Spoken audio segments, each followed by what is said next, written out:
Welcome to the 25 Years of Vampire the Masquerade podcast, a retrospective. Hey folks, Brennan here. Thanks for tuning in to our 25 Years of Vampire the Masquerade podcast. If you want to reach out or follow us, we're on Facebook and YouTube as 25 Years of Vampire the Masquerade, Twitter, Instagram, and Twitch as 25 Years of VTM, and on our website at 25yearsofvtm.com. Support us on Patreon at patreon.com/25 Years of Vampire the Masquerade. Thanks for listening and enjoy the show. Hi, everybody. Welcome to a conversation in progress where you're going to put on your education hat. Where this is a BJD recording, we was talking about some Kanye shit. Was I correct, Mike, in saying that? Am I caught up? Yeah. Yes, we were. What everyone has missed is that we briefly touched on suffrage. We have touched Sojourner Truth. I haven't heard that since high school was thrown up. And my favorite point, Brentron dropped some knowledge on some Zionism. Yeah. Gentlemen, please resume, Mike. You had some Kanye stuff that hit you. I just don't want to cut the audience out of it because this is fire. Okay, I don't. All right. I don't hear a lot of people discussing the fact that it is not Semitic, right? Or I'm sorry, it's not anti-Semitic to claim that black Jews are a thing, right? It's not. It's not entirely wrong for Kanye. It might be misguided, especially in the way that he means it, because we've been getting real weird lately, like with the "I love Hitler" and the Nazis aren't all bad stuff. I don't know why. Yeah, but the part about like black folks being able to share some ground with Jewish folks is literally biblical in the regular Bible. One of Solomon's favorite wives was a black lady from East Africa. And to this day, you got people who both share blood with that lineage and practice the Jewish faith. It's not even that big of a deal, right? Now, one of the issues that I have with the whole Israel versus Palestine conversation is that you get to, if you support Israel, but not necessarily Palestinians, or if you're a Jewish person who appears to be white, you get to dance around, jump back and forth between I'm Jewish faith practicing, but my skin is white, but I'm allowed to be white and a Jew because it's both my faith, but I also have some blood, so you can't really tell me that I'm not a member of the tribe. And it's like people want to say, oh, the Jews are racist, and they're like doing this weird thing where you want to reserve the right to say that Israel can't do what it's doing to Palestine, but you don't want to say that in order for them to be racist and not a tribe fighting for their homeland, they have to be white folk. Right? And then, okay, let me slow down. If go ahead. I thought you needed to take a break. Go ahead. Just my main issue is that taking all of these slices off of identity for me is not really valuable, right?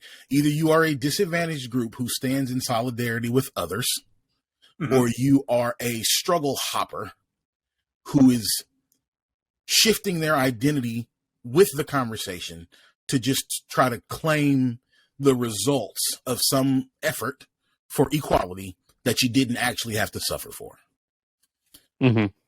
Go ahead, Bob. So this is interesting because you're sharing some deep thoughts I've had out here on the back way here, and some of the things I noticed is that people are suffering from segregation in this modern era. I don't mean like the downtrodden obvious. I mean everyone is, and currently, I don't know if you know this, white people are struggling for an identity. Because the simple fact is, we can call ourselves black, and people can say, hey, it's black people, Mike and Bob are black. But, you can't not know us and walk up, hey, black man, how's it going? Be white and not have some hostility thrown your way. Right? You ever notice that? Like, that's a great way to start a conversation bad. We have a name. You can ask what that is, right? Well, what does a white guy feel like? Right? When you walk up and say, oh, man, it's just a white dude. It's just a white boy over here. Look at him, a white. Brentron's white. But I do have a valid question. Brentron, have you tried Fabuloso? No, not yet. I've got I have a ridiculous amount of cleaning products that I'm having to go through on a regular basis. Fabuloso is the next on the refillment thing. Okay, because we're trying to get you cultural diverse. So you don't miss them trains, right? Is what we're doing here. But it's not a point. It's like Brentron here is Brentron. He's Brennan, right? He's fam to me. You know, he's buddy. It's how it goes. It's all of us here. And I don't call Brentron white. He's Southern, but so what? But he could get a tan. You get what I'm saying? Yeah. So, but Brennan knows who he is. That's the point. Brennan is Brennan no matter who he is. But I'm talking as a group, we're used to now throwing shade at white people so much, even the Asians are in on it. Right? So, but here's what I'm saying. When you do that, I'm pointing out the segregation is everybody now, even to themselves, right? Italians stand in being Italian, Polish stands in being Polish, Russians are now Russian, although we would say white in ignorance. But the fact is that everybody is suffering from a bout of identity crisis, is what you have now. They're failing to realize your culture, your history and your culture combined to help you find who you are, to take pride in who you are, is what I'm getting at. And a lot of the points you're talking about right there, Mike, when you say that they are hopping, I would put money that they're not hopping. What it is that they've never been forced to look at who they are.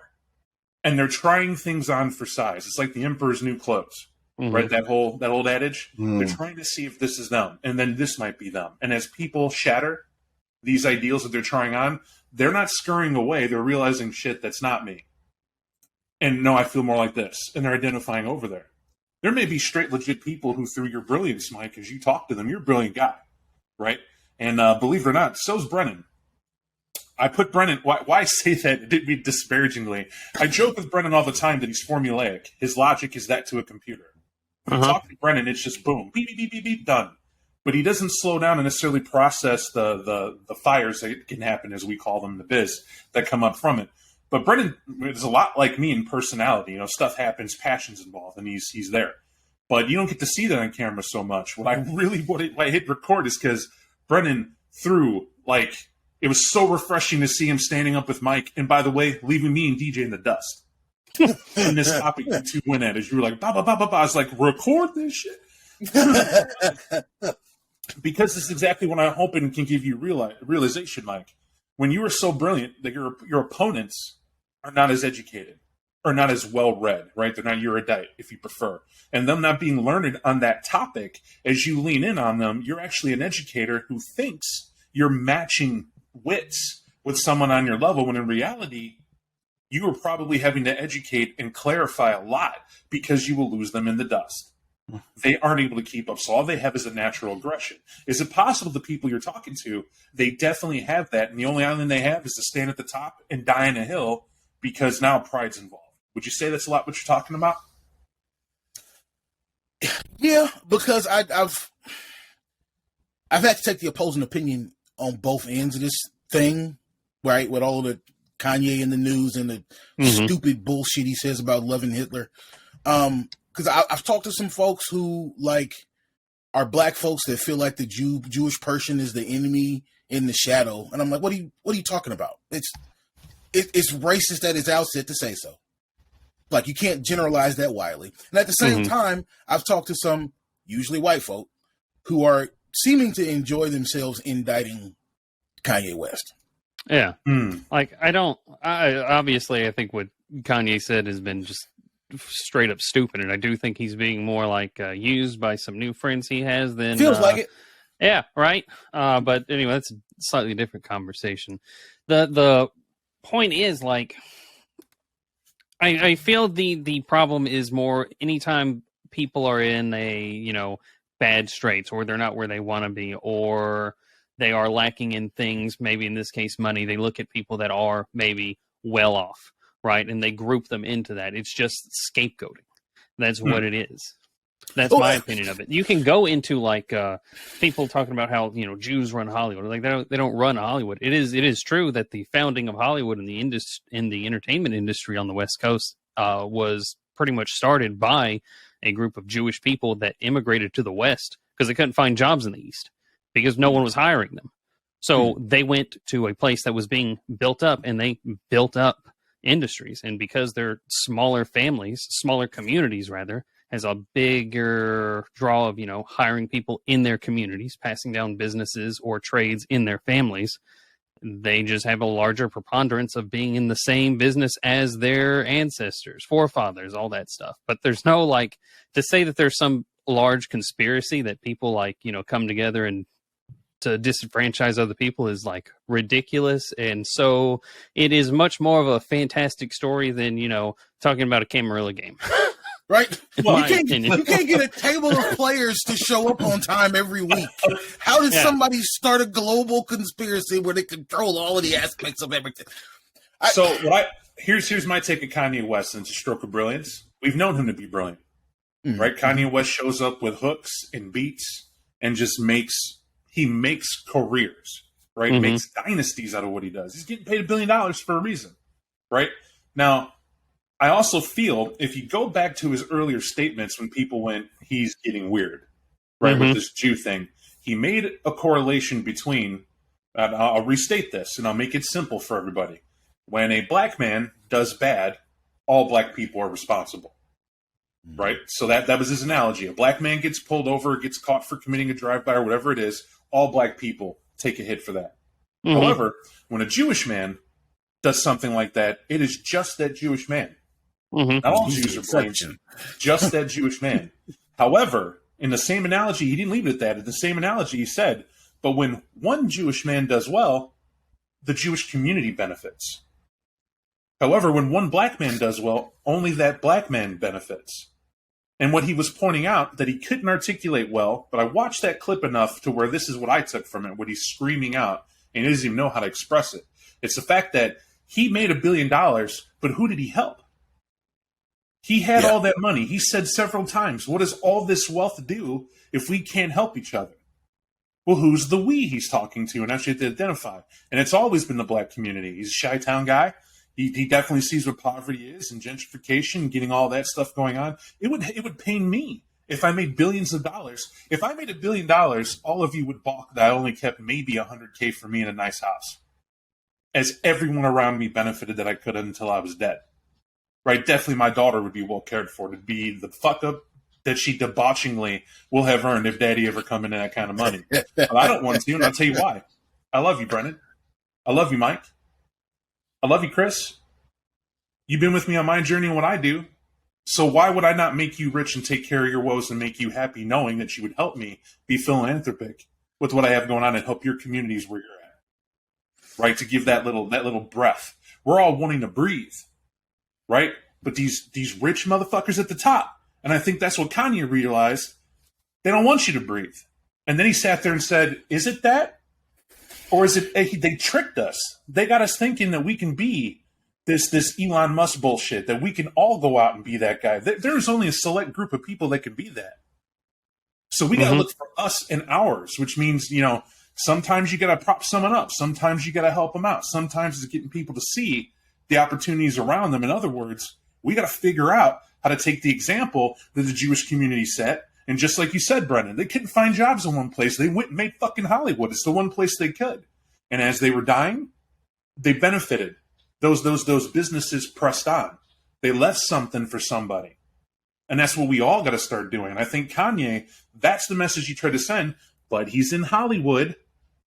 And there are people in Hollywood, I'll say it, there's specific black people who are super rich, who get up there and rub elbows with Trump and talk that he's not a bad guy necessarily out of both sides of their face. You know, make millions and don't give a shit about anyone else.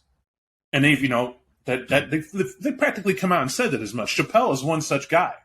So is Jordan. Right. So is Jordan. Yeah. Give me my money. Y'all go figure out what you do, but this is what I do. Why I got to care about you? Are they wrong for that, though? No one's saying they're wrong for that mentality, except I think Mike. I agree with Mike. No, I agree with Mike. I think that is the wrong mentality, right? Because you should realize your struggle when you came up from nowhere meant that everybody didn't have that opportunity, and you can't say anybody can do that. Sorry, Mike. The failure, right? The failure is a lack of solidarity. You can't have a revolution while the underclass is being divided against itself, right? So, like, this is, and I'm going to stray into some spicy territory here, so bear with me. While J.K. Rowling has said some foul shit about trans people that she should never have said and that she should be punished for saying, I do not hold against her the instinct to say, I am a woman born a woman. And me and people like me have had all of these years of struggle. You don't get to co-opt our victories that we fought for X amount of time just because you started getting the opportunity to have some victories of your own. And the reason why I'm not okay with somebody trying to force her to do that is because I see this thing that people will do where when they have access to different minority groups or right, they can claim certain levels of disadvantage, they'll retreat when it's inconvenient to stand in solidarity with somebody from that other group. Right? So like, I'm from the Bay Area, grew up with a lot of people of color, grew up with a lot of people who were LGBTQIA. I have seen some of my gay brothers and sisters retreat from gayness when they're standing next to a black person and things get uncomfortable, even if that black person also happens to be gay. Right? So I think that the real failure, and to your point, Bob, the thing that Kanye is trying to point out, despite his twisted fuck up methods, is that if all of these people aren't willing to stand together and reach out and say, I love this person and I love that person and this is my ally because we've both been struggling, even if our struggles were different, then there's not going to be that faith, right? You don't want somebody in the foxhole next to you if you might turn around and they've disappeared. Yeah. You know, so I feel that it's at least partially inappropriate to defend people like Kanye and JK because of the way that they've chosen to present themselves.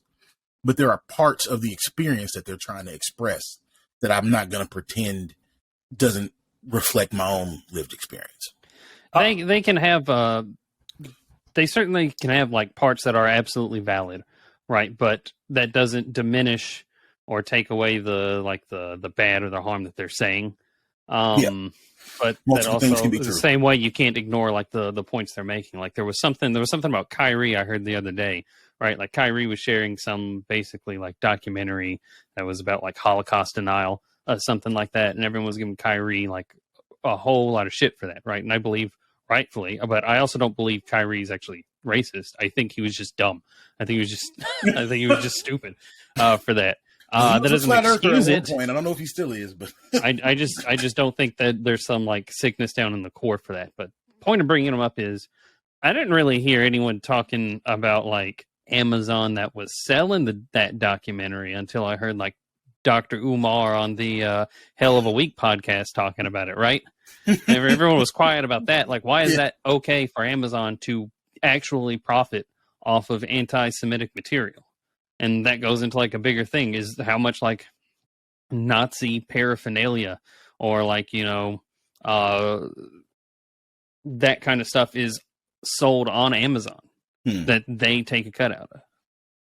How many people is that all right? have listened and read about what neo-Nazis think about, the Ku Klux Klan thinks about, and these racist extremist groups?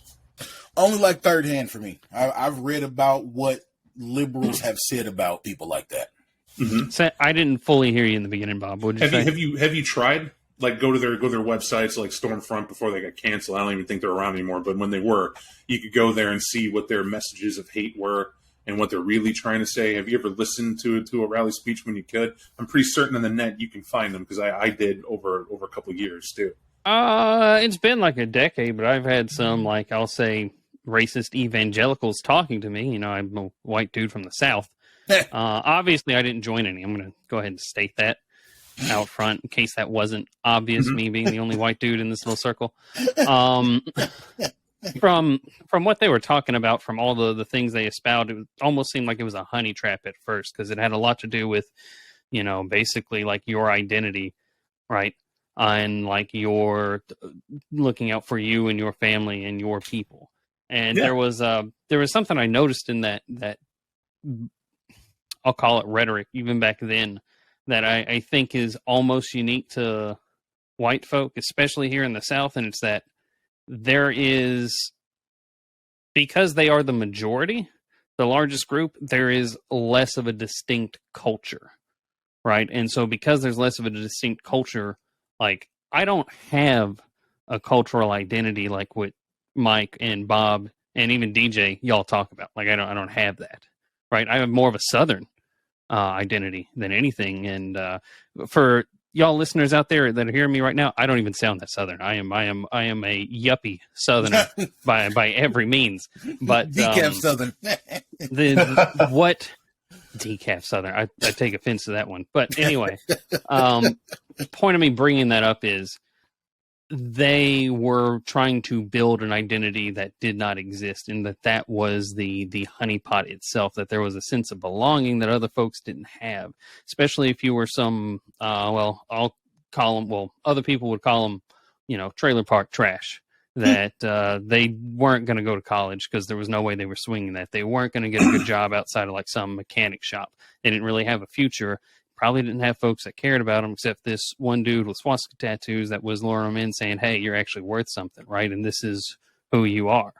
And then after that, it just delves straight into hatred, right?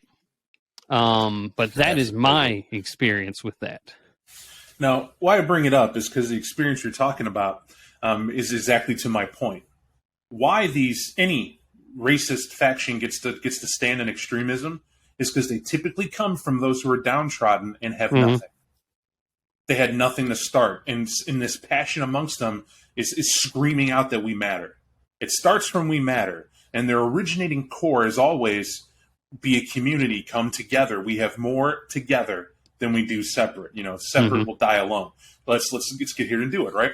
The Klan used to be like listening to some of the members. I didn't explain this, but we're not going to get detailed with story. A lot of I'm Italian in Mountain Home, Arkansas for years. That's what everybody assumed, and I never corrected them. Right? Light skin, mixed kid. I was Italian. I had the curly black hair and the whole nine. No one said anything. So I'd get invited to a few outings, and I did find myself one day sitting at a family table with 2 card-carrying members of the Ku Klux Klan. Right, they called it just the Klan. I thought they meant the family. Mm-hmm. Like I've been over to this house several times. You thought it was the C Clan. Right, the Klan's getting together. We're going to hang out, but Bob, you're not fam, so oh yeah, no problem. I'll catch you later. I'll leave his name out of it. But me and him would usually go kick rocks. Well, they all went to do their meeting, and that was that because we were teenagers. No big deal. Come to find out, one time that we sat there, they started asking us questions. But hey, Bob, where are you from? You're from Chicago. What part? Right, and then I was called Italian and got real uncomfortable for a minute until I was like, "What's this about?" Right, I've been into your house 2 years. I've been friends have been in your house several times. What's going on? It's like, well, people are having troubles, and we're sharing some stories, and there's a guy went to visit, in a big city. He said, but I don't want to offend you, but I think it was the neighborhood you're from, and whatnot, which was a shock to me because Bob couldn't remember. I remember I was age 0 to 10. I lived in Chicago. Mm-hmm. Not a whole lot of addresses I memorized. So 2234 North Cleveland. That stuck in my head. Because my mom, you will lose. It was a weird thing when my mom made me memorize that address. But anyway, it stuck out in my head. But the point is, with that said, they were getting at the fact that something terrible had happened to a friend's cousin they know. And what had happened was he got carjacked. He was in the wrong place in the wrong part of town. Didn't know he was in the wrong part. They went to ask for help. Were told this guy was a cop near this area. They went and parked, and 4 or 5 people pulled him out the car, beat the shit out of him, took his money, and then apparently raped the girl he was with. Mm. And they were all black. So once they said that, then I heard the hate come out at the table right in front of me. Now, you can be the hardest of the hard black folk you want to. When you look all around and everybody's white, you realize when they said Klan, you were missing the first 2 Ks they said it with. For a hot minute, and you're sitting at the table, I'll tell you what I did. I opened my heart. I was enraged. I was embarrassed. I couldn't believe here I am to people. I don't know who jumped them. Why do you think me at age 15 has a clue who did that horrible thing to you? But it's another thing because I realize they're not educated. They don't understand. It's not like it is where they're at. It's not like it's the next hollow over by 5 miles and that's where I lived and I know everybody there. the city of Chicago is huge. I don't know what you went through, and I don't know if your relative's exaggerating. I don't know if it was that bad. I don't know the situation. But what I hear from you is the hate and the hurt. Right? The hate and the hurt are a real drive for any group to throw out at others. Black people have oceans of it, right? But so do white people. And folks forget that. And it's to many sides. I think everybody does. The problem is, how is it we got the internet and all we've shared is our personal pain stories, but we haven't reached across and empathized with the fact that I know why you hate. And it's why I hate. But I haven't done anything to you. And I won't. And you haven't done anything to me. And I hope you won't. But until we realize that, until we cross that boundary and realize that we need to change the past by, yes, understand the past, but then change it by our actions dictating and meeting our words. It is a hearts thing. But right now, we're all stuck in just schadenfreude, which is a word I've been using left and right because I see it everywhere. We love a good drama. Mm-hmm. We love a good drama. And we want to demonize everybody. Right? The moment someone, oh my God, everybody loves a good villain. Like, comedy's not even entertaining anymore to most people. Not unless it's hitting mainstream whatever, right? Mm-hmm. And everyone jumps on it. And then you see all new ways of villainy. Like, you're talking about, let's take this small example. Bill Cosby went to jail, was founded, convicted, then gets out because of a technicality, then turns around and two more people jump on the bandwagon for what he did before. And, you know, that's what they say. Now they got to go to court again to prove it again. And what shocked me is what happened.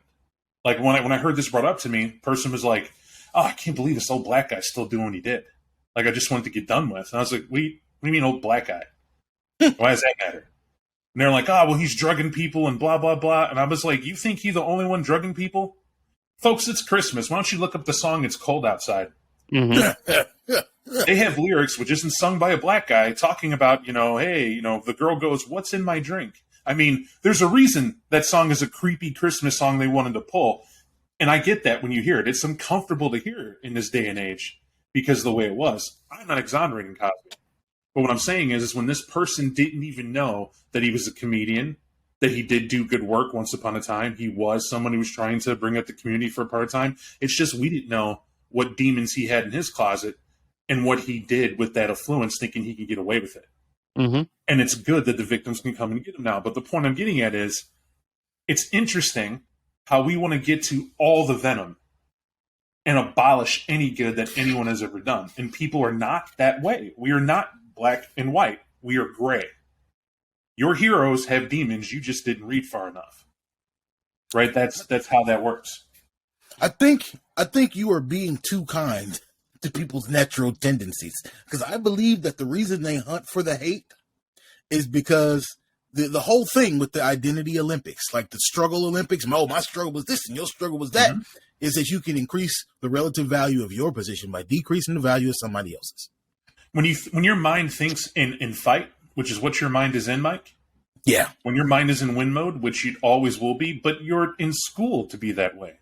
Mm-hmm. I never fault you for that, Mike. I just know if I want a good argument, get Mike on the line. Right? Because you are always one side or the other.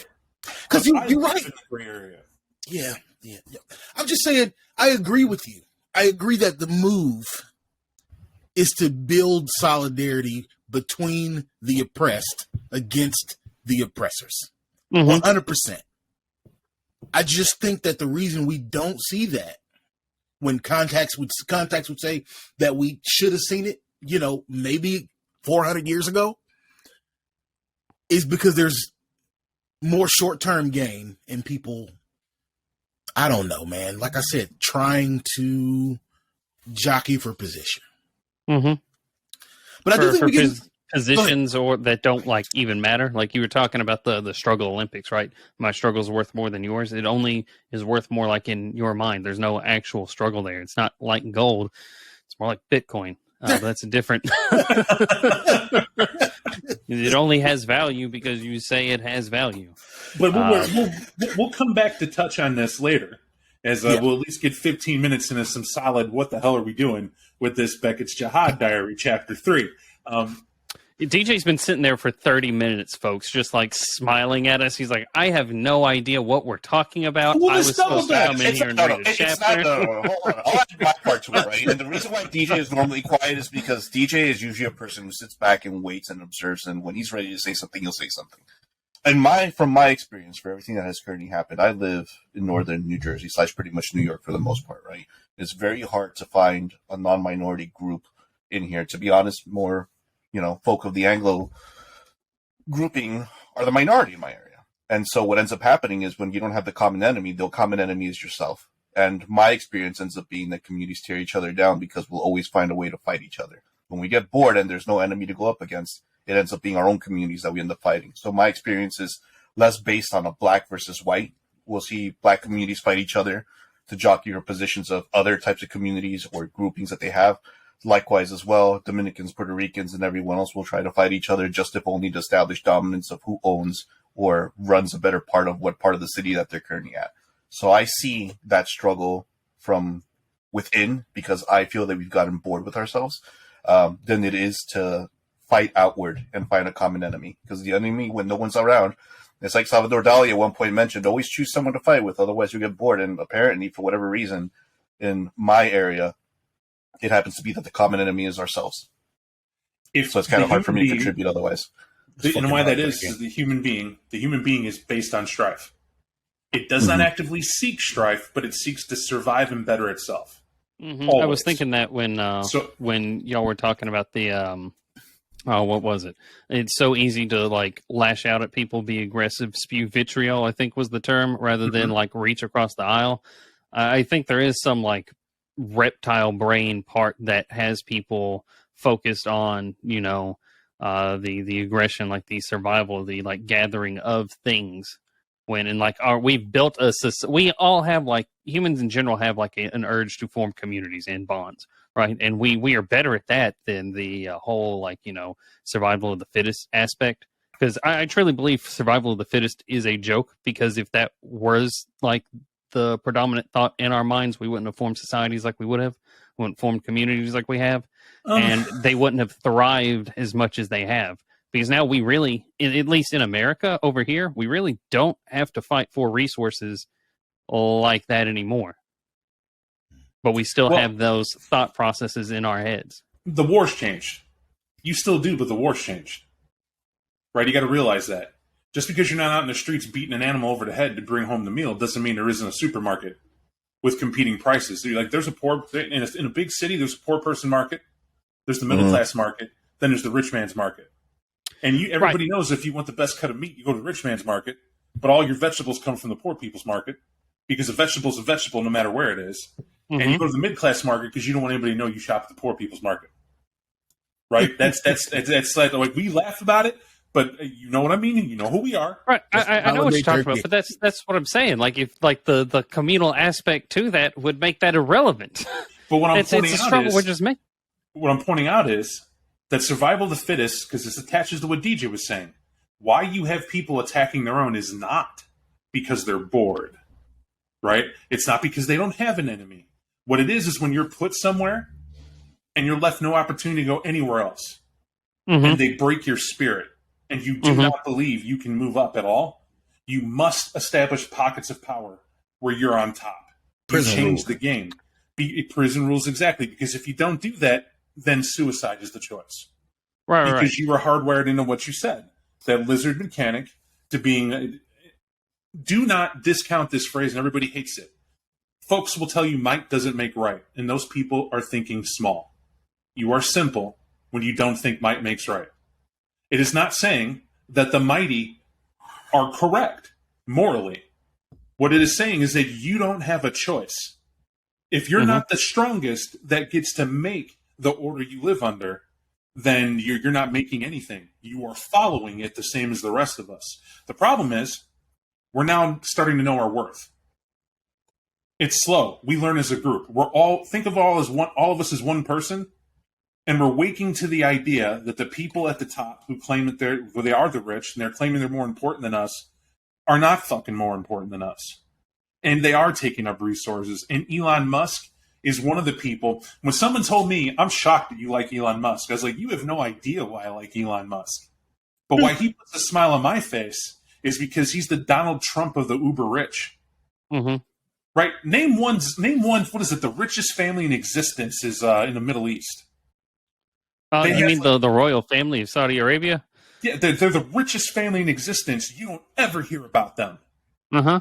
You don't ever hear about them. I wonder why that is. Maybe it's because they learned, because you can anger people when you show them what they have. When I read they had like a $412 billion yacht, it's like a floating 2 city blocks that they have. It's a palace unto its own right.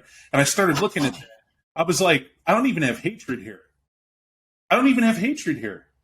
Like, think about being so rich that when 15 of your wives and 3 of your cousins that piss you off, you're like, you know what? I banish you to the yacht. But get good at the yacht. I'll never see you again. And those people, they could. And they're living better than anybody else on the planet on that yacht. I promise you they are. Their own helicopters, their own boats, their own places to go. They were talking about this thing couldn't sink if the world's worst weather occurrence happened on the ocean with it, which is how I heard about it, was that's what money gets you. And it builds that. You build these in. And I'm like, but that same amount of money that they frivolously throw on a hobby, which is that freaking yacht, they could help nations of people. Mm-hmm. Right? With what they have here. And so I sat here and said, that's why they're very quiet. That's why they don't say a lot, because there's going to be a time when people go, I see what you have. And the majority are going to come for you. And that's what really it is. But this is why we're kept divided. You see? This is why we're kept where we have. It seems like the truth of might makes right is that being mighty means being able to shape the battlefield. You got it. While one day it's the guy with the biggest club, the next day it might be the 6 people who make his food. You got it. And so all of a sudden, if you could have like the world's biggest club, but if 2,000 people all come towards you, each one holding one club, maybe the biggest club isn't what matters. Yep. Gentlemen, we're in it. Right? That's just what it is. Tactics and cunning. That's also considered power, and power is also might. That's what we refer to here. But with all that said, now we understand today's story. Right? And you think I'm joking. People are going to accuse us of this being scripted, and it's not. Because we're talking about is DC, right? In 20th anniversary, this Beckett Jyhad diary. Mm-hmm. Washington, D.C., the seat of power, the Marcus Vattel, the man Theo Bell failed to kill, the one that got away from the mighty, mighty Negro, right? As it stated, our hero in the world of darkness failed to kill this evil of villains. Now, for those who don't know, Marcus Vattel is probably my favorite character in canon, if only because it's funny historically who he was. The guy Sejanus actually existed, and he existed in Rome, and if I'm correct, he was a general that did too well. Because he did too well, he threatened the emperor's popularity at the time, and so what happened is the Praetorian Guard got together, stabbed the shit out of him, and threw him down the back steps of the palace. That was his fate in that story, in history. It's like, boom, thrown out. And I love it because every time I read it, I went back and looked at it, that's really all they know. This guy got super popular and then apparently was stabbed and thrown down some steps. Mm-hmm. That's the fate of someone who gets too close to that power. How does this tie to our story? What do you think? Don't shine too bright. What do you think is going to happen if you guys go Viva la Revolution, put our fangs in, Bob's a new leader, and we're going against that Saudi family, the super family? You're going to find me thrown down the back of that yacht. I don't even think we'll do that. There'll probably be some bone saws involved, some dissolving of you in a bathtub and turkey, and then that'll be all we hear about you. Or crueler, they'll take me and they'll give me a job on that yacht, and my sole job is to sit there and tell them what's going on in the world so they could laugh. Right? I'm treated too well, but they're going to show me the misery in other neighborhoods that they're causing now because of my mouth, things like that. But no, I super joke. But the Sejanus, the Lasombra Methuselah, who masqueraded as the Prince of DC, fooling the entire Ventru clan. And there are many who I always hear, how can you do that with the lineage that he's a Methuselah? Yeah, I remember reading that book. They're like, Sejanus has a very special obfuscate power that allows him to appear as a member of another clan. I was like, he just has that? I think that's bullshit.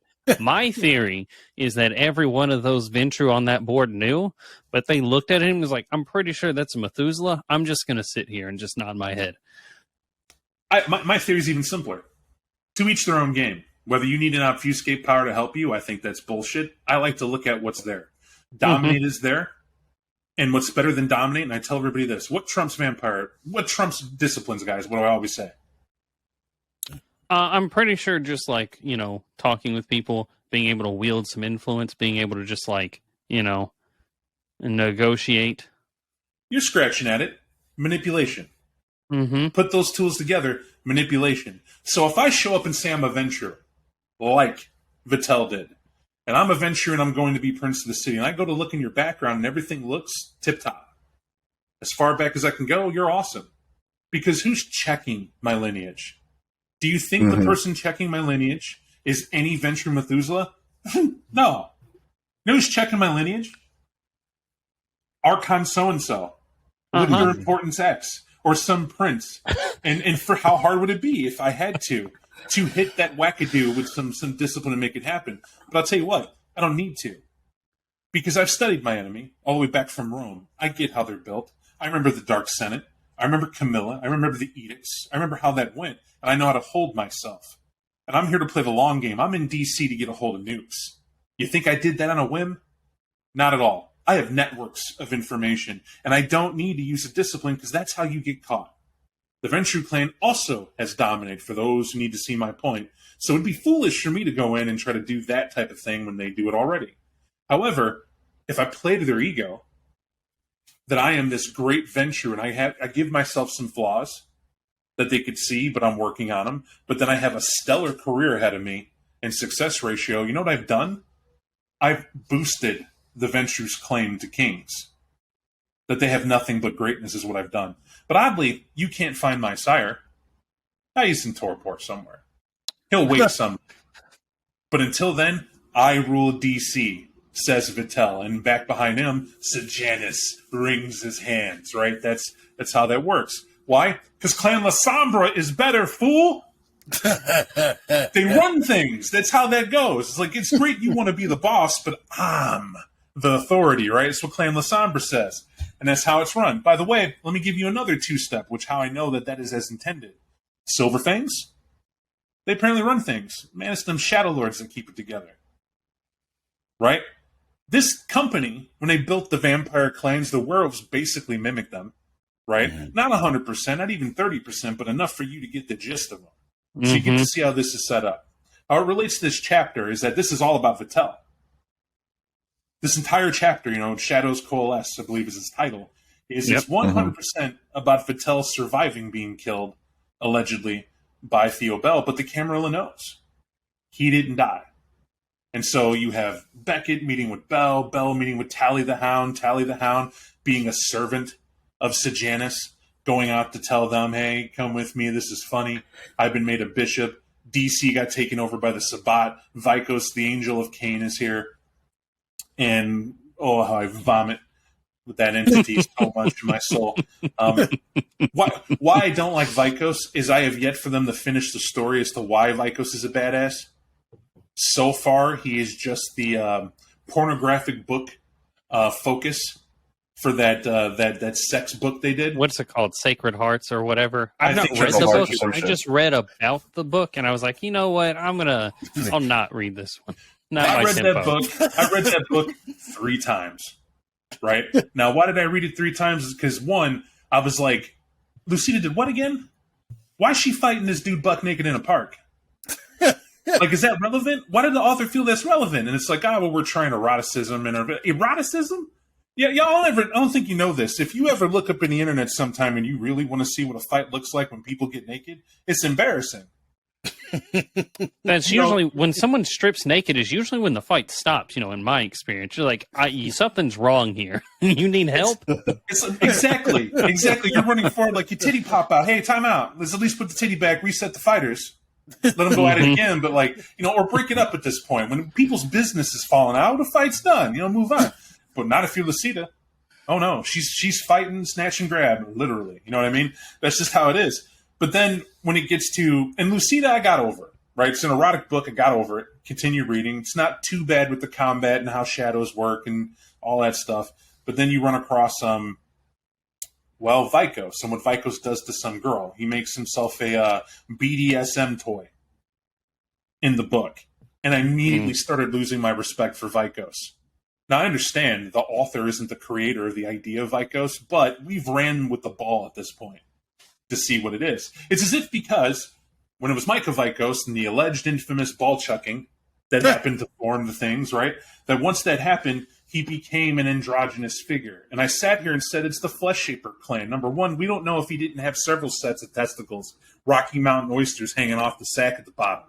No one knows that those are actually its, right? He could have been juggling them and I don't know, a collector and throw them. Why I say that is because it doesn't matter. In terms of body horror, it was a ridiculous thing to have done that I think worked to hit the attitude pop of the era the book was written in. But in later renditions, nothing ever establishes Vicos as being an important occult figure to warrant what it does, save being a book collector, which is just like Beckett. So it's like too many authors, and a lot of them said, I'm not touching Vicos. He's just this thing. And so he's in DC as the Angel of Cain, right? And somehow this makes a threat because of a thing he's looking for which is called the Shawl Fragment. And he somehow is able to read the Rubik's Cube, or whatever you want to call it, of the antediluvian plans for Gehenna. Now, why I'm sort of just roughshod through it, because you guys are about to do the selection process for this chapter, it's actually kind of hard. The choices aren't really choices as much as campaign setups, and we got to decide if we are going to run a game out of this. So I'm going to take up some time as you get some cliff notes things. So I can see all three of you refreshing your mind here, looking at the screen, trying to look at the bits here. But backdrop finish, this takes place where basically this chapter says, wherever your players come in at, they either are going to serve as pawns of Vitel, right? Or Old Sejanus, as he prefers to be called. So Sejanus wants to make DC an Anarch territory, unique, a fourth sect. That's his plan. A sect that is anti-Gehenna. It is not with the Sabbats, not with the Camarilla, it's not with the Anarchs. It's its own dancing to Vitel's tune. And their sole purpose is to directly oppose the Antediluvians. Now, strong argument here. There's one chantry in DC, no doubt Vitel already knows about. The Pontifex of the Tremere shored up in there when the Sabbat got in here and has been single-handedly holding off all information from the Sabbat about them and the Camarilla and whatnot. They're doing their job. However, no one in the Camarilla side can find them either. There's this group called the Bitter, I'm going to say the Bitter Revolution, that might be it, or Bitter Resistance is what they're called. And these are two Camarilla members who are in the city as a resistance against the Sabbat that occupied. Remember, in any takeover, right, if it's Sabbat city held or Camarilla city held, the opposite is typically a resistance. They're never fully gone. They're always trying to get in there. And this is one such city. So in DC, the Camarilla resistance is called the Bitter Resistance, and they are super tight-lipped about what they do. They're like the Secret Service. When they go feeding, they call it an event. And in my experience, every feeding with players should be an event where it's treated this way anyway because of how out of hand it gets. But basically, you could be destroyed for not being able to keep it under wraps with how you feed and what you do, because it could tip off the Sabbat, and that's bad. It's also an excuse that the Bitter Resistance gets these low humanity Camarilla members coming in here to express their full wrath on the Sabbat that's there, and it doesn't reveal the masquerade. So it gives them a breath of fresh air to resist in that capacity. But to my original point, why they're important is because they're looking for the Tremere, because they could really use the Tremere support and they don't give it. And this book does a good job of more or less alluding to the fact that's because Vitel has them in his pocket. And it makes perfect sense. How does he still retain full control of the police? How does he have connections in the government like he still does? And he went to Torpor, and he was somehow brought out easy peasy, fully healed. Right? But anybody who can go to Torpor in the middle of a fight and still use and control shadows to fight and almost kill everybody on his behalf, well, you warrant a little bit of, my hat's off to you, sir. You're a badass, right? That's how that works. So, and that's Vitel. So these Tremere, basically, they hedge their bets and they know what side they're on. And they're a technomatic Tremere. It says flat out technomancy's their game, and this is what they've been doing. And you have to in a city like DC, right? You got to keep your nose clean and all that. So with all that knowledge there, this is basically a powder keg of a restructure.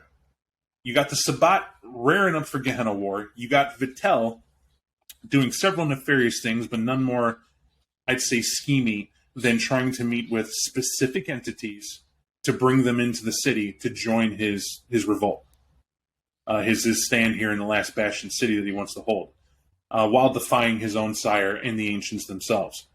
With that said, this is our chapter.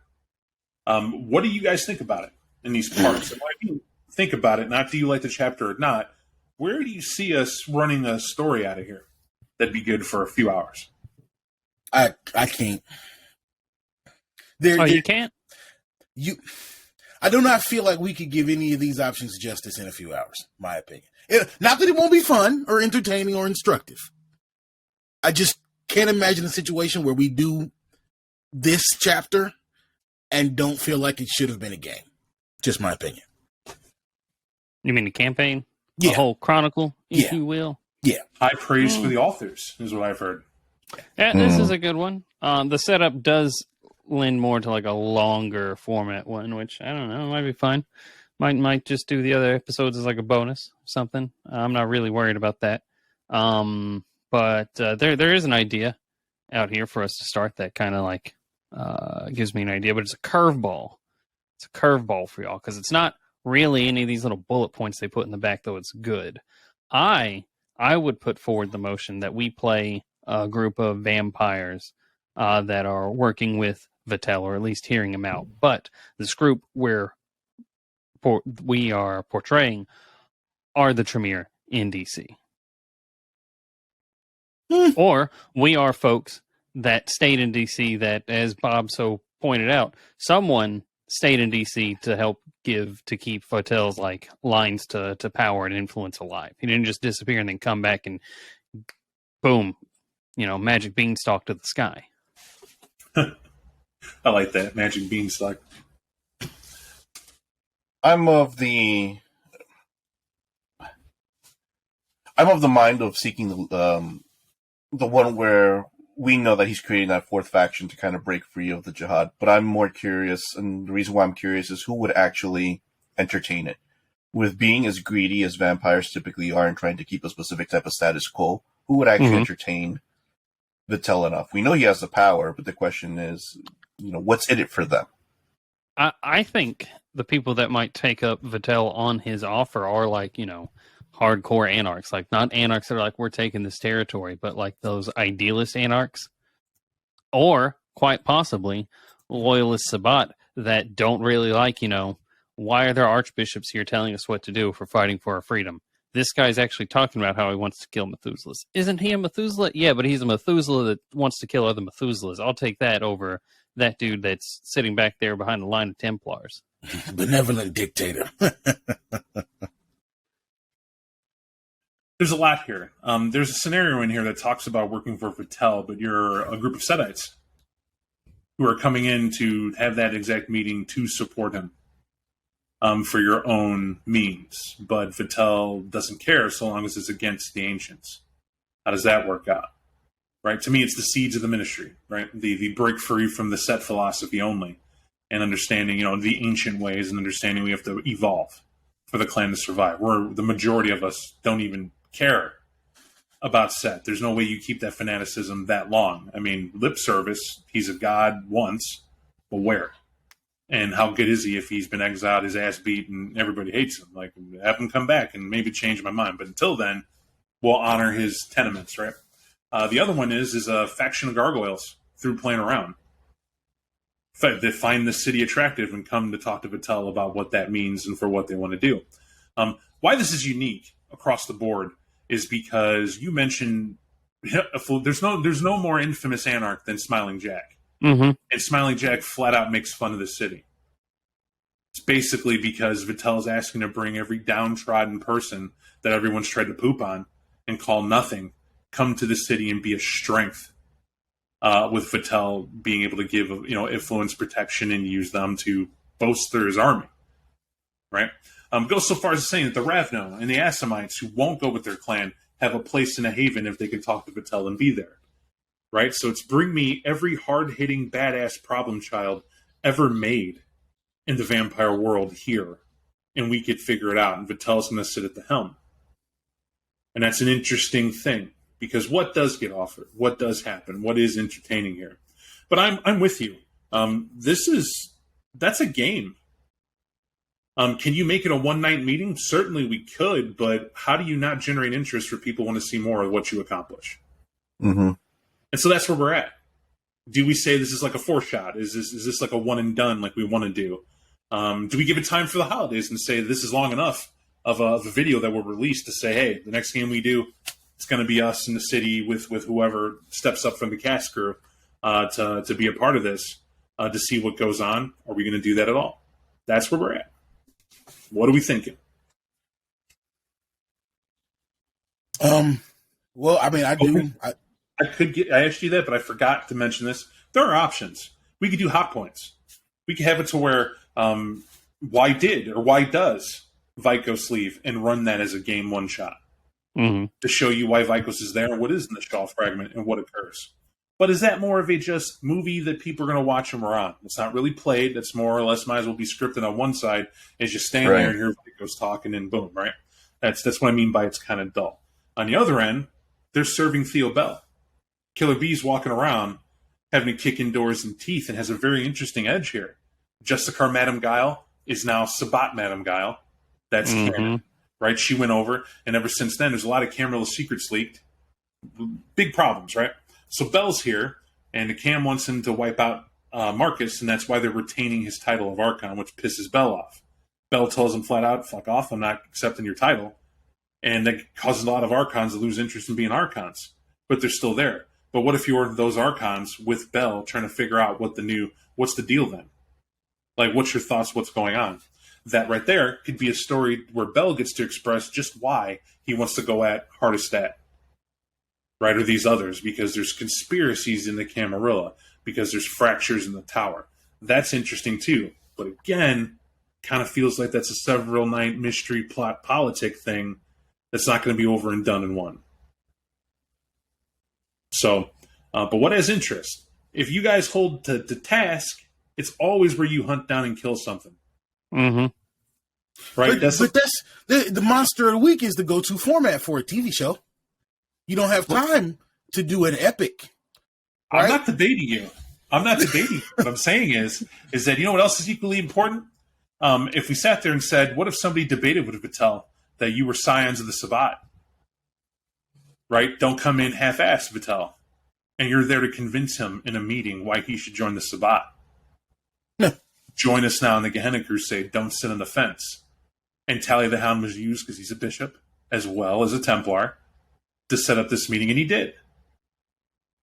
Right? That's a chance to showcase the Sabat in their glory, with power, and who they are. But you're talking to a being who can kick the shit out of anybody in your entire sect. Let's just cards on the table. Let's don't give me anything about Halanajav, the warlord, and blah blah. Shove it where the sun don't shine. Right? Keep it to you. Because flat out, Vitel has an entire city, and we're talking influence, not just physical power, that you're not making out of if he doesn't want you to. That's why he's so feared. It's what he can do.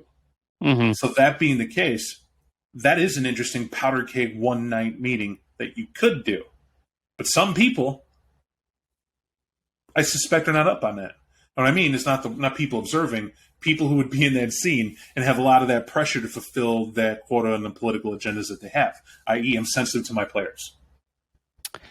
Yeah, this player is not really feeling like a political, centric thing. Like, if we want to sit down and just role play politics, I'm not feeling. I enjoyed the first episode we did where it was basically that, but I don't want to do that again.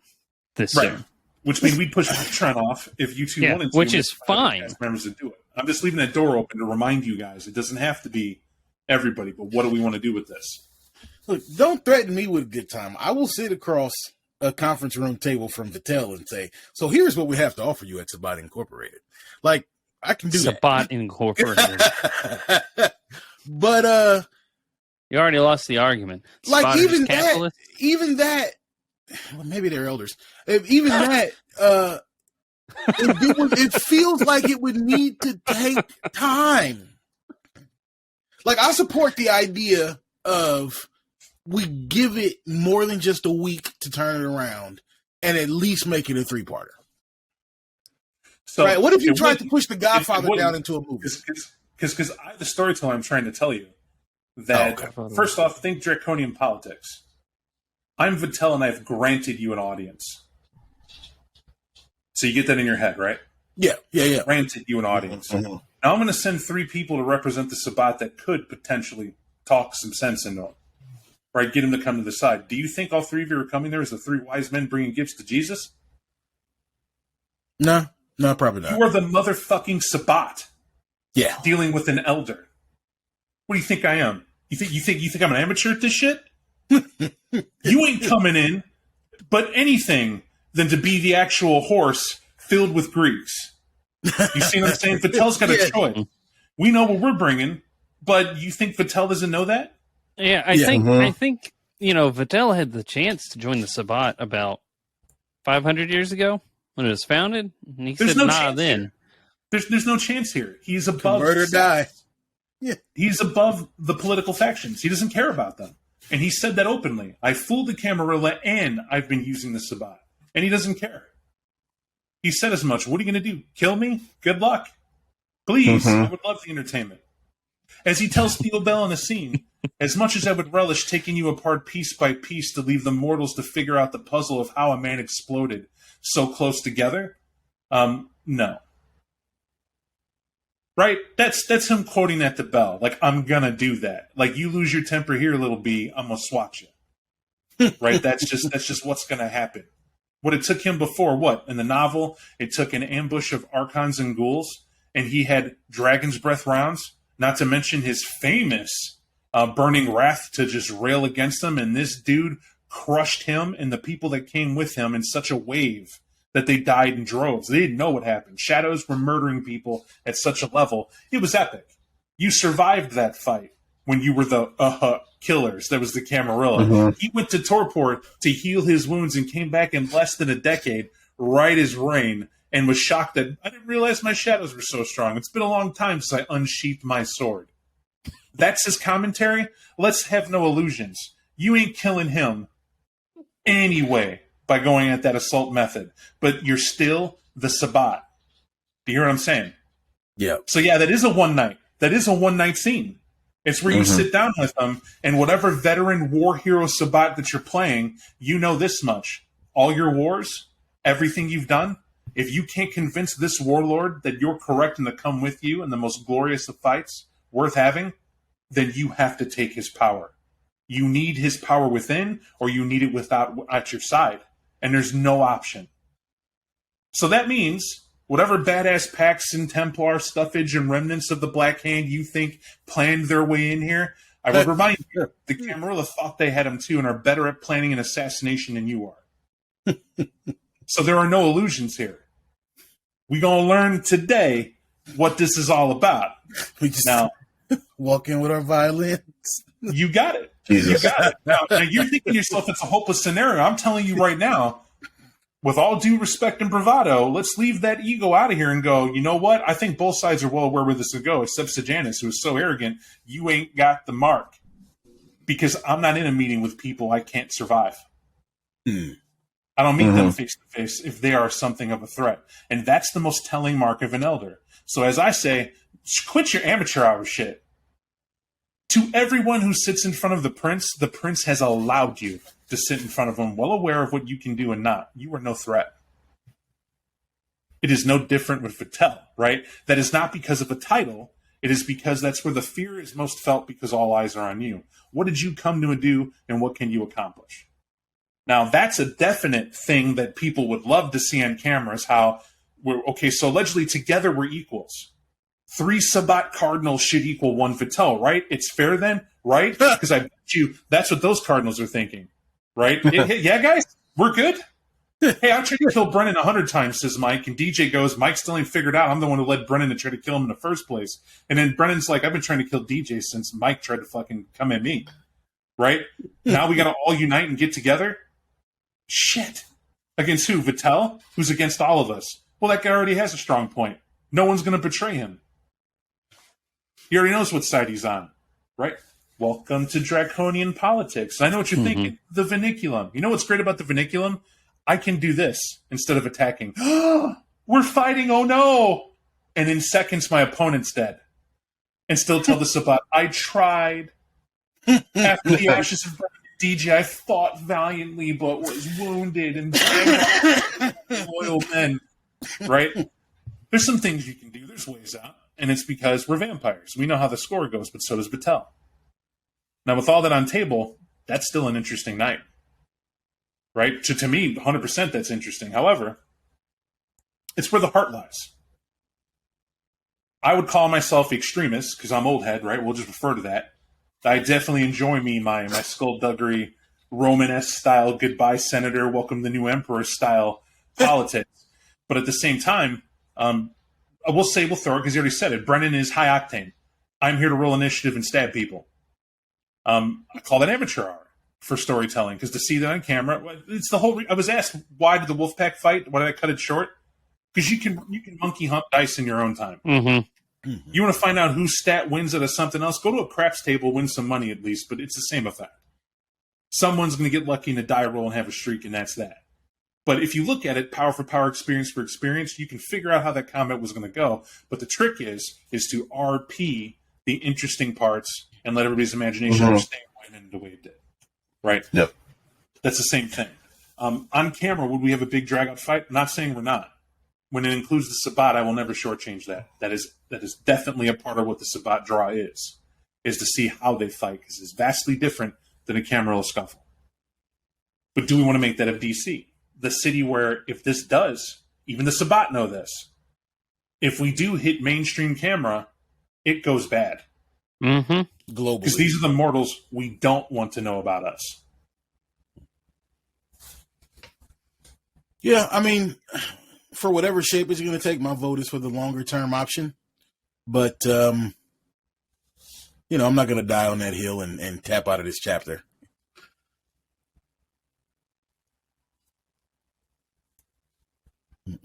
I like it. Well, TJ likes it. I'm You more like curious to the see long term? Go ahead. No, I like the premise of the story. It doesn't have.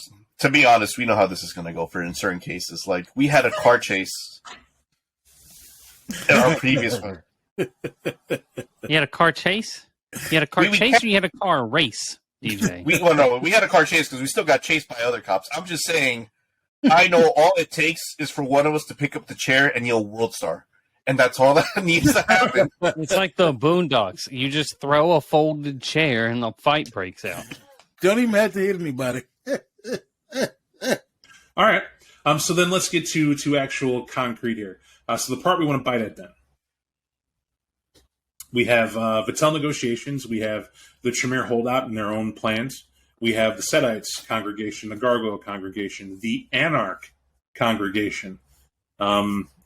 There are several methods here from Walks of Life you can approach that, but all stops lead to Battelle. It's why you're in DC, one way or the other. The only one being of difference is when it comes to the Sabat. When it comes to Sabat, it's knowing of the Gehenna War, and you know it's here. And they're ramping up detaching to go have this war. But they're not giving up the city, as it were. What it is you have a bishop, Tally, smoke screening, get the hell out. Right? You're going to war, go to war, I got this type mentality. It feels. And they don't know the full story of that. I'm not going to reveal any more, because if we're going to go that route where we want to play the Sabat and Exodus, so be it. But we'll leave that for the cameras. But that definitely is something to dive into if you want to. But where are you guys at in that story? What feels right to you?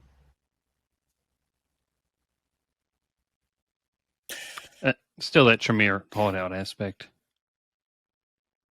Yeah, I mean, I can support the plan of Tremere holdouts or support that gargoyle thing, just because I'm a sucker for the new toy.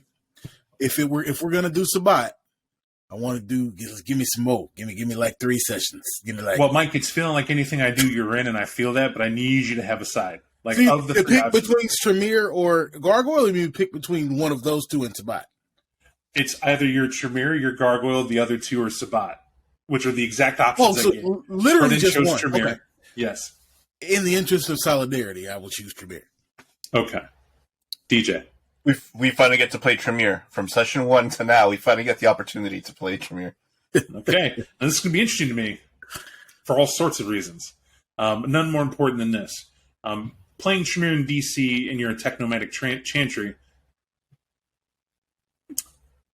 That's why it's going to take more than one session.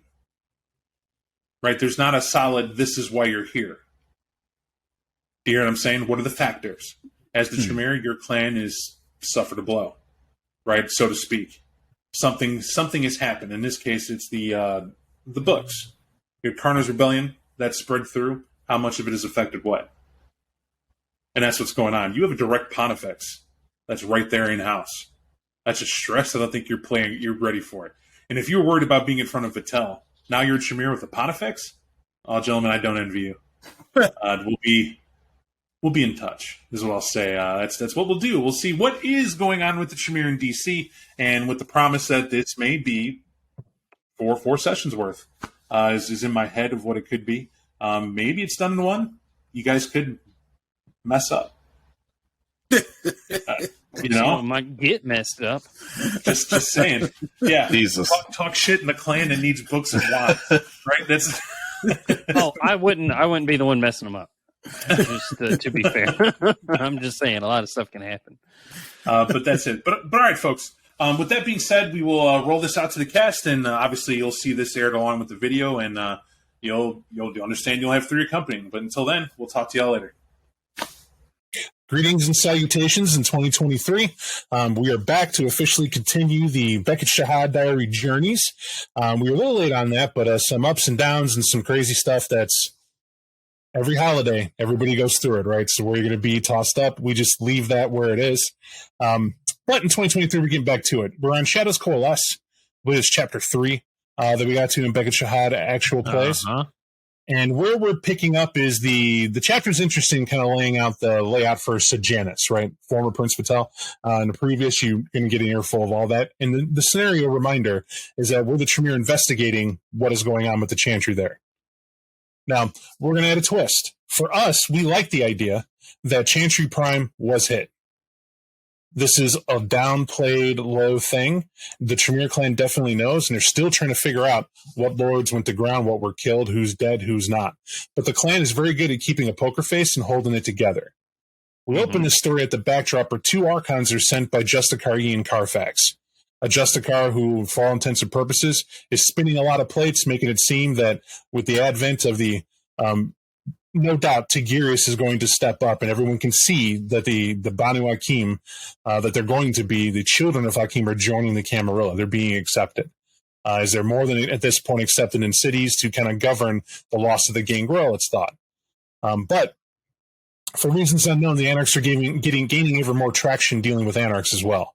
That's the political backdrop, because the Brew are kind of sick of being these ad hoc. They're blamed for political unrest. They're blamed for damning the man, but they're always called upon to save a city when the fighting starts. But there's never any release or reward or even being taken serious.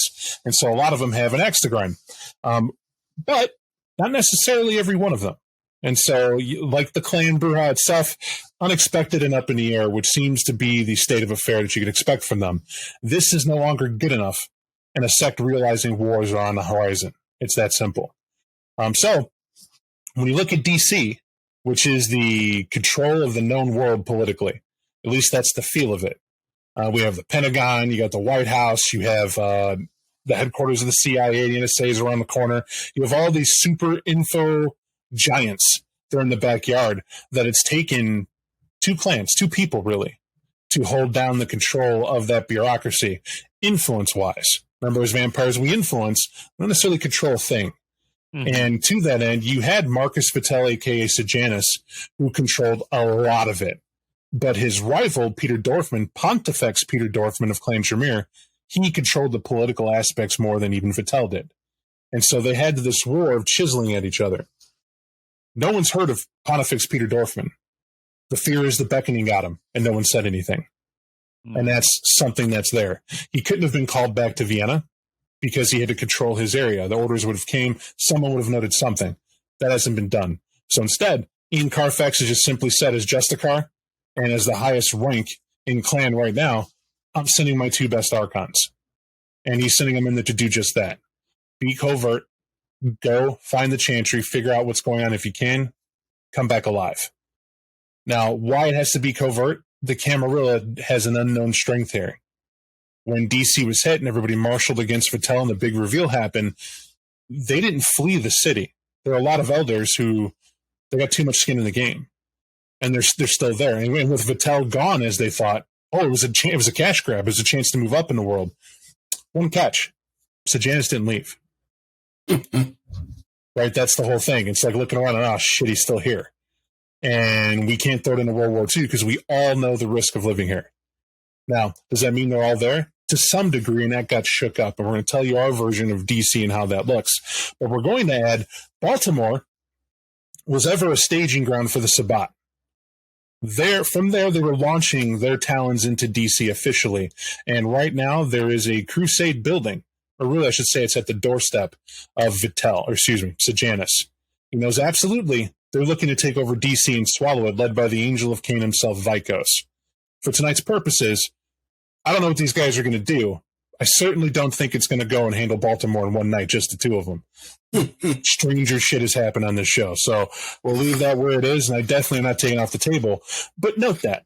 So with those pressures abound, everyone is trying to figure out how this lone Lasombra has connections, power to hold off the Sabbat, hold off the complete control of the Camarilla, who still want him dead, and also deal with a growing anarch problem that should be flooded into the city in absence of complete Camarilla control. Any questions? No? All right. Small question. Just a small question. Yep. I know you might have told us this already, but I can't recall. Are either of us from DC? Like, do we have any area knowledge as far as the status quo, where the Tremere would normally be, how things normally go down when it's not chaos and daytime at the same time? Well, what I could say to that is absolutely not. All right. The reason why you would select people not from DC is how could they guarantee your control? Yeah. Right, think about that. If this Vattel masqueraded as a Venturi was there long enough and you're the Tremere who are checking in and now you're returning home, how can you guarantee you didn't have something implanted in you or some form of control or deal made before you left and now come back? And the simple answer is that's why you two were probably chosen as Archons to go in here. Smart cats. You understand that an Archon's best asset is to come in and remain neutral and see what's worth seeing. That's what you do. And adjudicate accordingly. So, with that said, come in with a feeling of, these are fresh eyes, but at the same time, you have objectives. You have a means to get those objectives done. And, you come as Archons come, and that is, you got your retainers that are assigned to you. These people handle the mundane stuff. They check your bags, your tickets, all that nonsense. They make sure the transport of goods are there, you. And then they drive you around. The thing is knowing where the Chantry is not a secret. That is something Carfax would tell you. Right? It's not like you're coming to the city, figure out where it is. It's like, no, we very much know where it is. That is a clan asset. You're of the clan. You're high up in the clan, or at least enough to be investigating. And so certainly you're giving into it. And for a refresher, the clan Chantry is in the Octagon, right? The Octagon House, is the name of it. Mm-hmm. It's near it's right smack dab in the neighborhood of the White House. And that's part of its strength. There's even a hotel that's on the grounds near there that's often used, but these are high-profile places. And this Chantry in particular represents a historic house. That's the idea behind it. Now, the fun part is, despite its historical significance, the Tremere significance is that this house is to keep a close eye on, it feels like assets. The reason you're here is to keep an eye on the White House and everything else that could be going on, coming and going. And that's probably how its former Prince Marissa used it, who happens to have been a Tremere. So these things are laid out to you. But in travel, you guys are arriving at the Ronald Reagan Airport. Now, your plane's been sitting overnight. It's a private jet that was flown in, and where you recently came from, ironically, was Vienna. It's been a long flight. You guys have been cargoed in, but you're dead. And where you're thinking this private jet might be you guys are sitting up front and everybody knows what's going on, that's a lie. This private jet was chartered. There's specific people who are coming from that region. You can afford the jet to come on it. These happen to be your ghouls. This is so they can control what cargo is on it, who messes with it, and who doesn't. And do that your fragile handle with care. And, don't open till a destination, all that nonsense. They handle all that. So you've had a lot of time to kind of sit and think about what you're going to do. Now, in particular, these large, would appear to be to the mundane eyes, thick crates. You guys are comfortably sitting in there. It's enough room to be able to read on either an electronic device or a book, your preference. You get a flashlight and high hopes. That's you're dead. You don't need much else. But in the time it takes you to get here, it's roughly a day travel. Not that it mattered to you. And jet lag's not a thing. Let's put that out your mind. The opening of the crate is what you hear. It's the crowbar to the nail, opening it up. And you see the fresh faces of the retainers who don't look you in the eye, don't really say anything as you're just opening up the goods. And you guys arrive at it's on a tarmac that they're opening you up at to take you and transfer you to the limo. That's arrived, waiting, and just for whatever you guys choose to do. The tarmac in the Ronald Reagan Airport, you can see all the activity bustling for normal domestic and all that travel over there. It's an airport like you would know. They still got to drive off this tarmac and get you to where you got to be.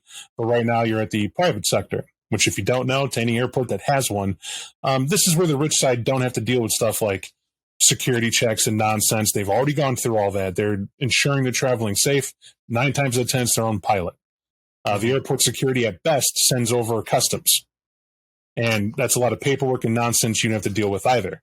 At this airport, though, to point out to you, you both are used to U.S. customs and seeing it, or customs in really any nation you've had to travel to. And these people are 9-to-5ers. They have a career of it. They come over, look at goods, usually a stamp or some sort of label that's on the outside of something. You never see them. It's eerie to you that these customs officers are well-suited. They look more like Secret Service. And they're standing on the tarmac with a clipboard, and they're observing these crates open. However, you'll note that when you guys are about to come out, these guys who are there for whatever reason watching to see what comes out, how do I put this? You see that there's like you're coming out to look over and see that they're there in time for them to look away and to begin leaving.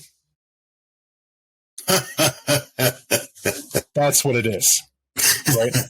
So the impression you can get from this is that they definitely are watching for someone, but the question is who and why would they leave? Now, if Sejanus has this much hold, that's chilling. To watch an airport and everything that lands and have guys that sophisticated, they're doing their job to leave when they do it, okay. Or is it something else?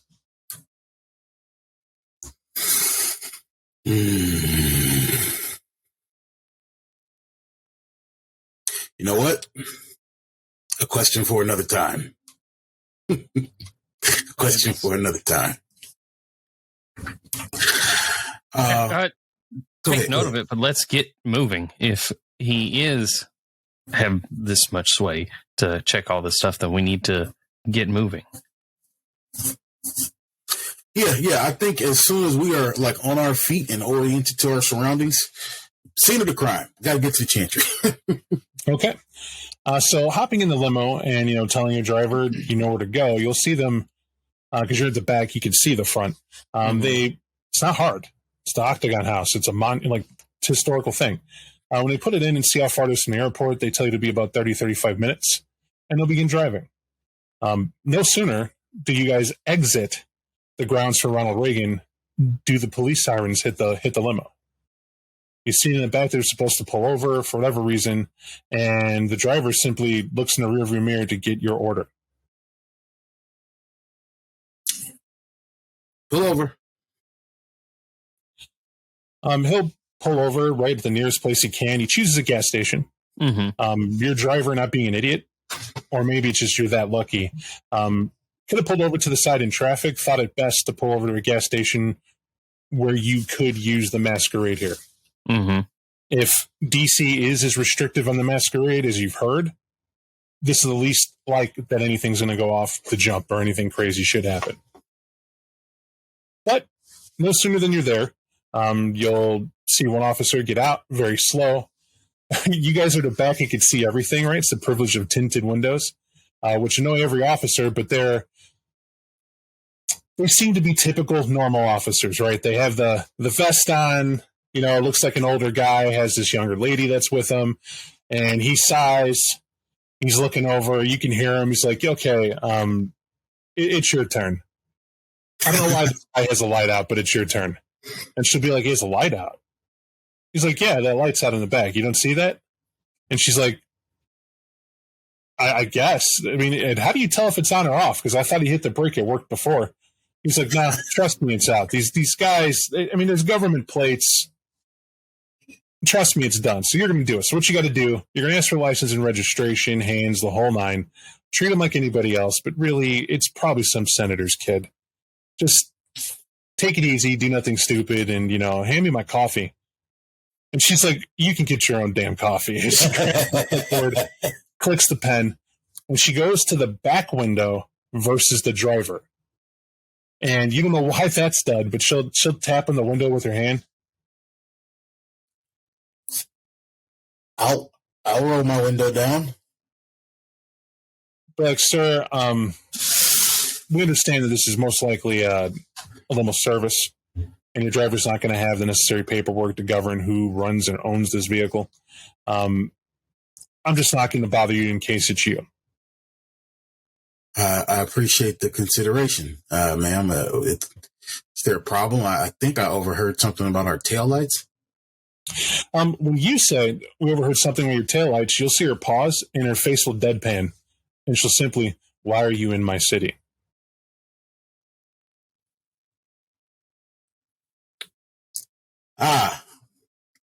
There's a family matter that I am compelled to look into. She'll go back to normal, like anybody would who's been hypnotized. She stops for a second, like, yeah, thanks. Driver, I'm gonna need your license and registration. As she goes walking ahead, and the driver complies. He's like, here you go, and here you go. Do you need the IDs, everyone? She goes, yeah, let's just do an ID check for everybody. Let's just get them all together and get them all together. And you're here for a half hour, right? As she grabs IDs, has to run them in and run them back. Everything's checking out.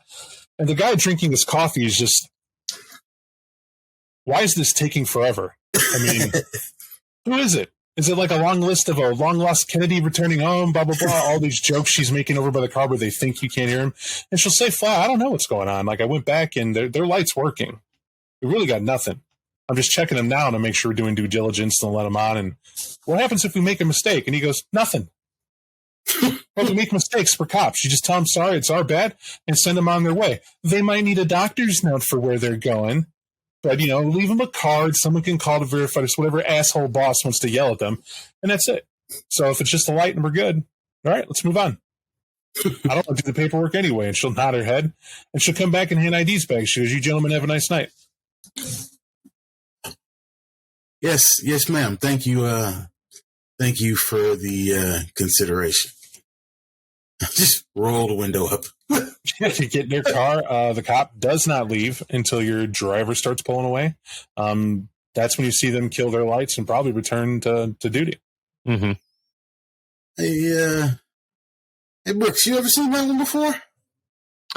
That is, there are members of our clan that can do things like that, but I've never seen any domain have that pervasive of a hold to have patrol cops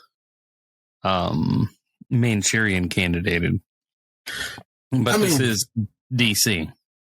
That was impressive, man. Like random beat cop. Like we're also dealing with someone much older than anyone else we typically deal with. Yeah, I suppose you're right. I guess I'll keep an eye over both shoulders. Let's get to it. Driving through DC, it is hard not to think about everything you've seen on TV shows, all the security that you do see going on. There are quite a bit of cops driving to and from. You do spot some government vehicles. Again, not an unusual sight, but maybe uncomfortable. It just seems too much. But it's almost drowning in the traffic that you get from a city that's popular and at night. And mostly it's because, well, obviously you're between like several states, right, that conjoin here and kind of use the capital to that. And you don't get the feeling that this city is different than any other, save for the nightlife. There's definitely a different type of pulse to it. For not just for kindred perspective, but you get to somewhere like Chicago and you hear the stories. It's industry, it's former butcher shops and slaughterhouses, and everyone kind of takes that mentality as to why it's a quiet downtown area. Right, it used to be known for all the slaughterhouses. Well, all that got sold off and replaced by businesses, so naturally that gets shut down. However, the opposite end, New York never sleeps. There's always something going on. Always feels like it's never slowed down or anything. However, Washington kind of has it where parts of it seem laid back. Then again, as you pass this parkway or hit the Jefferson Parkway and things like that, you can see people still walking around along the park, taking their time, all that en route to where you're going. And you pass, like, go over the Potomac to kind of see that. And whether your driver's just taking you on a tour, it's more or less to see these sites and what's going on. And there's an eerie feeling. You can see the Ronald Reagan Memorial and across that the river, but it's in eyesight of the Pentagon. Like you can exactly see it. Well, you kindred could if you got out the car, but by direction that's where it is and looking at the signs. And then in this neighborhood, nice parks, Washington Monument, you have the White House. That's not far from the Octagon at all. So when you guys pull up to the parking lot for the Octagon, you have to take a ticket, and it's a machine. It's nothing. This isn't Tremere-like at all. I want to point this out. Right? You get the limo in, turning in, and it's like, oh, we're on the site, no big deal. There's a street that you could park on, but it says no parking anytime. There's a sign up for there, and who wants that ticket issue? And however, public parking right across the way takes maybe, you'd say 15 spots at that. They bill it as, for all night parking, it's $35. It's $15 for like 1 to 2 hours, and et cetera, et cetera. We all have places where we've seen this parking, honestly, robbery occur. But despite my opinion on it, it's partially filled up, and it's because it's public. If people take this, hop out, will walk wherever they want to go and do what they're going to do. You guys come in and take the ticket, and you'll see on there for the Octagon House, and it's, by the way, ticket tells you it's closed. There's a number to call, the setup, visitation, and everything else, hours of the next day. Pretty cool. You weren't told what to do here other than to go here. And it's pretty obvious. Your driver takes the card. He informs you that it's you're set, and he will wait for you. And I say your driver. There's two people. You don't really care about these guys. They're taking care of you, but I want you to imagine that as an Archon, you see dozens of retainers. They're all vetted, all trusted. They're on someone's juice, just not yours. And they're giving orders to follow to help you get there and do whatever. They carry your bags. They have your gear. You call them. They do. It's the same two guys. You're used to them. They dealt with you all the way from Vienna. They're here now. Nothing weird about them other than being normal looking. And that's that. But they're sitting and they're waiting. Minus the guy who comes to open. Mike, you're the side that he opens on. And this is probably strategic. It's the one that faces away from the house. You're experienced.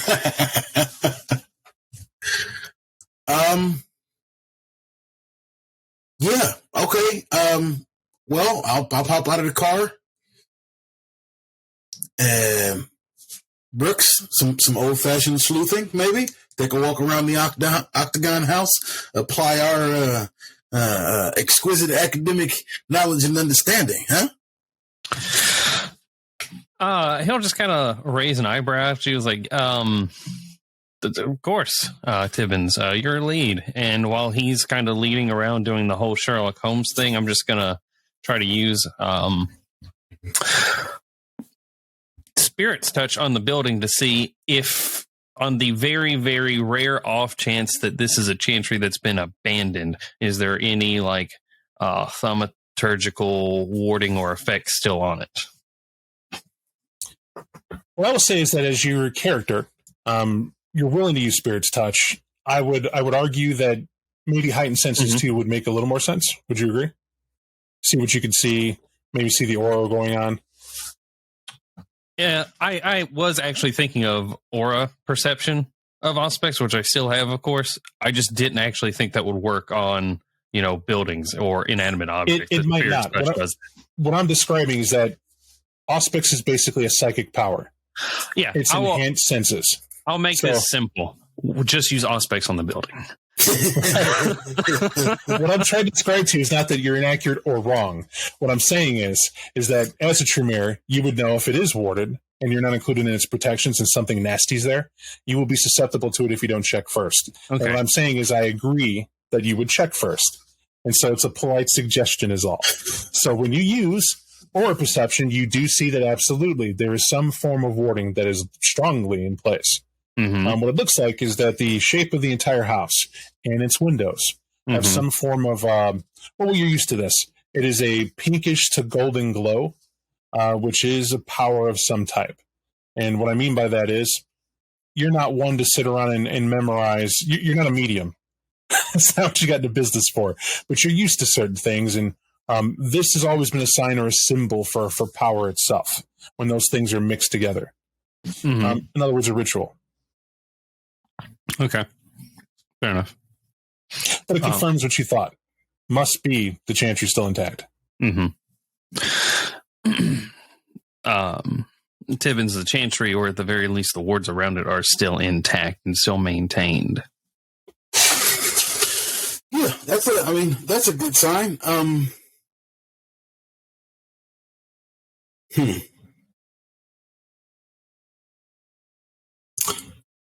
How would I enter my chantry if this were my chantry?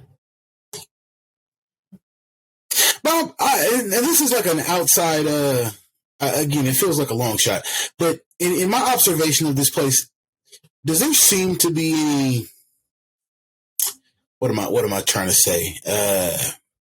The words that keep coming to my mind are sacred geometry, right? I'm having like a national treasure moment in the brain.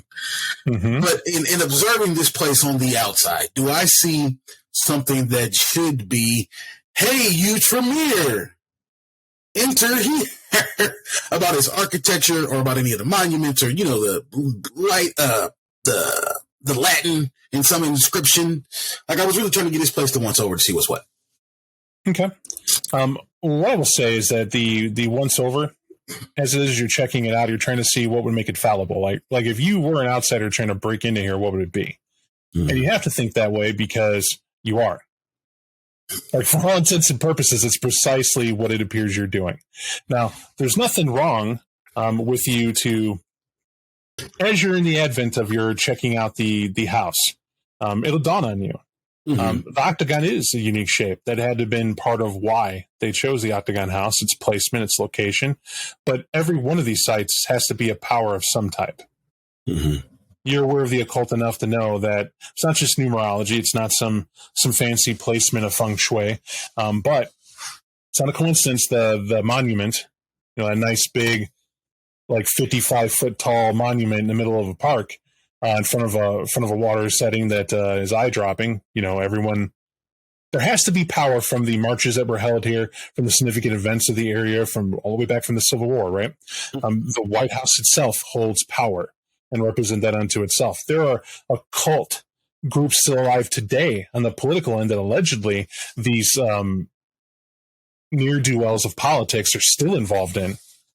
So yes, the octagon would have that. Now, how would you enter here? Well, the answer is, how do all of these politicians hide their occult significance if they're a part of it? Won't make it too hard of a thinking. Oh, okay. Go ahead. What I would say is your character can make the quick jump. They hide in plain sight. Yeah. Which means they're not going to have a fancy explosion for touching the house. That would set it off, right? That would ruin what they're trying to do. You do have a card. There's a number to call. Maybe that's it.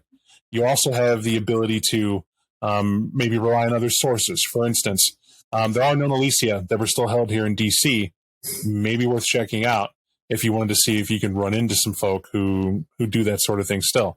But you're right here in front of the building now. You can also just see what happens if you ring the doorbell. Yeah, I was going to try the mundane first, right? Let us attempt to ring the door and then perhaps try the knob. It's nothing to you walking up to ring the doorbell or knock on the door. You don't see an answer and nobody moves. You do note something, though. As you ring the doorbell and you're inside of it, you do see this small orb that's up on like the ceiling on the stair, staircase up. It's sealed over, as you can see in the picture. And when you go to do it, it's like, oh, that's a camera. Oh, so okay. maybe someone knows you or can see you or does something, but someone should know you're there. And at the moment, there's no immediate answer. And you can wait several moments, like 5 minutes if you want. You still don't get an answer. However, what you do see, there will be a rather odd occurrence. Turning off the street now, and it is noticeable, probably more to Peter, for you, Brennan, because while he's up at the door to the house, you're pretty much by the street, kind of checking out the spiritual wellness of the chantry itself and letting that go. And you see these 4 motorcycles go by, guys with similar cuts. And on the back of those cuts, it says Vikings. They look like maybe the Sons of Anarchy was watched too much, but they look the part, like they could be on the show. And this is their second time driving by, you note from memory. You ignored them the first time, looks like they went with traffic. Now that he's up there on the doorstep, they come through again. I'll get Tibbins' attention. We might have some company. Recurring passersby, Vikings Motorcycle Club. The unfortunate aspect of the octagon is that when you're standing in front of it, it is very easily to be targeted. As when you look around, what it does is we're standing here and we're at like the inside of like a V shape. So anyone that's outside can just get a perfect view of us. Very little shrubbery. Hey, these things are manufactured that way. Well, that's peculiar. Tell you what, let's return to the limo, try this phone number, and assume that either our ghouls are armed or the car is armored. What? Yeah, we got a phone and there's a camera in there. Maybe there's surveillance so we can reach somebody. We'll get in and we'll tell the driver to just start making loops. We're not the only ones that can do this. You go back to get to the limo, and the driver nods as he'll back up. And of course, to leave, you got to put your ticket in for how long you've been there, and they give a grace period of 15 minutes. And whether he's happy about it, you assume so, with a smirk on his face, he goes to feed the ticket, and we're not here that long. Just as the divide comes up for the limo to leave, those 4 bikes will come and stop at the entrance. They're just idling. One guy will get off the bike, looks rather normal. He's not clean cut, but his goatee it's biker motif day, right? Just get that in your head, and doesn't seem harmful. What I mean by that isn't walking over with a double barrel sawed off, right? It's walking over. You'll see him reach onto his vest and pulls out what appears to be a phone, and he'll just casually tap the back window. I'll lower it this time. It's for you. I'll take the phone. This is Brooks. You'll look at it. Nobody on the phone. Oh. Just he hands you the phone, but you can see that when you have it, it's not locked, and more importantly, says there's one text message. Okay. All right, we'll look at the message. What it says, free VIP at Purgatory. And then it gives a link for appears to be Google Maps link that you could press to see where it is and see what the hell that's about. Yeah, I'll bring up its, I'll press the link, see what kind of place it is, where it is. It is a nightclub. Appears to be a happening nightclub. Very now. I will say that's a little disconjoining, even for you, Peter, being you're the youngest of the two. Definitely out of your element for your character bike. It's got DJs. Looks like the latest DJs come here to perform. They tore it up on Halloween. They changed the club's name to Purgatory. It's one of the 10 hottest places to shake your boogie down if you're a youthful mortal looking to make a name for yourself or a performer. Okay. And the message did say some VIP invitation to Purgatory. Did I just make that up? Correct. No, Okay. It's not. You mishear me. It's part of the message before, right? So there's a link below it. It says VIP access. That's what you have. At the very end of this message, there will be a QPC code. Okay. And so apparently you get how that works. You're up on technology. Someone will scan it and kind of tell you what's going on. Okay. But that's what you got. All right. I'll take it. And we'll Brooks will just look at the guy that's still in the window. I'll just like nod at him at the receipt. We'll take the code and I'll give the driver our address. And I'll give Tibbins the rundown on what this place appears to be as we're going. When you got your phone, because I didn't describe it, Biker went back to his bike. And at that point, they do drive off. Ah, okay. There we go. That makes that easy. To it. So assuming you're saying, just to make sure I got that right, yeah, we're going. What I say is I just give the address to the driver, roll up that window, and to Tibbins. The invitation on the phone was to a VIP section for a Purgatory Club. I'd wager to bet that this is not Dorfman or any other Tremere, as these bikers didn't approach us when we were at the Chantry. Nor do I think this is our Sejanus fellow. Well, it's got to be somebody awfully prescient, right? We've already had one unexpected stop with the police, and it can't possibly be a coincidence that those bikers were right on time either, unless they've just been circling the Octagon House. So who could it be? And you know why I'm asking. I don't know who it could be. There's different ways of surveilling an area. Certainly the Gangrel and the Nosferatu have their own methods. Mm-hmm. Or a darker turn, Tibbins. It could be our cousins on the other side. Yeah. Yep. Well, whatever it is, we'll have to deal with it, and we are the reinforcements. So let me take my tie off, and we can get to it.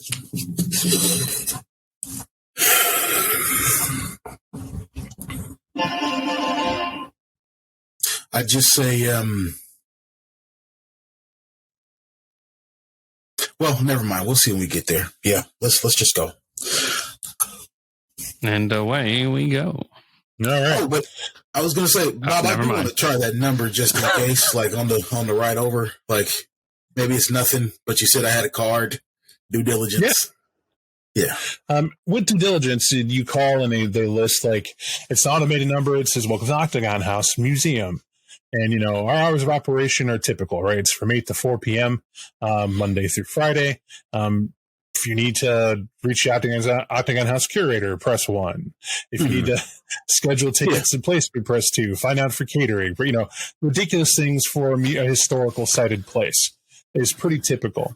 But they do have a place for you to leave messages. It did say it went to the curator itself. That part I will give you is unusual. So, because normally you wouldn't get a direct line to the curator. They would tell you to leave a message and someone would get back to you based on business, or they would leave an email, a series of emails from probably on the actual Octagon House card. There is this talking about to contact for curation. Here's this. Talk to the manager of the property. Here's this. You get the idea. I will leave a message. I'll say, hey, this is Mr. Tibbins. Wanted to come by the house. Me and some of my clan are here and thought it would be a nice place to visit. Please give us a call back. All right. And just hang. Yeah. And your message is delivered.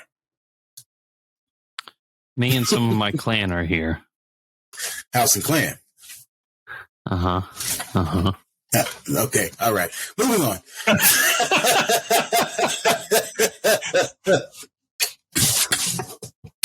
Messages are delivered weird around here. It's okay. Sometimes the way it is. Now, driving out there, we've done very little to address what your characters look like, and that's my fault for skipping through. We also didn't really introduce the roles that you're playing. So if we could, real quick, starting with Brennan and then to Mike, if you could give a description of just your character's name, what they look like, and we can go from there. My character, Peter Brooks, looks like he's probably a couple of years out of school. He's well dressed, but not like flashy, right? He looks like he is pretty well off, but not rich kids of Instagram, right? He's got a nice suit, looks expensive, but probably not designer.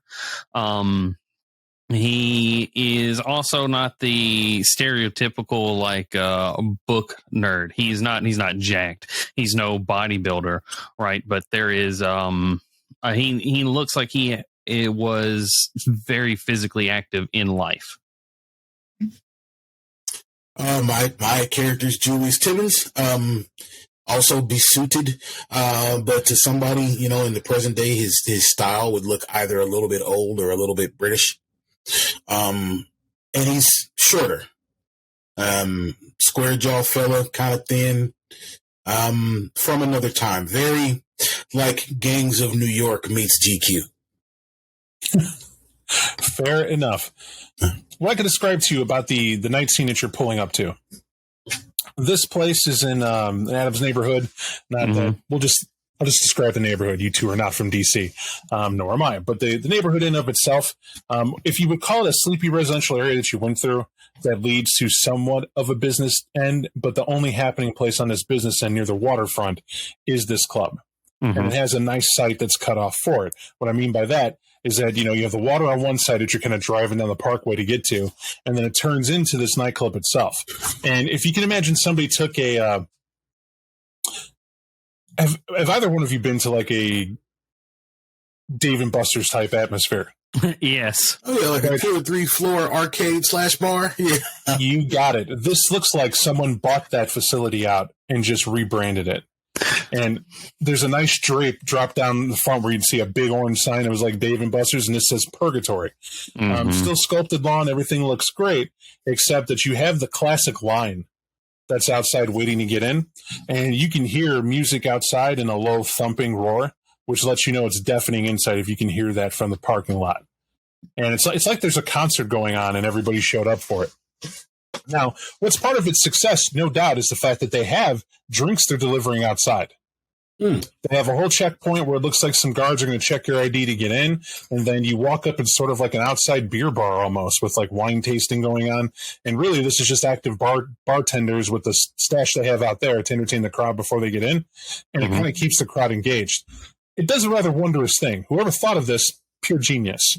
And the legality for this must have been expensive as hell, because these people can go back to their cars, or at least they're supposed to, except for the fact you do spot plainclothes cops.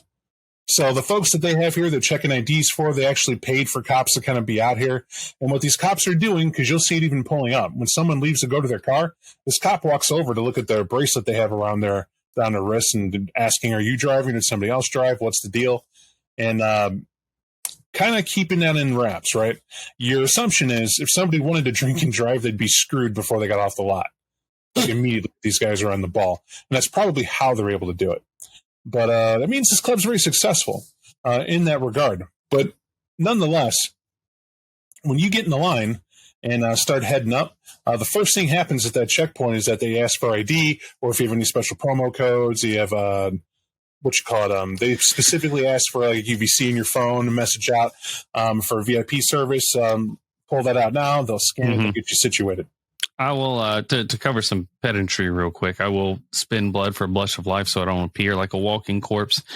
And I will give them the phone that shows the VIP code, the VIP QR code, whatever it was.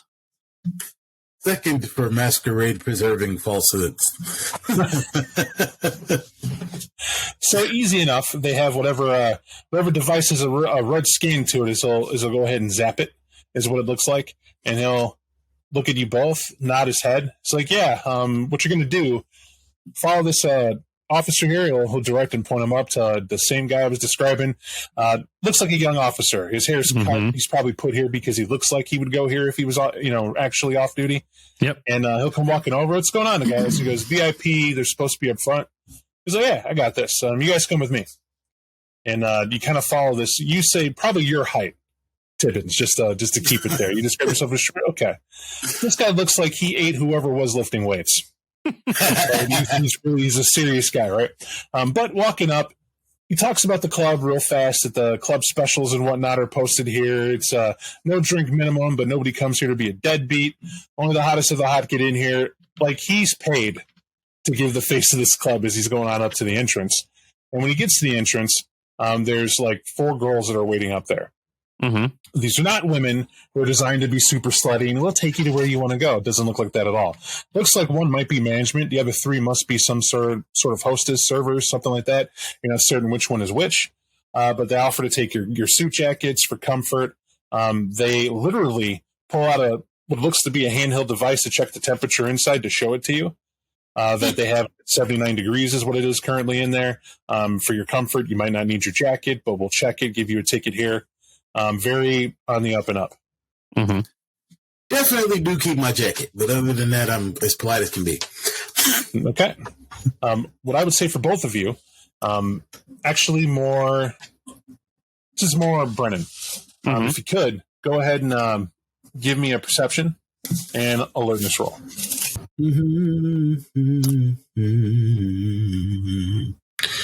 That's not a bad roll. That's a decent roll. Oh, there we go. All right. So we got that. Nice roll.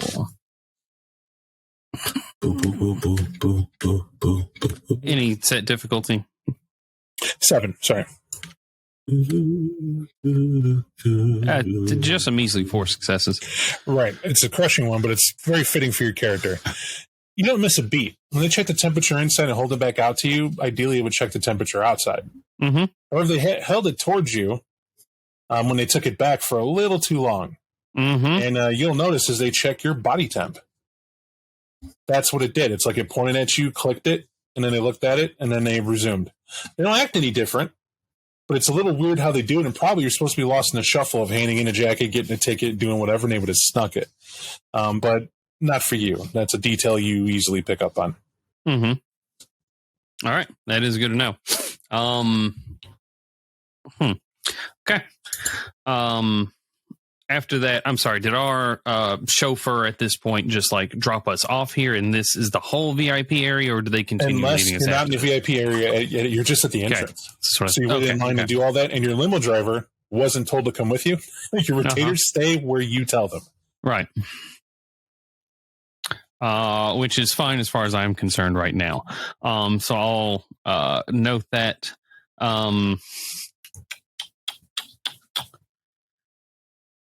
That kind of confirms to me that these guys are either ghouls or just paid staff. I'm not going to worry about auspexing anyone in this room, but I am going to try to watch and see.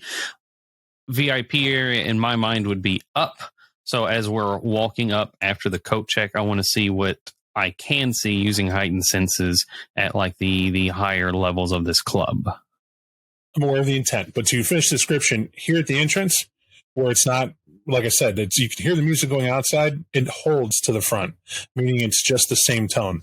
However, once they get you guys settled, and yeah, we're going in and you're heading in, probably with I'll do a plum, there is a bunch of people getting down, jumping around on the dance floor itself as you're passing where the dance floor is and the DJ. And because who doesn't like photos? We all do. To let you know the type of atmosphere that you're kind of going through. They're deadly close to the DJ. That's my terminology to state that even though he's covered in mist there, this is the guy. And that's it with it non-misted, and he's up there just doing his work. The people who are up on stage, which is right by him, that are dancing, they're permitted to. It probably adds to it. There's roughly, your guess, about another 300 people throughout there jumping around, dancing, doing what people in the club do. And then it has a wall that's probably the largest bar you've been to. You can see a whole bunch of people that are up at that bar trying to take orders, drinks, doing whatever. And then there's some places in the stand off at like a standing table over here on the side, no big deal. And then, of course, like you assume, stairs up. And the stairs up naturally is a velvet rope guarding it. They're guiding you over there. Unless you guys are telling them, nah, we want to stick out here for a little bit. Not at all. Not at all. It is local fare is what I'll call it. You don't recognize any DJ that is up there that you would know about, although it is quite good. And some EDM music is basically what they got right now, but different times might indicate different realms of music. This time, very popular. For you both, call it a kindred instinct. Being in here, yes, this is a place that one could spot drug deals if you wanted to. Mm-hmm. You both have the interest and intellect to kind of spot we'll call it the villains in the room. You have a knack for it. There are people a lot here just blowing off steam. And then you spot back by the bathroom, there's a guy kind of hanging out wearing shades on the inside is usually an indicator. And he doesn't want to really be known, but yet there are people coming up to him, even as you're kind of slowly walking through by twos or threes, some being sent away. A little rougher looking girl is actually up by him, a little African American girl. It looks like a firebrand. Her hair is braided to one side, and you'll watch her shove a guy by his face away from approaching too soon. And have to be kind of cooled out by her would-be buddy, whatever they're doing. And it makes you wonder what is really going on. But you're cool with it, as they're all doing whatever it is that they do. When you get to the VIP section, they get you to the rope. They tell you to go on up. They don't offer drinks. Nobody slaps a bucket in your hand of ice with some wine in there. They tell you you're the only people up there tonight. So do enjoy. And they send you up up the steps. I'm not going to assume you're walking up. Allow me to slow play that until you tell me. Because of course we'd be the only people here. They just told us. I will be trying to reach out with my auspex to see if there's maybe anyone up here who's trying to maybe hide, obscure, using obfuscate. Yes. I got you. As you walk up, first your sense of, because you're not going to make it sound, you'd be deaf. Mm-hmm. Heading up to there. Instead, you focus on vibrations. Right. Someone might be settling movies, someone moving something across the table, et cetera, et cetera. And indeed, there is. It's over by the bar, and you sense that before you go all the way up. And when you do get there, what you see is it's about a 6'9" biker. It's behind the bar, not hiding, just he's up there, kind of minding his own business. But first, let me lay this out. Okay. These nice velvet-backed walls and everything like that. There is a bar that services up here that we're talking about that from the stairs is immediately on the left. Mm-hmm. And behind that bar is, the one, the only, biker guy.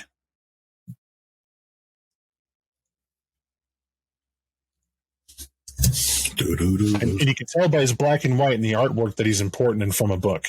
I just want to warn you of that in advance. It's almost as though there would be a book just about this whole situation or setting.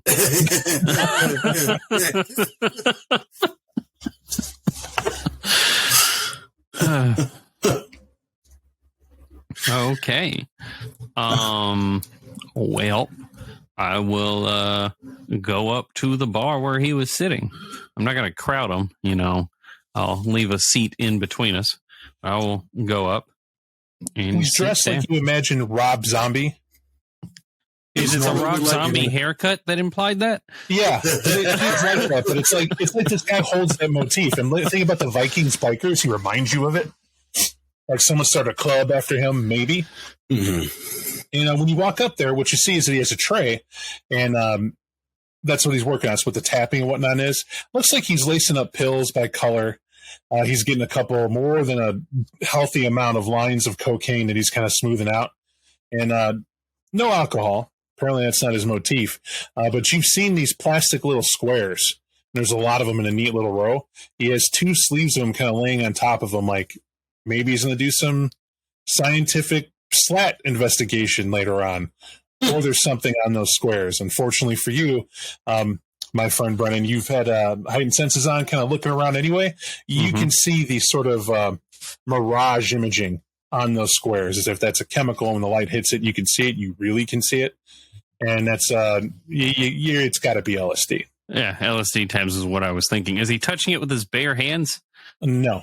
Okay. Like he's not touching his tabs right now. When you get up there, he's just making a line with what appears to be a credit card with cocaine, and he'll look at you, both coming up. So about time. Yeah. Traffic was killer. I'm Peter Brooks. We've not had an introduction. Yeah, Brooks, got it. Who's your buddy? Tibbins. Julius. Nice to meet you. Brooks and Tibbins. It's like a bad cop film already. I like it. I'm Bjorn. All right, Bjorn. Well met. Did you send the invitation for us, or is that just kind of a standard thing? Nah, I won't say invitation, but you've noticed something odd, did you? Coming in? A little bit, yeah. Mm-hmm. The health checks are pretty top notch. It has got to be now. That's like the state of affair. Listen, it's sort of an odd thing that's happened since Vittel got himself revealed. We kind of lost the respect of the cohesion of the tower, as it were. It's not what it used to be. So things are a little different. Was a time you'd arrived at the airport, Prince would have had his guys pick you up right there. You'd have been escorted where you got to go to your first Elysium, probably out to the monument where that monster was going to show you what's what. You'd shake in your boots, terrified of him like you should be, and then welcome to the city. Keep your head down, don't fuck up, or you'll be dealt with. Pretty standard fare.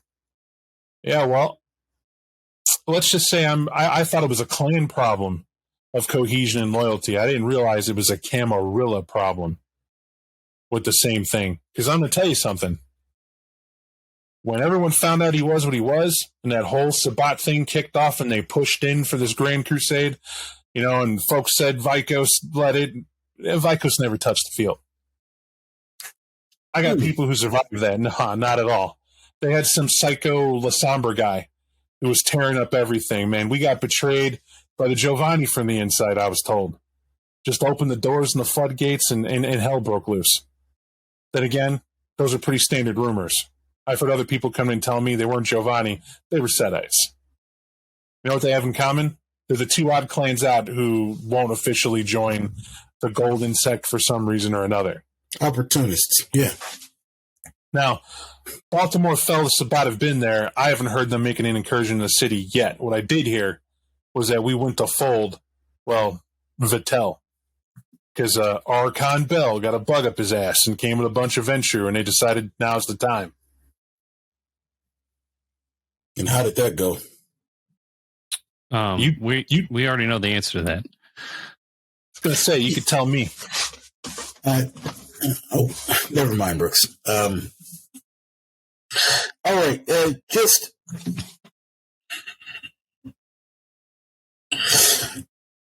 has anybody seen or heard from anybody else at whatever used to be an Elysium around here? What I could tell you is that I'm going on a whim. You guys got to be the, I don't know, princess to be. You got to be sent by the tower because you're the only people I know would come calm. The Sabbat we spot, they come in, raise hell, and they usually tear off looking for anything that smells like a prince. Like, that's their goal.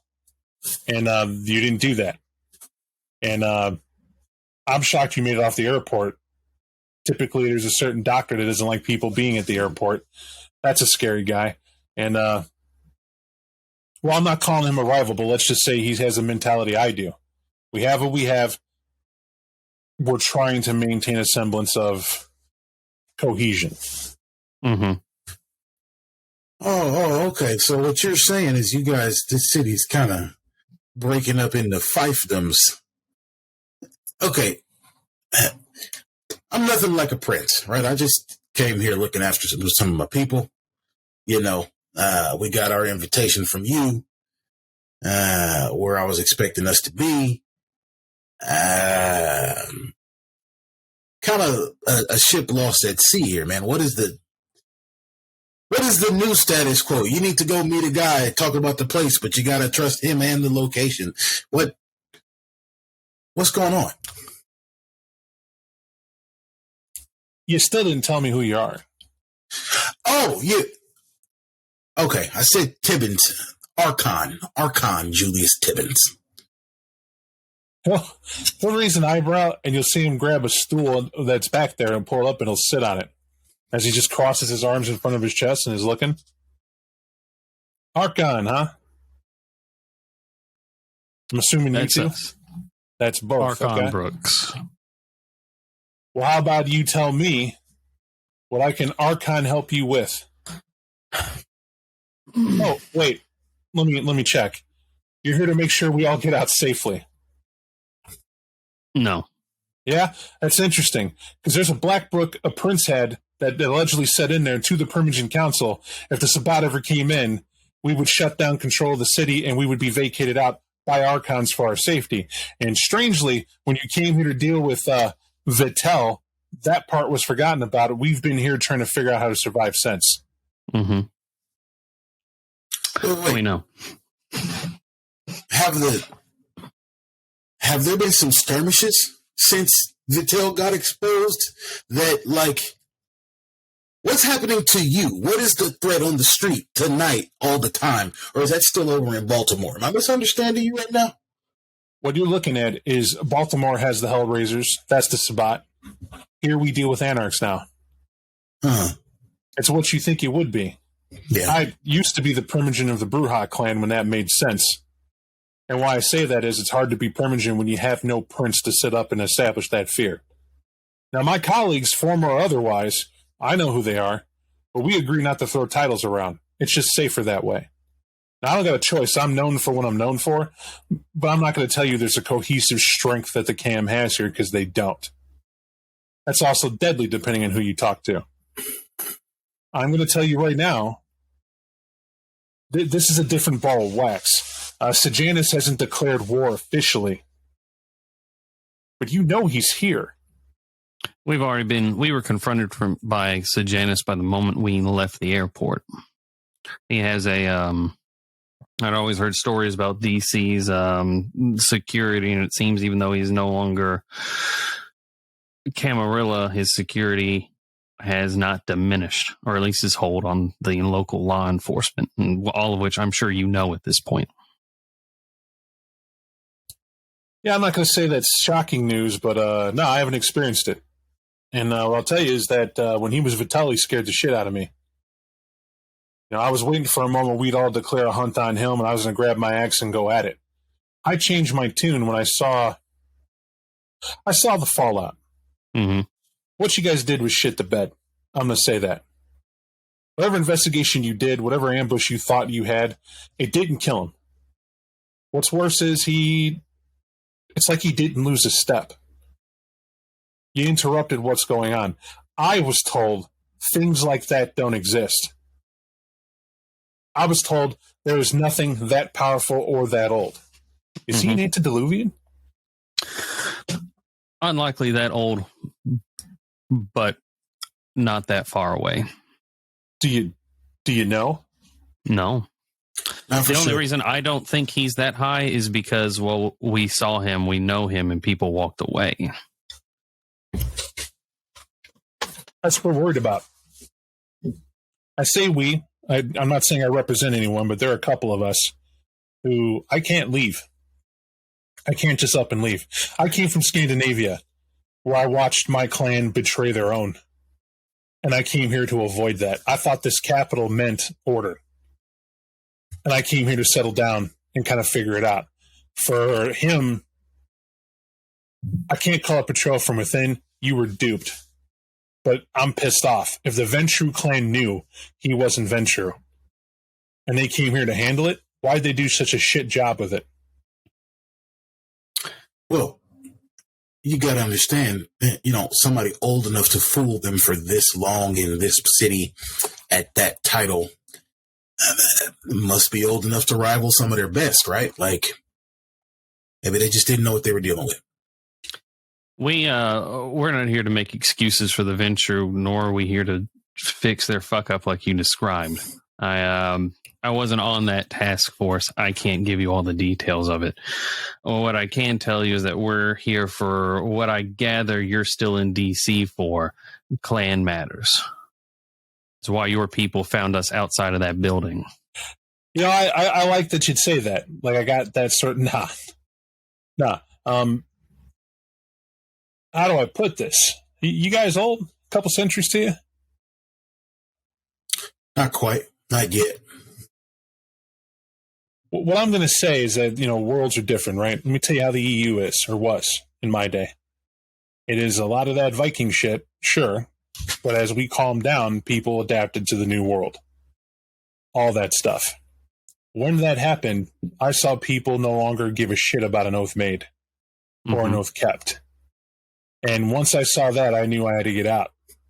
Because once a person you can't honor somebody's word, and betrayal is a everyday thing. And I mean, in your lifetime, if you don't see a brother betray his father or a brother his brother, it's going to happen. I get that. But this idea of clans, leave that for the Scottish. It's not to say that, no, there isn't clans and Brujah have similar. Yeah, sure. But DC, man, has always been a chance to find our own. And the politically minded came here, and we tolerated that shit. They would come here looking for politics, an idea to be blah, blah, blah. Sure. Me, I stayed to the party scene. I came into this. I want to be where everybody blows off steam, me included. I'm going to say, maybe selfishly, I'm trying to forget the past just a little bit. But why I asked your age is, when you're an elder, you don't have the ability to understand the youth. It's not there. You've seen it all. They think they're new and they're hot shit. They're not. This is the same behavior, rinse and repeat. Like, there are some people I've met that thought the freaking printing press was the end-all be-all of technology. And they were made around that time. And so to them, that was their focus. But after a couple centuries for them, and next thing you know, you hear about the internet. This is supposed to end-all be-all. Is it a shock? The only shock is you have to get off your dusty ass to figure out what the internet is now. It's not impossible. But you see what I'm saying? But the patterns are the same. People squandering for power now, looking for wealth now to control the majority, to change their place in life. And you got to claw up, step on other people's heads. So my answer to you is no. I don't represent a Brujah clan anymore.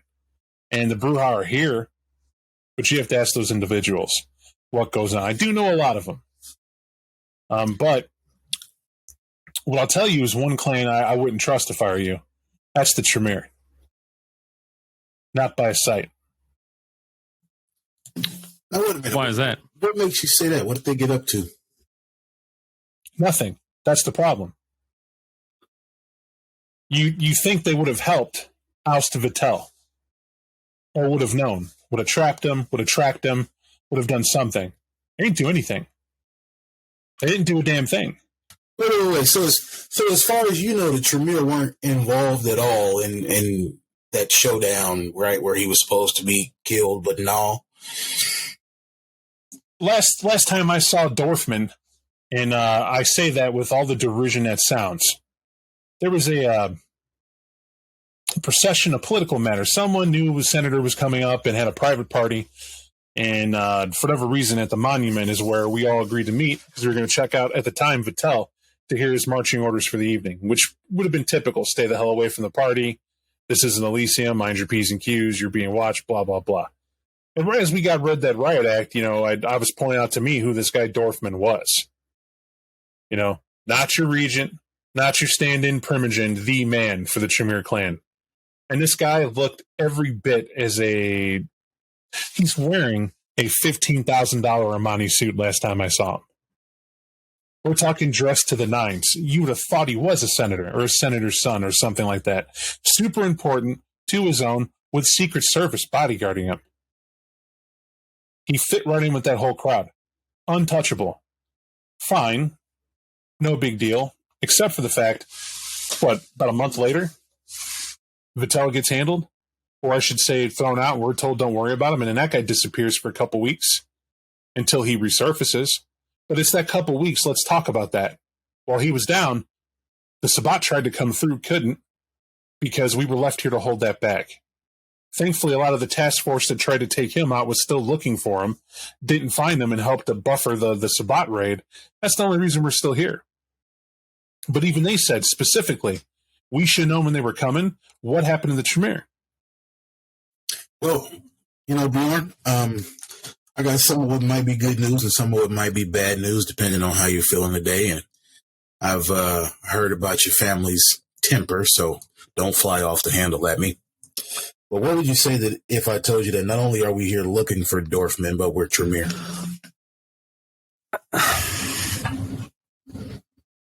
I'd tell you to get the fuck out of my club.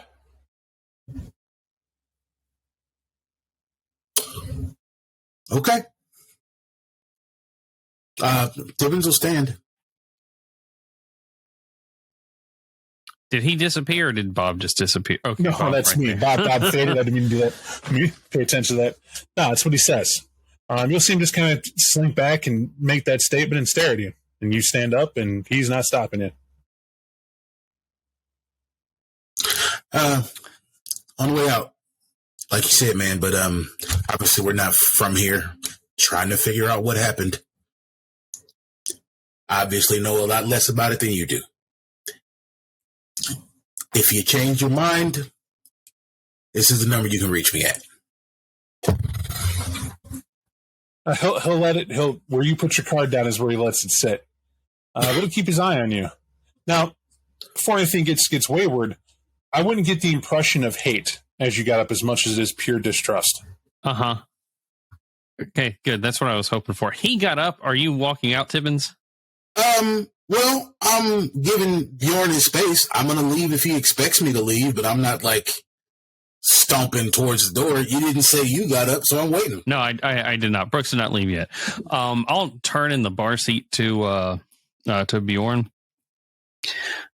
We're here to find the Pontifex not just because of what he is, what his station is, but because of what he did. Like he said, nothing. There were protocols set up, evacuation that was supposed to be done. He was supposed to be evacuated, and he didn't. Our concern is it wasn't just Sejanus duping the Camarilla. That maybe he was working together, in which case, if he was, this gets a lot more complicated and a lot more dangerous. What your charisma empathy? Difficulty of 7. I believe that is a 9. Let me see. It is not, however, what is empathy under? Is it under Should talents? just be empathy there. Oh, he doesn't have empathy. All right. Well, there we go. I kind of misread that situation. So that makes it a 9. All right. Well, we'll see what 4 dice can get you. Excuse me. Shit.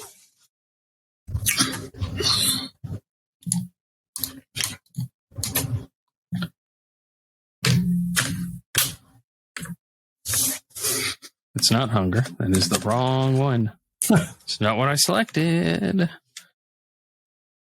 There we go. 4, 9. It's just no. That's a botch. So no, that's what occurs? No, it's just a failure. You're Yeah. all right. So what happens is he'll kind of raise his eyebrow, like, All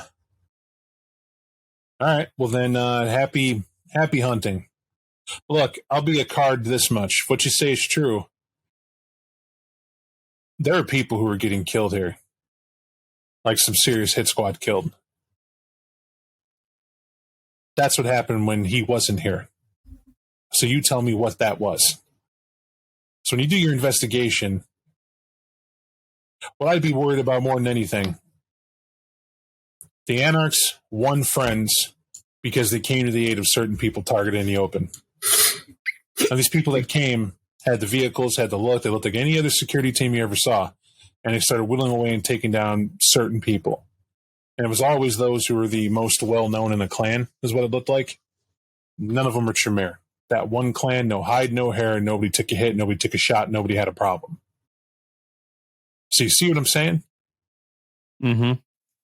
And the word is, the guy who had access to people like that was this Pontifex guy. I don't even know what that is. I was told, but if you look up the definition, it's some important mucky muck guy that looks over regions or some shit. Sure titles. I hear every clan has them, but we don't. So, but that's all I can give you. Your Archons, notice I didn't order you out. I said what I would like to happen. So, and I get that. Okay. Have a good Well, night. I should tell you, the Justicar that we had here, and it was kind of a city joke, Art Morgan, he's the guy I'm talking about, was a good friend that got killed. Now, they targeted him and his so-called Archons, and they wiped them off the face of the planet. And that's all why old Sedge wasn't here. Now, if you want to say Sedge did it, I disagree. He tended to be a hands-on guy, I'm told. Mm-hmm. Yeah, that matches with our interaction with him earlier. Okay. We'll respect your domain. Thank you for inviting us here. He'll nod his head and let you go. When I mean let you go, doesn't do anything to stop you from leaving. Right. I will go rejoin Tibbins. We'll head on out to the limo. It's easy process. There's some bastardized version song of Gundam style that's going through here to kind of get people up, which lets you know this is just as cheesy. The slower part of the night, apparently, as they're trying to get that going even more. Gangnam Style house mix. Look, as long they didn't do Baby Shark, all right, so we got that at least. But if you got that sense of humor in hearing that going through, it is funny to you that while that song plays and you're seeing it through the front, there's a lot of colored packets going out during that song play. You see a few of them get kind of hand palm go through, nothing for you two to spot. You're undead. You're used to certain odd movements in a certain way. Plus, I know what you guys have. It's something you spot. And your guess is maybe that dealer in the back was targeting certain people to receive product when they get it. Maybe not. But that's what they're getting there. And you'll see people begin to be herded up to where Bjorn is anyway. Oh, okay. There is a VIP gathering after all. What I will say is that if it's VIP, maybe it's a unique way to feed. You're not really certain. Mm-hmm. But there's got to be a reason he had that party tray. Must be to get people nice and ripped to not notice what's going on. Yeah, cocktails of a certain kind. Mm-hmm. So when we get back to the limo, before I left Tibbins, Bjorn did drop some other info. I don't know if you overheard it from where you were. Not in there. Lay it on me. While Sejanus was missing, the Pontifex was also not to be seen anywhere. Granted, he's not a very visible person on a normal basis. However, he was describing how certain important members of the city were being targeted by security. Not police, but other people, apparently matching the same description every time. One of Bjorn's friends, former Justicar, was one of those taken out. His implication was that the Pontifex was someone who moved in enough important circles to have something like that happen. Yeah, okay. That sounds like treachery most foul and interesting that someone who banished us from his space would be so forthcoming, but who benefits? Right? If Thorfinn is what we believe him to be and is somebody who could pull off such an operation, who gains from him knocking off several prominent members of this domain for seemingly no gain of his own, right? He hasn't declared praxis. He hasn't showed up somewhere. We believe Sejanus is still in town, but why?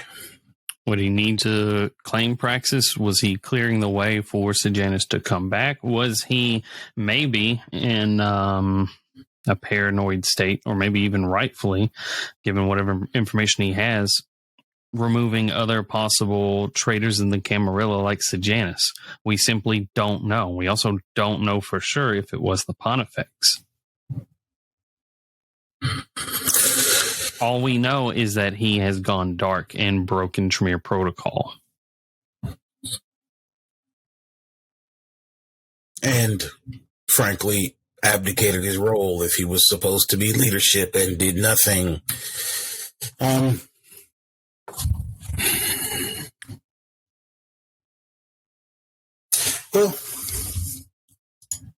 I might have skills for this. Let me request a role. Request a loser. Bob, could I do some? Yes, I have politics. Can I make a politics role to kind of find the negative space in what we've been described right now. Dorfman disappears, bunch of people get knocked off. Sejanus, there's an attempted assassination. What is the shape? What is the incentive if this is being orchestrated by the same person? Sure, I think there's a puzzle like any other. Give me an intelligence and we'll go with politics. Difficulty is 9. All right. Stand by. Bo, bo, bo, bo, bo.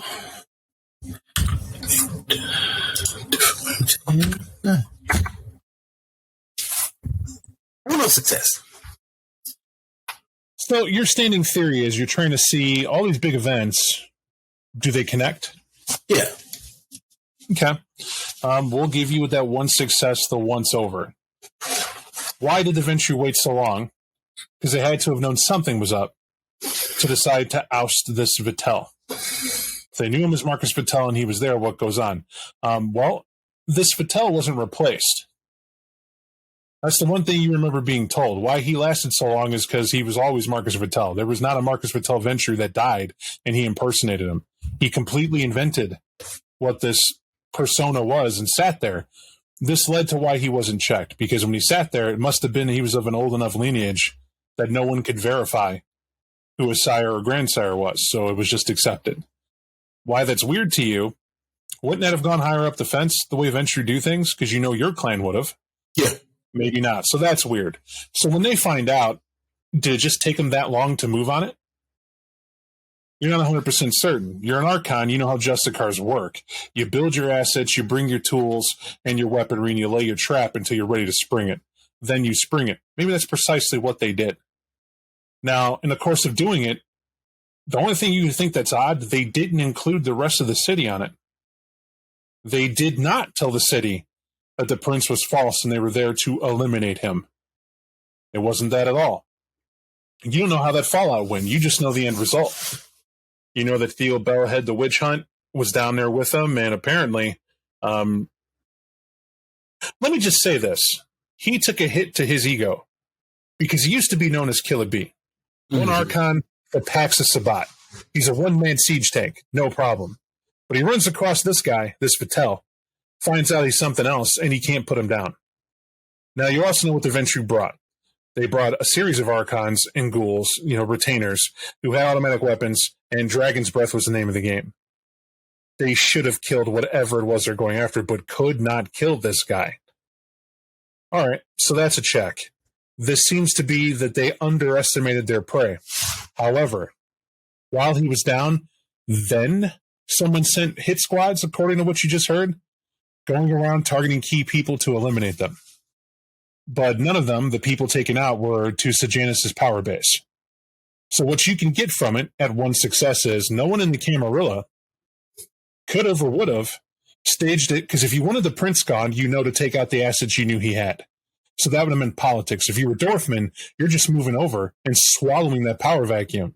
However, if he's not dead, and there was checks and balances in place, this could be why he didn't at all. Fair enough. But nobody moved on his chunk of the pie. That much you're certain. Because that's exactly what it seems like. That's odd. Typically, when a prince stumbles, there are mini jackals lining up, sharpening knives to take spots. And people, to claim it's us who did it, and they lose, and they get dealt with. There was none of that. In this case, it was, honestly, it was Archons coming in, screwing it up.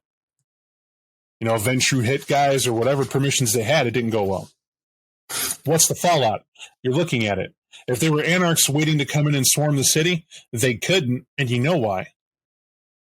It dawns on you the Camarilla has no playbook for this. Yeah. You have a prince in the city controlling everything. Nobody expected it, and when this happened, nobody had time to react to it. So it's business as usual. You still there's no power vacuum. Everybody still has what they had, except somebody felt it was time to improve their power base, came around and cleaned a few key people. Now, the one thing he said was that it was a Justicar that got killed. That's what this Bjorn guy says, but what Justicar would have been here that would have got killed? Because that would have been reported.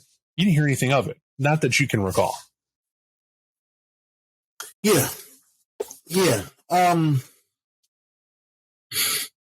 Okay. I'll look over to Brooks and say, I bet you the people, well, maybe you would know this already. Did Bjorn describe the loyalties, like the political tendencies of the people who got killed, right? Because we know that Sejanus doesn't appear to have lost any ground, despite the fact that he should have been ash in the wind, right? And then some hit squads came. So, like, if Bjorn doesn't trust us and he thinks it was Dorfman, it might also have been Sejanus circling the wagons. It could have been Sejanus. From every description of him, though, Sejanus is very hands-on. Make sure you know it's him. He did that to us when we entered this city. Those that died, I don't remember a Justicar by the name of Art Morgan. I remember some people talking about that name. He sounds like a Camarilla loyalist, but then again, well, Bjorn didn't really strike me as a staunch loyalist to the Camarilla. It could be that the political leanings were for the Camarilla. I can't really tell you because I don't know who the other player in the city is. That Dr. Bjorn told us about? Yeah. Bjorn was a Primogen. Maybe the Doctor was another Primogen, but I don't know. Well, see, as a reminder, gentlemen, if you're trying to look up someone in the Camarilla, being Archons, this is stated. You guys come in threes. Mm-hmm. The third that's not here because you could make it is considered control, i.e., this is somebody you contact for info. Mm-hmm. So if you're out in the field doing your thing, it's their job to make the phone calls, get the info, and kick it back out to you. Fair point. We'll have to ask Control to verify that information. Maybe you can verify some of the deaths of others in the city. Much as I don't. Bjorn seemed kind of loose, right? Like he's not disloyal, but he's very chill, not overly concerned with titles, blah, blah, blah. Doesn't seem like he's going to polish apples for an harpy, does he? Well, his unconcern for titles, I think, was out of practicality. Sabat were coming in, attacking anyone with titles. That's what they do. You eschew titles, that's one less target. It's not a bad move. But he had one at some point, so he probably didn't have a huge dislike of him. Also doesn't probably matter at this point. Well, the reason I say that is if you put yourself in the shoes of a prince who somebody just attempted to depose, and I'm going to start knocking people off, the Bruja serving LSD at a nightclub is not that high on my list, as long as he's not a problem, right? What I'm grasping at here is motive. Because I feel like we're going to have to take the long way around to get to Dorfman. Well, of course we are. Give me a wits politics, both of you. Or in particular, let me do this. Mike, Tibbins, give me wits politics. It's a difficulty of 8. It's because of what you said. You're assuming what is Bjorn's angle? Yeah. Only him, you said? Yes. Yeah. Actually, while that's happening, give me 1 second. You got it.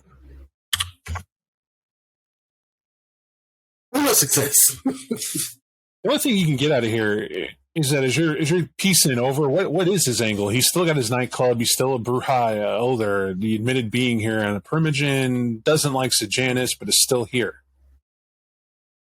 He's afraid of Sejanus, is what you realize. But fear, and he stayed the same place, he still owes loyalty, is what you realize. He might still work for Sejanus. That's a very real possibility. This is also the same reason why when you said Archon, suddenly he sat on a stool, crossed his arms, and leaned back. Mm-hmm. So maybe the wrong question is necessarily what his angle is, more or less look at him like you might a servant. Right? He's there doing what he do, but at the same time, he brought up all that hoopla about Shamir distrust and what's going on and where are they. Did he know who you were? Well, he certainly knew to send us an invitation at the fucking chantry. Yeah. Yeah, normally when a Brujah wants you to leave their domain, they're not as gentle about it as he was either.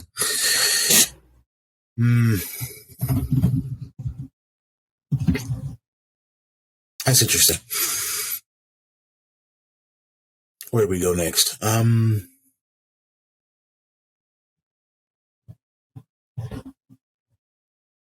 Yeah, I think Brentron has the shape of it. We got to call control. We need information we don't have. So what he's not here? I see you.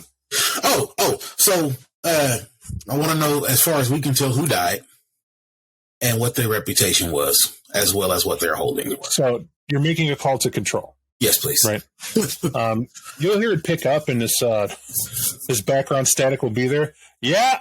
This is the guy you called. Hey, it's Tibbs. Do we know who died in all of this hullabaloo out here in D.C.? Who died in D.C. is a loaded question. Are we talking per capita or No. Like our camp, right? We just got a tip that a certain particular grouping, right, of loyal members got knocked off. We're trying to pull on that thread. Yeah, you got a name of who? Or make my job easier. That's why I'm calling you. Like, are there people that we know have gone missing since, the throwdown out here? Oh, I got it. You think, okay. No, not at all. Like what I could tell you is that that's not how it works. Where I'm sitting at, and this is not me being a jerk, what we were given, and what I know of the place is that we have a prince. He had a childer. There was a harpy. I got some Primogen names, but without you saying who specifically, man, why we sent you there because we haven't heard anything from the city. You understand? These people are under tight wraps. Like you're in the danger zone. You know what I mean? You're supposed to be the hidden guys making hidden moves, talking about hidden shit. I am over here. Let me tell you where I'm at. Okay. All right. I got a van. Right. We got out the crate. I got out of the crate in a van. Now it's a conversion van. It's got a nice sound system. Looks comfortable enough. But someone really thought I needed access to a TV van. I don't know if you know this. I could work the internet. I could look up some stuff. A TV van? I know shit about Channel 6 and what I should be reporting, but they said it might be important. Apparently, if an emergency happens, I could see it. I got 3 different guys down here who, you know how it goes. They work for the guy. Mm-hmm. And they apparently have an idea, but I'm all thumbs when it comes to this. But dossiers I got, we still do that old school. We got the disc, you load it in, that stuff's protected, no access to it. So, okay, all right, let me put on you one more time then. Do you, it's 2 people, 2 names. One, there's a Bjorn, right? Claims to be the wise. Primogen. Yeah. Yeah. Any strange or unexpected allegiances in his history? I know probably not because of his title, but we're grasping here. I'll tell you what's strange that the prince kept him. I mean, this guy had a known hatred, dislike of him, was pretty vocal about it behind the prince's back. And Vittel kind of kept him on. My guess is because of the fear that's there. That's the only time you ever see that. So apparently he came to the city, and like everyone, they have that first terrifying meeting with Vittel laying the law of the land, and then he was allowed to be here, but he immediately went to Anarch leanings. A lot of Brujah Anarchs in the area just really don't like the fact that guy's a total dick where he is. Story old as time. Tyrant Prince, there's a faction, and the Brujah take a long time to build to do anything. Bjorn apparently, I don't know how to put this. Yeah, it seems like he just jumped in with the camp. It was safer to do that than do otherwise. He provided a buffer for those people with Anarch leanings for him to deal with this Vittel guy. So that's what it seems he did. What's more interesting is the war he came out of. Really? Back in the day, in good old Scandinavia, it's I don't know if you know this, it's Camarilla and Sabbat out there. In the great cold north? It's different. So in Sweden, the Sabbat have turf, the Camarilla have turf, and they coexist in the same place. Huh. Yeah, all in the name of profit. It's not this that I've read. I'm more fascinated by that because whenever you run into somebody that comes out of there, to them the Sabbat are just normal licks, man. They're normal people. They collect, they do their thing, they pay their 30% tax thing out there, whatever it is, and they all go off and worship Odin. Some more bloody than others, but they respect the masquerade. It is odd. They're an enemy of the sect, but they don't try to infringe upon each other's territory. And why they don't is the reason Bjorn's pissed. Apparently, he tried to stage a coup, him and the other Bruja out there, and more than a few gangrel. There's a certain Ventrue that woke up and decided that all must go that weren't part of this old regime. And some people talk as neo-pagan shit. It's like they woke up and where's Odin? And someone said, Uppsala your asshole.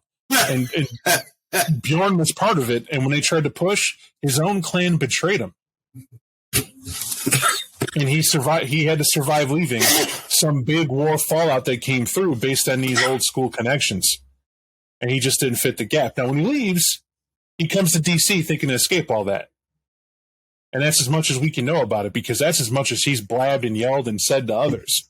Now, we don't know the truth of it. For all we know, this guy should have been Prince and got beat out of just sour grapes. But that seems to be the skinny. But what I can tell you from that, this guy seems like a turncoat. Seems if he doesn't get what he wants, he goes to the guy that will give him what he wants. So I don't know. Do the math. If he's in the Primogen seat, and then Sejanus takes over, or Sejanus is always there, just not Cam anymore. And Cam, once Sejanus dead, good luck. We're trying. Right? We're putting efforts in. Who do you think he serves sitting in his backyard?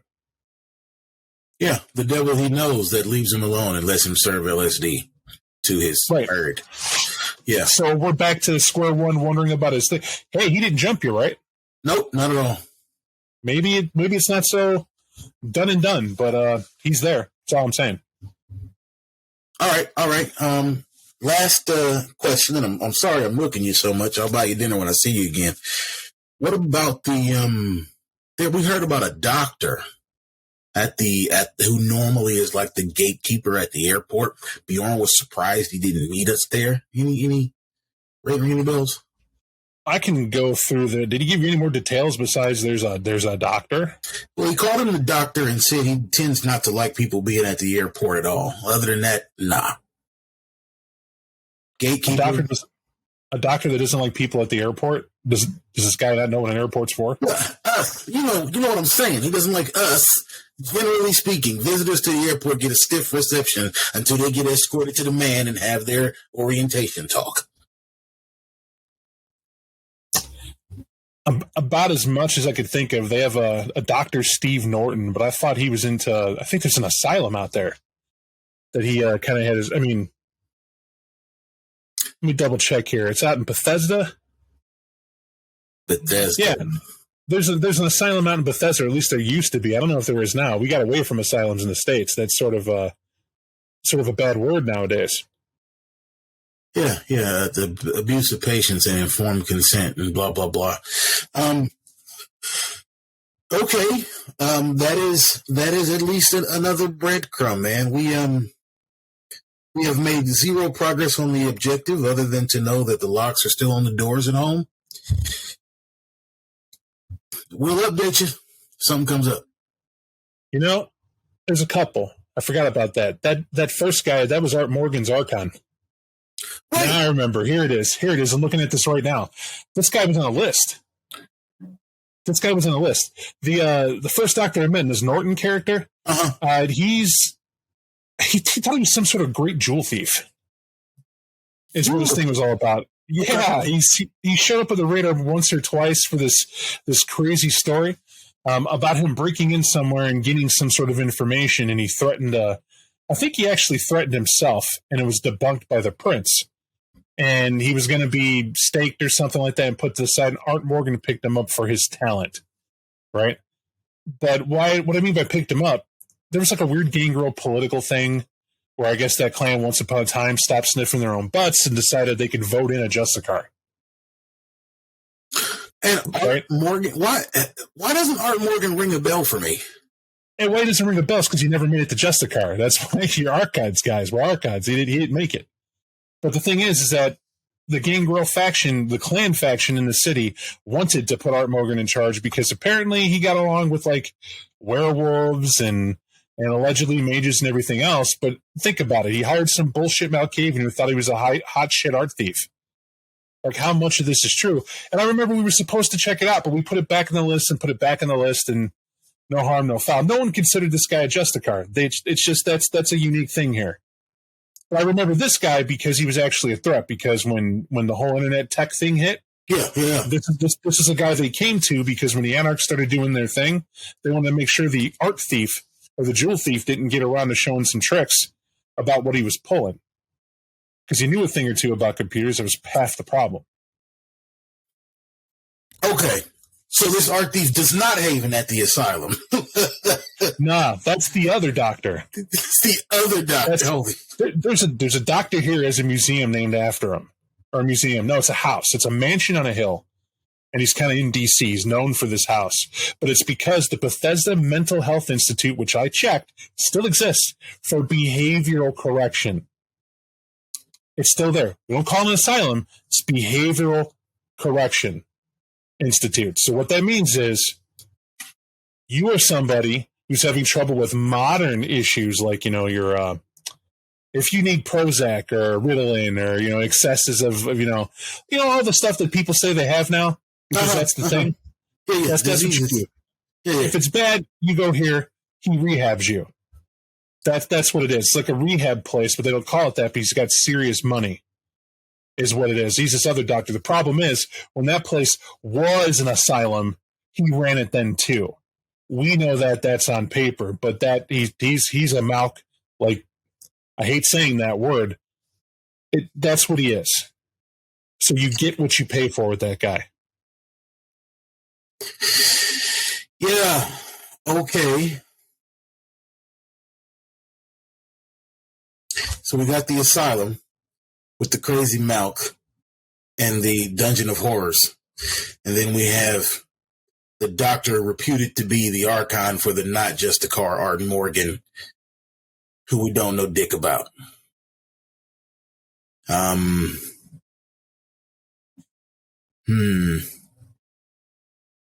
Nothing, not even an address, phone number for that supposed Archon to the Not Just a Car reputation, hangouts. It's not that I have a problem giving out the number. In fact, I'll text it to you, but I don't know which one's a bigger bite, because didn't you, like, why are we asking about Art Morgan? That's my curiosity. So I was telling you about Bjorn. He said Art Morgan got killed. He said Art Morgan was one of a number of people who got killed shortly after the failed attempt on the former prince, now tyrant of DC. Some folks got knocked off. There was lots of fighting. It looked real suspicious. Clan Tremere didn't show up. Lots of questions. City is balkanizing. But he said Art Morgan was his buddy, and he died in the struggle. And we started looking for a doctor, because that was another of the people who were on the list of, like, folks this Bjorn seemed so upset we're currently missing. And we were trying to close the loop, right? Find a motive, find an incentive based on who had been killed or supposedly killed.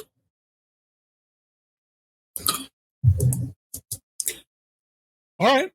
So that's the how and the why. I'll give you this guy's number, but if this Morgan guy was killed, I don't know, would you go down without your Justicar? I mean, that seems to be a bit far-fetched, right? No, certainly not. Me before him. Maybe we start with the Malk. Maybe we start Which one? Are they both Malk? I didn't realize that they're both. Okay.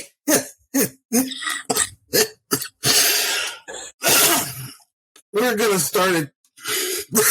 I guess we'll start at the asylum and circle back. Or maybe ring the phone. I'll talk to Brooks. I don't know.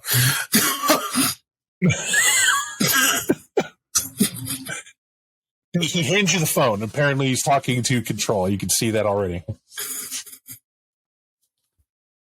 Hey, Control. So, Tibbins is right. Let me make sure I didn't hear you. You handed me the phone with control? Yes. Yes. Okay, all right, okay. Tibbins is right. In our conversation with Bjorn, he was talking about not just Art Morgan being taken out, but several other influentials, even though he didn't really give names. I'm more interested in, is there any way we can confirm any security service was around during this time frame?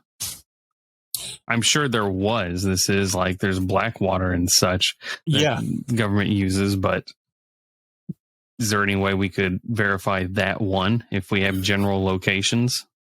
Yeah, but which one? Right? That's the thing. You're saying that one. I'm saying which one.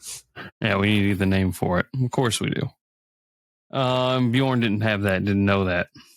God. What I could tell you is that what it sounds like. What are the odds they ran into hunters wherever this was? Oh, vampires puppeting hunters. I've never heard of such a thing. It's I certainly haven't. That seems to be counterintuitive. In fact, I know for a fact even Vattel doesn't do that. Any hunter group, CIA, NSA, FBI, is strictly off limits. It's non grata. Now, if he was holding it as Vattel, he's got to be keeping that as Sejanus. There's no way. Question is, was your guy Dorfman?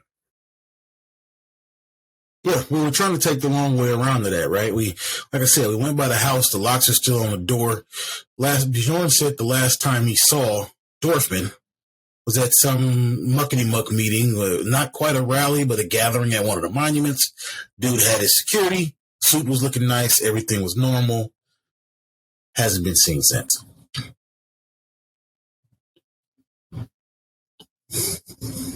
So, what I love about this, the hearing of Vamps, is this three-way call you can do with that speaker. Yep. So it's on speakerphone. I mean, he's literally he's being dead serious. I mean, guys, where this is funny, it's all plausible. You're in for each other, talks going on, it's fine. But he'll continue on and just all I can tell you is that what you're throwing at me is where you want to lay your groundwork. But if you can get into a chantry and you're Tremere, it's kind of the point that you guys are in field. I mean, I'm back here nossing it up, and I'm not an nos. I mean, that's, I'll admit it's rare for a set out of my caliber to earn such a lofty position, but that's what happens when you're bloodbound and you owe, am I right? Mm-hmm. Very good.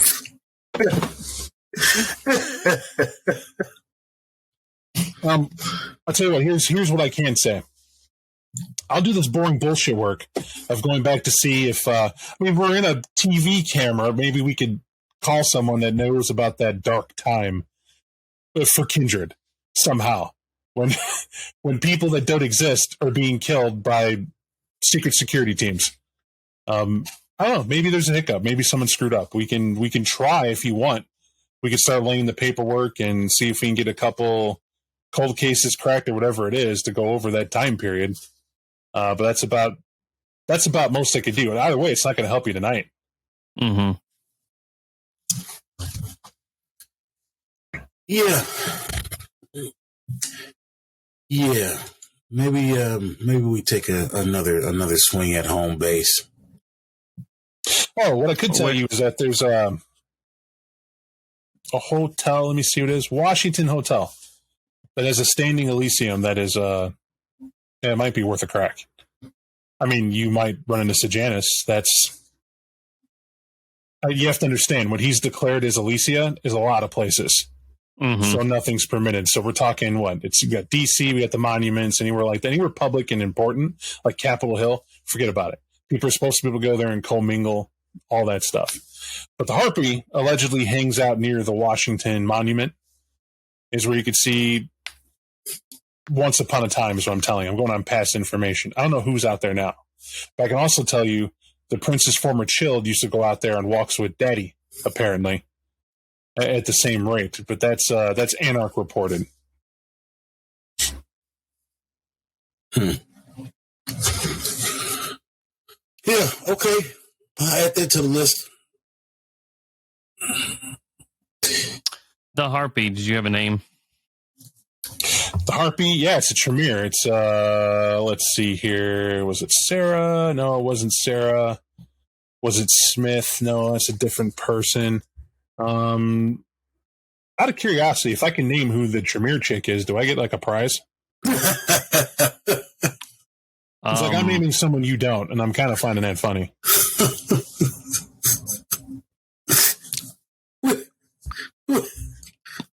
Sure, you'll win a new iPhone. You're gonna have to do better than that. I don't know why it's a new iPhone all of a sudden, but Do you like watches? I'm trying to get something out of here for this because I'm trying to figure out why you didn't know who it is. So, because it's a twofer here. Like, if you guys are Tremere, and you are, Helena Taylor is her name. That's the name.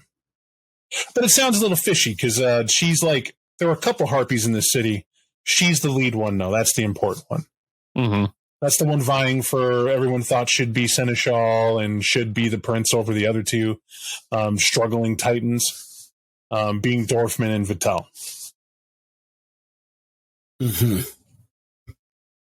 But for the record, I'm willing to bet she would have checked in, right? Right. Yeah. Checked your decoder ring, the whole nine. How do you know about the decoder rings? Fancy guess. Somebody's been talking too much.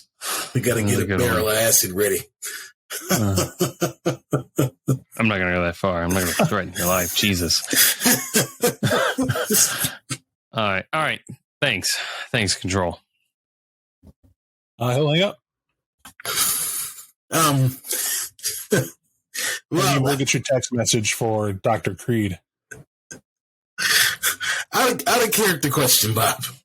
Yes. Well, maybe not entirely out of character, but mostly out of character.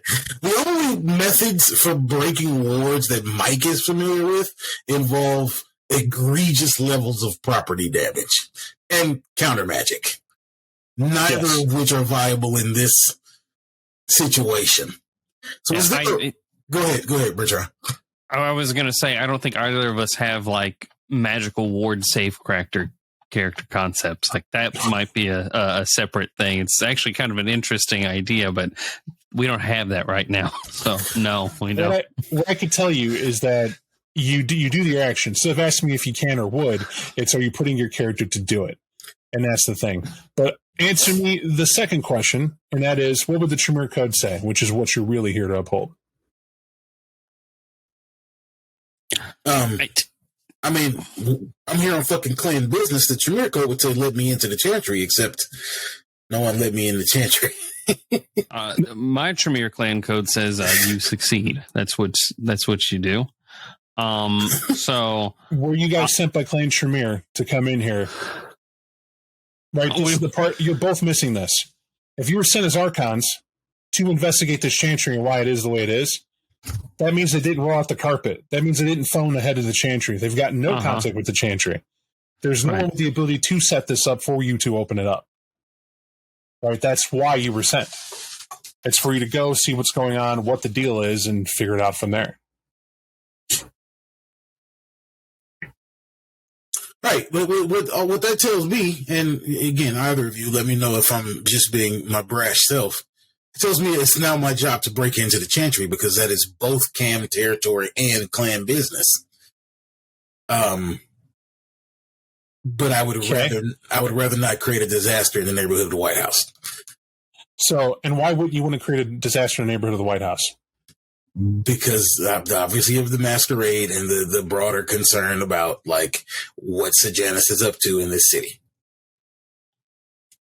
All right, so it sounds like you're telling me you're not going to do anything overhanded. All right, it's fair. Yeah. But as far as to why you're not just waltzing in the door because it's a chantry and you weren't given the decoder ring, it's because every chantry's ran different, right? Yeah. On purpose. Regents set up the sanctity and safety of the place. Typical rituals that you're used to knowing about that are in place that help the chantry stay hidden. They help those who should have access. But the one thing you know is that they had had the blood of the original people when they designed these wards so that those wards don't affect them as they go in. Mm-hmm. You know that much is Tremere. You're outsiders. It would be to make contact of whoever's here. But being here, there's quite a bit of info you have. One, there's no Tremere outside of this chantry. No one's mentioned it. You have no idea how to contact them. But if only there were a ritual that you guys could do that would permit you to contact somebody in a chantry of the neighboring area. I'm looking for it, damn you. I know it's around here somewhere. I think it's like Silver Mirror or something, or at least the one I'm thinking of is both people have to start a ritual at the same time. That one might be the more overcomplicated one. That's if you're having like, a Zoom call over a Silver Mirror. There might be a blood message in a bottle option that I'm unaware of out of the literal 1,000 rituals of just Clan Tremere.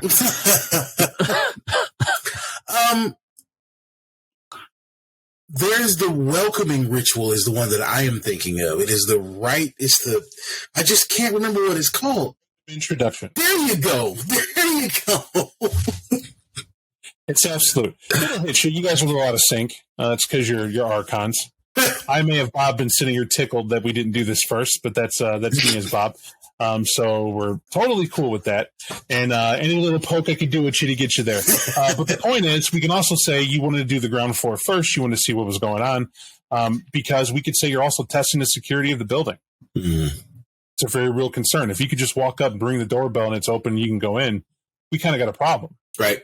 Mm-hmm. That's sloppy. But the wards are intact. That's there. You left the message as if you would anybody who's mundane, but they're not going to know who you are. That's the point of you being an Archon, right? You're an Archon maid. They'd have to have context to know from your neck of the woods who you are before you accepted the title. Certainly they can do that once you're in front of them and check out all sources, blood given, all sorts of magical ways to confirm. But this belies the point. Rite of introduction would have to be done. Feel so silly. Don't feel silly. I mean, okay, maybe a little bit, but you don't have to feel silly for long.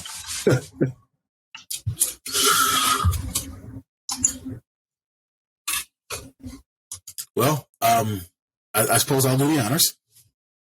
I thought you were. Let me. That's why I was waiting here. I was like, oh yeah, if only I knew this ritual. Silence. I'm trying. You do to find the text of it. So, for the purposes of doing your own thing, you know what the rite of introduction is for. Mm-hmm. Let's just try it this way. How would your character enact this rite of introduction, knowing that it's supposed to be a message delivered?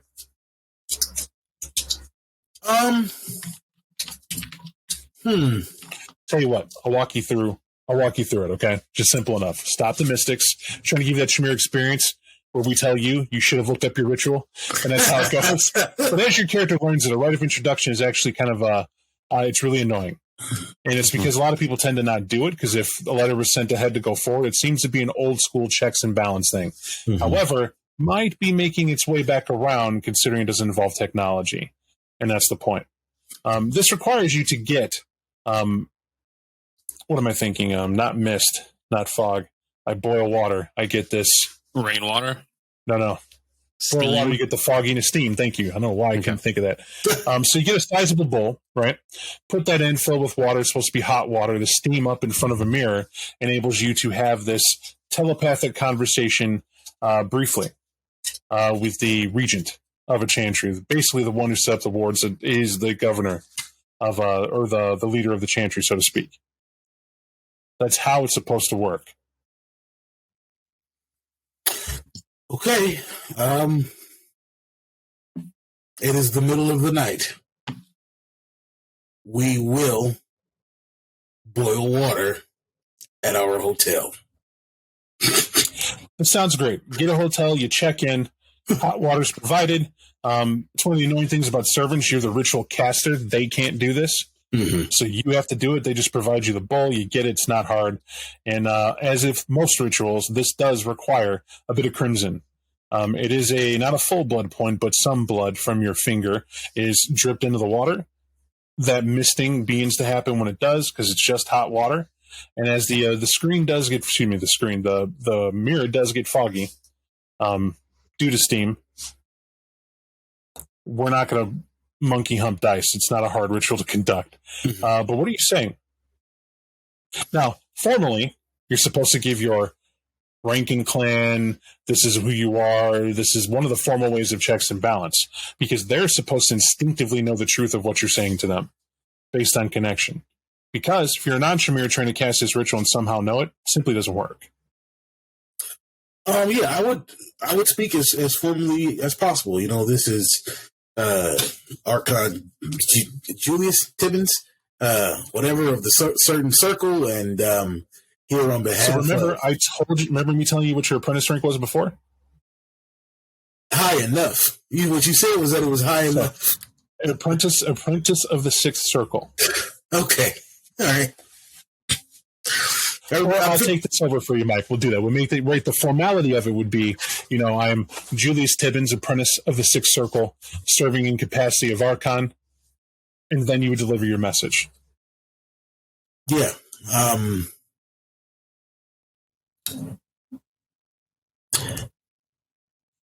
I think I would just say I am seeking access to the chantry at the Octagon House for the purposes of an introduction and an investigation. The response you get is it doesn't take long. Is you say that and it's just words. The response you get is that it's as if they're in the room with you. And what you will hear is this definite feminine voice. Seems to be well and in control, if not a tad annoyed. Archon Julius, it's a pleasure hearing from you. Had you contacted through normal means, this would have been a different encounter. What I could tell you is you already know where the Chantry House is, or you would not have been able to find it. So this confirms thought that you are of the clan. To the nature of why you're here in Archon, what do we owe the pleasure? Well, recent events in D.C. have... And you'll see the mirror. This would be the length of the ritual. Not unusual to you. This isn't a conversation. It's long enough for you to make contact and get that done. Okay. And when it's said and done, one of the things that will happen is that you will see your phone ring. And when it's registered is from the Octagon House, is what it pulls up as. Answer? Definitely answer. You'll hear it. Archon Julius, I thought to make this more formal. I know the limitations of the ritual. Thank you for the greeting and confirmation of whom you are. We can talk freely now. Well, I appreciate your courtesy, despite some stumbling on my part this evening. What if I can be just a little blunt, a little forward about it? What is going on here? Apparently, this chantry has gone completely silent. We've heard tales of deaths. Obviously, you're aware of the attempted assassination on the former prince. What's happening in DC, and why can't we get into the chantry? Well, quite frankly, you can't get into the chantry because it's up to the pontifex to make his decision as to whether or not you're permitted, and you simply don't rate for him to be concerned of you at the moment. Fair enough. So the pontifex as well. He's well enough. The aspect of your visit is what we're curious about. If all it was to see if the chantry is fine, we're well endowed and we're doing well. Well, it's not purely to see if the chantry is fine. It's that the pontifex is of some rank. The city has just lost its prince, and there's rumors spreading like wildfire. I suppose this makes a interesting problem for the Camarilla, doesn't it? Indeed it does. Okay, wait. Let me pause, Bob. Yes. Because I don't have the particular chops, especially clan business, right? But is there a way? Could I roll perhaps my etiquette or my subterfuge, or maybe even my enigmas? Because you told me at the beginning of this journey, right, that I was here basically as an aster first, but I don't know how to signal that to her without being an asshole about it. So it's like, well, it's a secret order. Right. Would you signal it to her?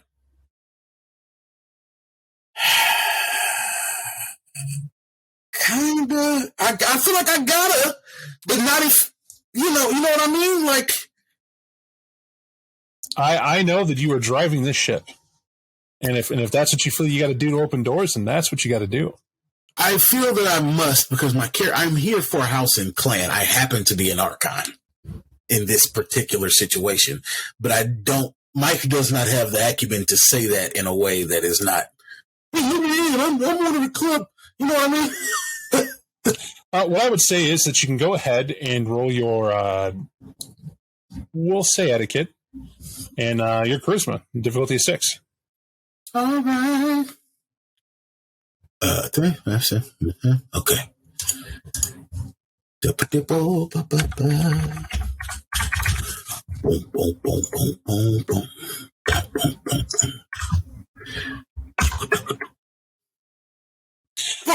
You do it beautifully. You correct yourself and you say, the business and nature of why I'm here specifically is that I was always curious as to how the DC Chantry actually upholds its ideals in the code, and it came here for a re-education of that same process and to check to see if there's any assistance I can lend the Chantry in these matters, up to and including handling any problems that you may have and, of course, reporting back in kind to the clan on your behalf. And when you lay it on that thick in that way, you more or less state along the letter as to what an Aster would be doing here and why. And what she'll do is pause. I suppose I can report that on. As Regent, though, I find that a bit shocking. I don't know what you expect at this point. To visit must be certainly at your discretion. It is. And well, my concerns for the clan's well-being in this town, frankly, require that I connect my leadership to the Pontifex at this time. Right? Oh, most interesting. So you're saying there's an emergency requiring you to play messenger? I'm saying that I'm concerned that there may be. Well, your concerns are irrelevant, apprentice. So I have to be forward about that, if not a tad rude. So you're telling me you're here to play messenger for someone doesn't quite rate as to being important enough for me to suddenly say, come on by for tea. Now, if you're here for a specific problem, I'm all ears. As Regent, it's my right to hear of problems under my house. On behalf of Clan, of course. Mm-hmm. So if you don't have a specific reason other than to say you're trying to connect one with the other, what I could say is you've heard no response because Pontifex Dorfman has not decided that you should have a response. And that should be well and good enough for you. Now, if you're saying your business is of such a caliber that you insist, well, then, of course, you are welcome to come and insist away. You can speak to him directly, in fact. Not at this time, Madam Regent. I'll respect the Pontifex's privacy. Certainly have more investigating to do in town anyway. Can I contact you again at this number? You can simply come by the Chantry, knowing that who you are, that showed up to the doorstep. We, of course, saw you. We just didn't answer the door. Fair and reasonable. Thank you. And chill, have a good night. And chill, hang up.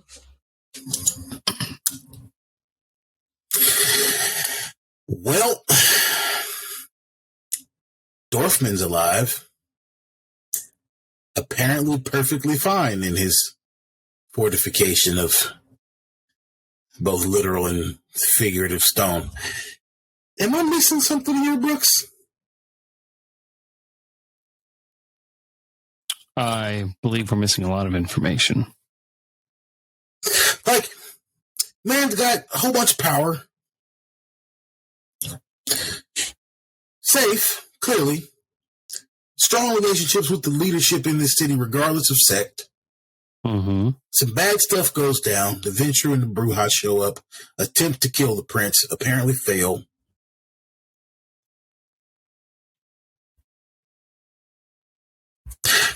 I mean, I guess he could be hiding because he's a suspect. Could also be hiding because he is focusing on what his duties were as Pontifex. Yeah, right. I don't know how much contact he has with the rest of the clan. I would guess because we are here and because we are facing this exact problem, that outside of whichever inner council member he reported to directly, he doesn't have any contact with the clan, meaning he doesn't talk to anyone in the clan anymore. Yeah, but that doesn't explain why people would have, air quotes, expected to hear from him and why he's gone completely out of sight from people who were seeing him on a regular basis in this town. It doesn't. And you're right. Worst case scenario, perhaps he up and joined Karna, but I don't think that's what happened. Yeah. Regardless, Ian Carfax, Justicar Carfax, has a role for us to play. Well, why Carfax did not follow protocol is important. He's also a prime candidate for leadership of the clan right now, and that needs to be conveyed. And if he is not going to take over that role, we need to know why. Well, and then, is he even a threat to the clan? And to be frank, we wouldn't be the first functionaries sent on a roll as a political demonstration. It might be bullshit. Maybe we're here so we can say he addressed it as the Tremere Justicar must. I don't think we're here for bullshit, Tibbins. The Prime Chantry burned down. The Inner Council is gone. This is not a front. Right, but what I'm saying is he may have had to address it because of who he is, and thus we are here. But if there's no there, right, like, Dorfman's alive, Chantry's secure. Sejanus was attempted to be harmed, but has apparently maintained stability in the absence of any help from the sect outside of his own power structure. Right? So, what am I missing? There seems to be nothing wrong other than the sect failed to kill this prince. Nothing wrong, but it's that that Justicars and Archons failed to kill this La Sombra that was a prince of the Camarilla. And not only did they failed to kill him, his power structure's uninjured. And from what we've seen, when we left the airport, Sejanus made sure that we knew this is still his city. And for all Tremere and Camarilla protocol, we don't have anything to address this because he's right. He apparently, either that was a bluff and there's nothing he could actually do to stop us, or because we told him this was clan business and that we're not here to take the city, he simply let us go through. Yeah, As for what else we don't know, we don't know what the Pontifex is thinking, and that is the majority of this picture. The only way we're going to have a shot of finding that out is to stand in front of them, which we apparently have a invitation to do now. Is to do what? Which we have an invitation to do now? To talk with the Pontifex, or at the very least the Regent. No, the Regent made it very clear that the Pontifex does not want to be interrupted, and so that if we interrupt him, it had better be for a damn emergency. I consider this an emergency. Topic of leadership of the clan. Yes, I don't believe that's in question. But again, if the Pontifex sought to be leadership of the clan, he could declare himself as such, as could, frankly, our Justicar, right? Why is nobody saying anything? He who wishes to be leadership of the clan, or for that matter, speak on the leadership of the clan, does not hide in his fortress. I can. There's logic in that. I'd be willing to agree with you, but we can't know until we see him. No. What I'm saying is that you don't wave your badge around and barge in to go ask a question that, if an answer were to be offered, it would be obvious, right? We can't, like, if we wanted to say something about clan leadership, who's in a better position, right? We're missing something here. Yes. As I've said, we're missing a lot. Fine, we don't go up and march into his office to speak with him, but you already have an introduction to the chantry. You gave that regent a reason why you would come to that chantry. We should at the very least go in and see what happened to the rest of the Tremere that also disappeared. What is going on with this? Obviously, something is not right with the Tremere hierarchy in Washington, D.C. We owe it to our Justicar and our clan to find out why.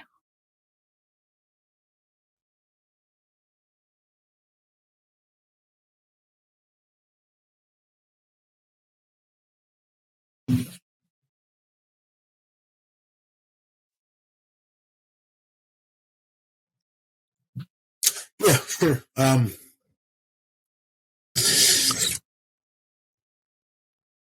Something's not right here, man. I don't mean that in the general sense.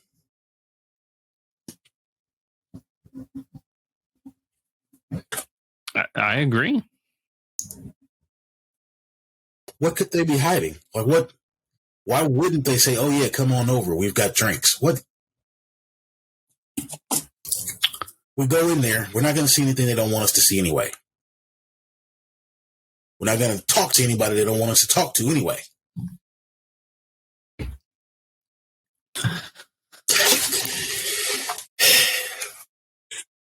Yeah, fine. Let's go. That's what I was waiting for too. So it sounds like you're doing it. So you're going to go back to the chantry. Yeah, sure. Yes. Okay. Going back to the chantry, it is a simple matter for you to approach the door. How are you going to do this? You're going to walk up. You're going to call. You're going to stand there until you're recognized on camera. Yeah, just like last time. Ring the doorbell. Look up at the camera. Hello.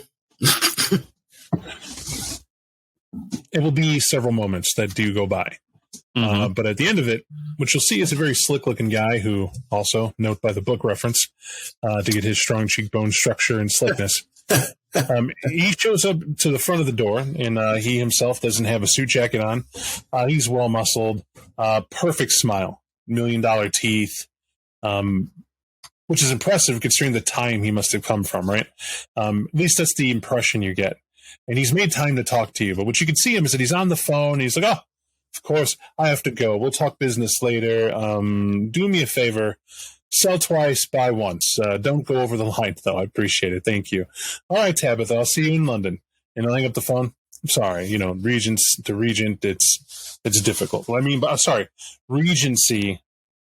I know a regent in London. She's good. But I got time for you gentlemen. He's filled Archons, yes? You're Archons? That's correct. 1 Archon second. Peter Brooks. He'll pull out a mistletoe that's on a red string. Is what looks like yarn, and he'll literally hold it out in front of the door. If he could come in. All right. Noted. Mm-hmm. Yeah. Coming in. I will walk in behind Tibbins.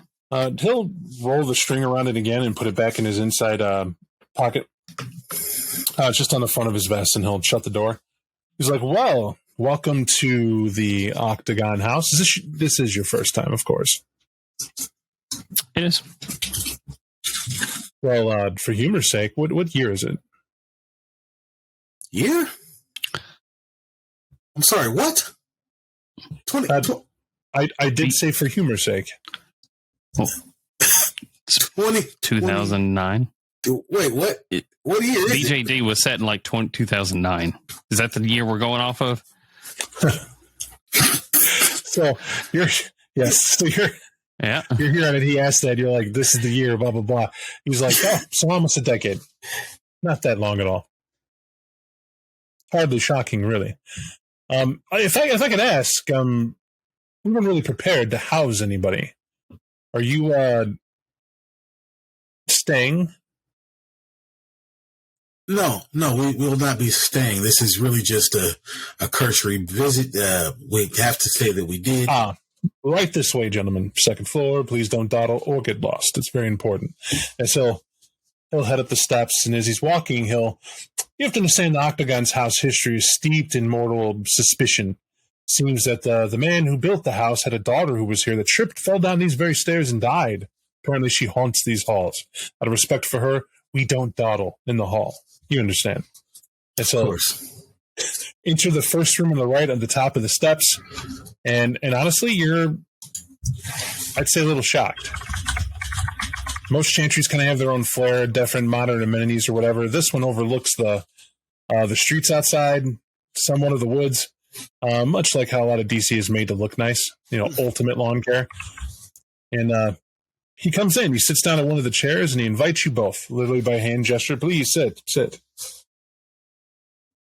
My name, I am Cohen Rose, apprentice of the Fifth Circle, and here at DC's Chantry, handpicked by Pontifex Dorfman himself to be here. Before you ask, yes, I am quite accomplished. I get that question all the time. Most likely better than you, and that's why we were picked here. This is the best Chantry next to Vienna. So, that said, all well and good. Enough about us. You came here for you. I understand it's very important that you are Archons, but you also understand your title means nothing inside these walls. It's to the letter of the code, indeed. Of course. But to that point, I guess I can ask you the obvious question. Is there some reason you can make us aware of that the Octagon House has chosen to cut off most forms of communication? Probably Piter. Guy is so beneath us. Apprentice Piter is a Piter Van Dorn, by the way. He's a bit of a problem, and I'd say that's probably the most singular reason why I was cut off. You understand, he's always had his own way of being. I've expressed such to Pontifex Dorfman and Regent Helena that he was going to be no end to problem. No one listens to me in that regard because there might be a bit of a rivalry between the two of us. But it's too late for that. He made his play, so to speak. Some time ago, he refused to report in, claimed all sorts of things, and he claimed his title as Archon, so forgive me if I'm a bit off-put by that. It's one of the reasons why we scoff at titles of Archon. There's a guy named Art Morgan, if you haven't met him, a gangrel, who, of course, brought this Piter in with him and filled his head full of a different way the sect was supposed to be. And Piter thought this was more sufficient to the utilitarian socialism ideas he had that the entire Camarilla should be. And I scoff at the idea. We're built in the pyramid. It does sound quite ridiculous. And I would imagine you've not heard from him in quite some time. Give or take 9 years, as you say. 9 years. Hardly a crime. I don't know where you're from, but there's no check-in required once here. I mean, he has assets and holdings somewhere in this town. Well, he just doesn't come by the clubhouse. I hope that my humility is too grating, but I don't understand why his abandonment of his role and duty would make the house itself go silent. What abandonment of role and duty? Well, you make it sound as if he stopped returning to the Chantry. He stopped interacting with you all as he fled entirely and nobody pursued him. Oh my God, you're so human. It's a Chantry, and as Tremere, we I don't know how to explain this. Some projects take years, could even take decades, depending on what you're doing. And part of Van Dorn needs all the time he needs. It's probably a new ritual that he discovered has taken him a long time to get a hold of. But that's between him and the Regent as to whether or not he needs to check in with Mommy. But you know the clan. You know how it is. You don't ever bring your successes unless you're certain they're a success. And you never bring new knowledge that you can't confirm by repeating it in front of your peers. So, and faced with me and others, as I said, next to Vienna, we're the best chantry. So you're not going to come here and not be certain that what you can do is rock solid, I'm afraid. So I'm not shocked that Praetor's been out of my hair this long. I'm simply stating that it's because he's not good. He's inadequate. That's why he's not here. And as I said, you caught the part where I said he has anarch sympathies. Of course. Yes, I did. So if he's distracted so far, I'll let him go. I'm certain when the Regent feels he's crossed the line, she'll bring it in. But again, the punishment of her apprentices is her purveyance. All right, but you described Piter's status as potentially a contributing factor to the silence of the chantry itself. And why would that be? I did, and maybe that was too vague for you. I don't care for Piter, and I think he's a black eye for the Tremere period. That's my personal opinion. If you were to hold that as Archon truth and a reason to hunt him, please do. I only have a few places where he hung out, but by all means, find him, get rid of him, send him back to Vienna.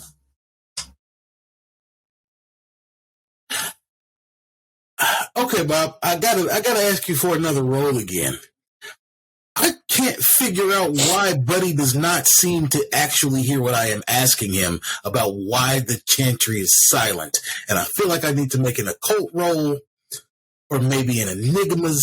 I feel like you feel you need to figure out a puzzle or to figure out esoterica in regards to what this guy is saying. How about we just go with the go ahead. I feel like there might be some reason he's not aware of, something magical, like thaumaturgical or related to disciplines, for why he seems to just whoop, every time he's just like the question just passes through his brain. Well, what I'm going to say is that neither of those roles will help you. Okay, all right. Figure that out. But as you're trying to see if there's a power afoot, I'll give it to you that your character will look. And granted, you're in a chantry, you're certain this guy is magical to some degree. What Tremere walks around with no rituals? Right. But at the same time, that won't help you. But maybe he's simply avoiding what you're asking. Without a roll, that's the only possibility. Either he didn't hear you, or he's deliberately avoiding to answer the question.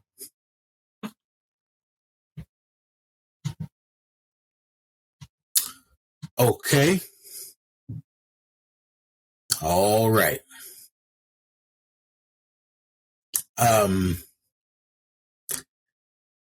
As a curiosity, if you'll permit me, Mr. Cohen, when was the last time you had the pleasure of the Pontifex's company? He'll lean back casually and cross his right leg over his left knee. And Don, either one of you smoke? I do. I prefer a big cigar. The cigarette's fine. I appreciate the offer. I meant, do you have a cigarette? My jacket's not on me. Oh, absolutely not. No, I didn't even bring any cigars with me. I'm sorry. All right. The Pontifex and I are on good terms. I saw him this past week, as always, and for reasons befitting that of nature of what the Pontifex asked me to do. What I do is I go to Elysia on occasion. And when I go to these Elysia, it used to be a nightly affair, but things change around here. I grew bored and stale with it, and I stayed in for a long time, 9 years to be specific, on account of research, plain and simple. The political environment has changed in D.C., requiring an intensive pattern of instruction from the Pontifex and following orders to the exact as dictated by the Regent. We follow accordingly. Makes perfect sense to me. Discipline is one of the great virtues. I I'm bored to tears. I mean, there are things I've missed, certain art exhibits, parties, and gala events, but at the same time, what do? I'm also told vaping is way more proper to perform than smoking a cigar or a cigarette. I had hoped you brought one in, but alas. Understand Amazon's iffy about certain credit cards being used at a historical house for delivery. Again, a personal question. I don't mean to be rude, and I do appreciate all the grace you've offered us so far. Mr. Cohen, when is the last time you left the Chantry? Like maybe to procure a vape and try one out for yourself? Oh, let me try this again. 9 years ago. Mm-hmm. So You asked. wait, you used to go to Elysia's, but that was 9 years ago, and since then you've not had the opportunity to try a vape. That's what you're telling me. That's correct. Hey, Bob, just so I as the player have the right timeline for this, I am assuming that 9 years ago was the whole Sejanus attempted murder thing, and that didn't work. And when certain other people decided to just drop off the face of the earth in DC. Yes, and the timeline we're playing with, yes. Now, for the audience watching, that year may not add up, but we're trying not to be V5. Right. That's the point. We're trying to BJD it, so that's why. Right. BJD. Time frame is like 2009. Whatever. Okay. All right. Yep. Oh, can you tell us about the nature of your studies these past 9 years? I'm sure they're very intensive, but I hope they're at least rewarding for you.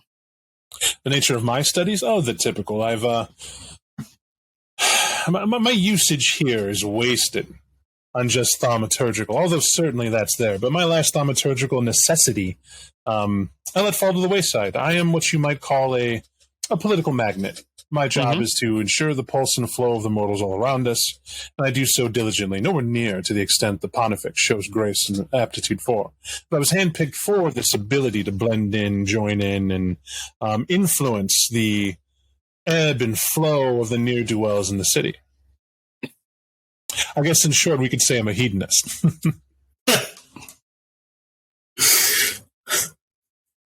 Refreshing honesty.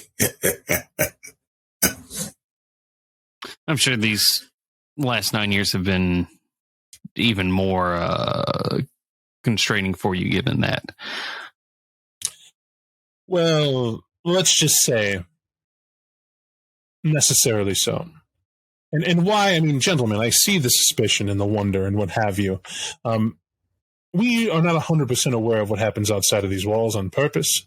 The Pontifex has demanded that we resolve to his information network, and only for him. And naturally, as the pyramid is set, we know what we're supposed to know. Mm-hmm. That's all. I do get to leave on occasion, but only for clan business, and then I'm back. That doesn't allow me to run and grab a vape or grocery or suits or anything.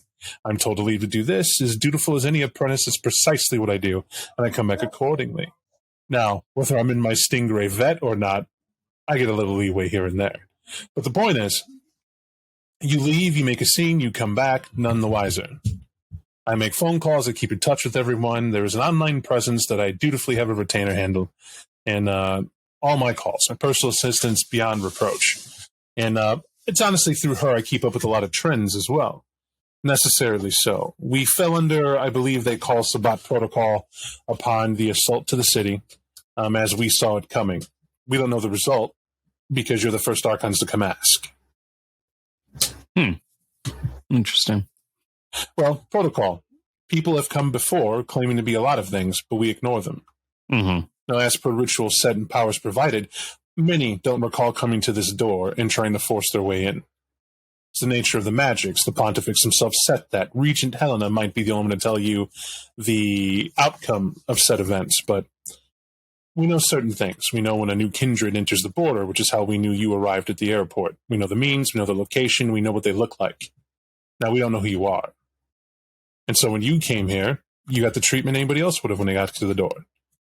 What I find interesting is that Bjorn took an interest in you.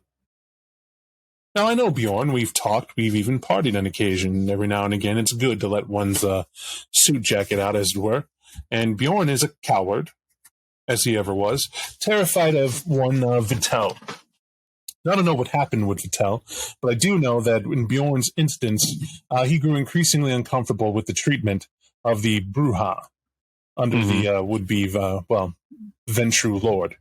And what I mean by that is that when Marissa was the prince, the Bruja had a better position. Bjorn was more welcome, from what I understand. I didn't really pay attention. We came on with the Pontifex. Our interest was never...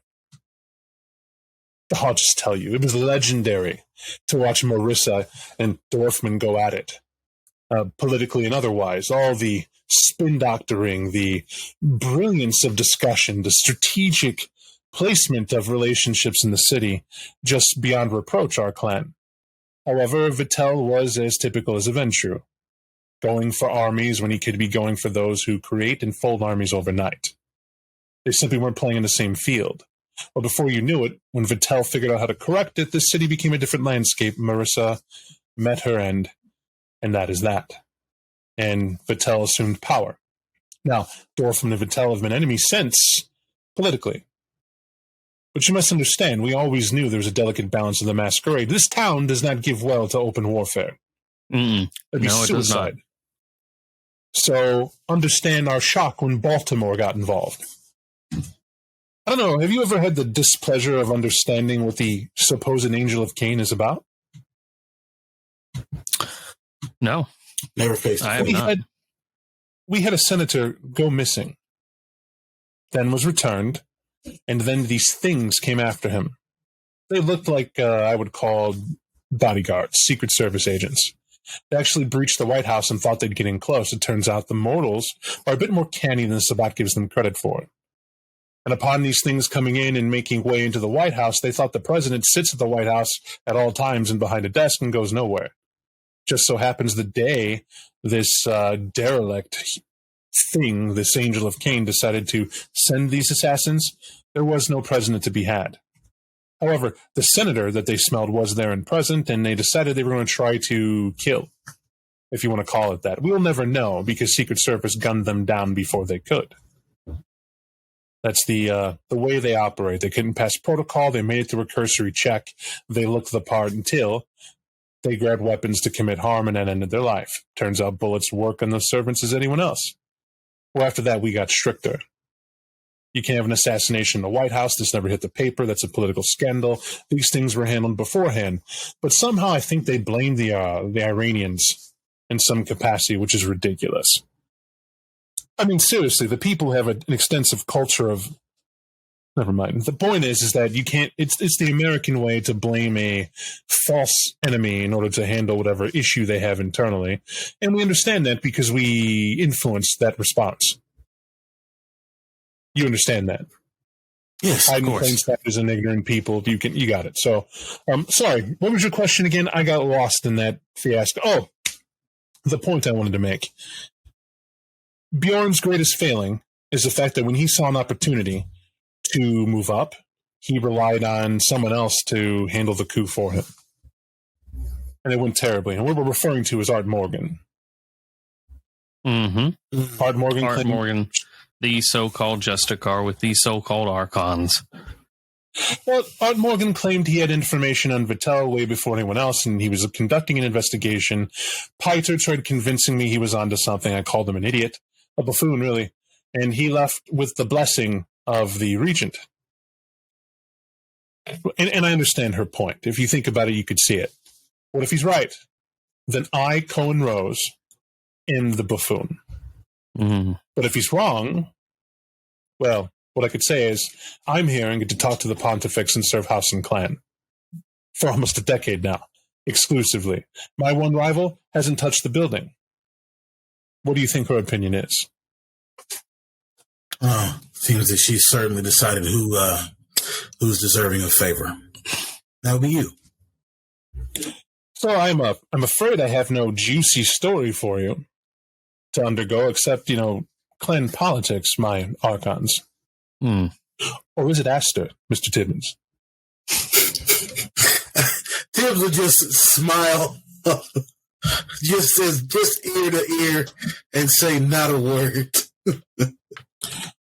It's just you hear a thing or two. The thing is that we're the second best chancery. We're also Marissa had a standing rule with Helena, Regent Taylor. That is, she's a bit of a it's harpy of the city as well. She wants everyone to get along, ideally, and she has a bit of a soft spot for, we'll call it, the human endeavors.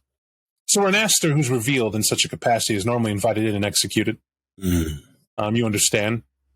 You're nodding your head as if you know revealing what you are should have been your death. Well,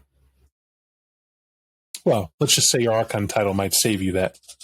But as for your order, we'll leave you to it. We won't report a thing. We obviously respect the usage of one such as you, but I just want you to know that with me knowing what's going on, at your word, I'll keep your secret. But I'm immune to your hunts. I'm not here to hunt you, Mr. Cohen. Ever, Mr. Tibbins. That's the privilege. Your order never hunts me. And I keep your secret. It's not a promise I can give you, unfortunately. You certainly can. You can say as easily as you told the Regent. Cohen Rose, I will not hunt you within house and clan, because naturally, you're beyond reproach. You're a good man.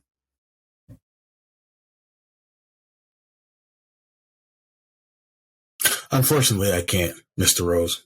I can tell you that I'm not here for you. I can tell you that it's unfortunate for you.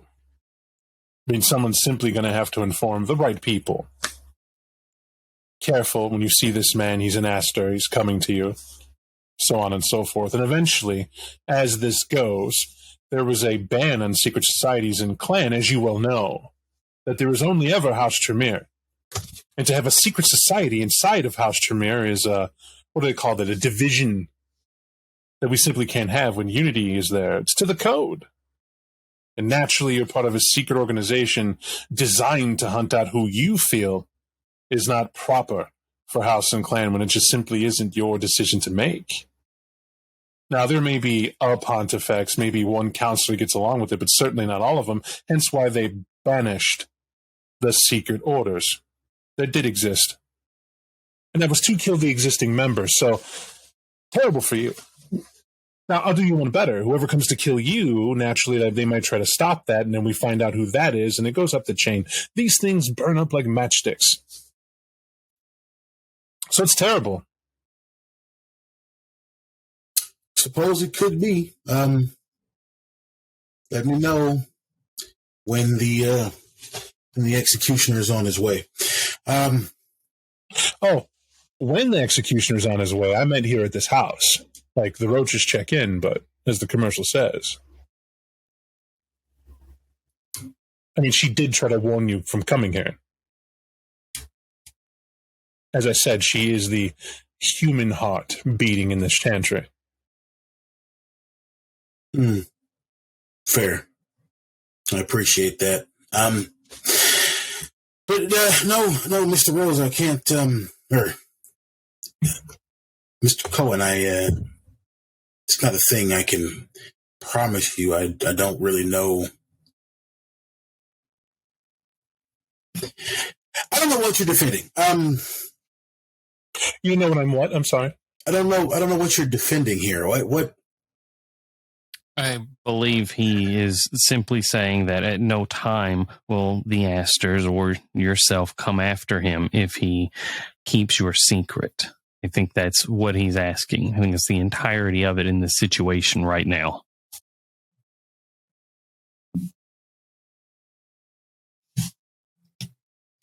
Bob, you're not recording right now. Can you? Yeah. Oh, I don't see a dot either. Am I? Oh, wait, there it is. Never mind.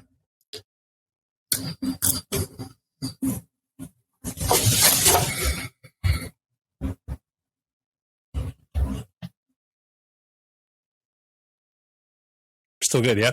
Yeah, you're good now. You're recording. All right.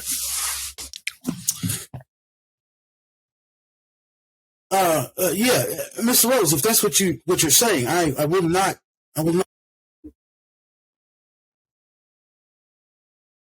Okay, now Mike has the problem. No, Mike has the problem? Yeah. Yep. Yeah, once we get to the 3-hour phase, Riverside starts to have issue.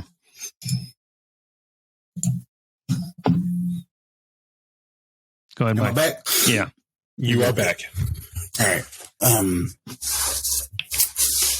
Yeah, Mr. Rose, I, Julius Timmons, will not hunt you. There's no animosity. None. No hunting. No hunting for Cohen Rose. Perfect. Well, this makes us perfectly capable associates serving house and clan under the same roof with no fear of reprisal. Of course, yes. Is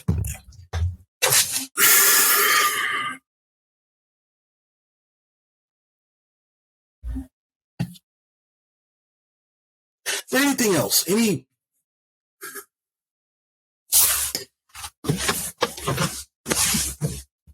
Would you permit me to just walk these grounds a while? Something is scratching at my brain. What I'm trying to understand is that you're aware this is a chantry, and walking these grounds unattended is not what this chantry does. I've been assigned to you to take you places, but so far you've sat down to discourse, and of that discourse is you decided to mire yourself in the politics of D.C. So be it. Now, not even I, 9 years outdated, save for what I knew then, we've been under a chantry, we'll call it lockdown, under Pontifex order, and you're here. Now, once we told you that, you were informed and you came here, right? Warded away because an Aster's the last thing we need. Yet you're here. Now that you're here, well and good, and I don't have to worry about you. I'll take you wherever you like in terms of what I know the Pontifex would permit you. Unless you wish to speak directly to the Pontifex, and I won't stop you. But might I suggest having a better story than confusion? I've only got one more question for you, Mr. Rose. Do you have a suspicion of any kind, for any reason, as to why your Pontifex would cut the chantry off, seemingly from D.C. and the rest of the clan? Pontifex Dorfman is our Pontifex. And you're questioning why he does something, and I think that is what is going to get you in trouble. You're an apprentice. Your place isn't to question anyone above your rank. It is to obey.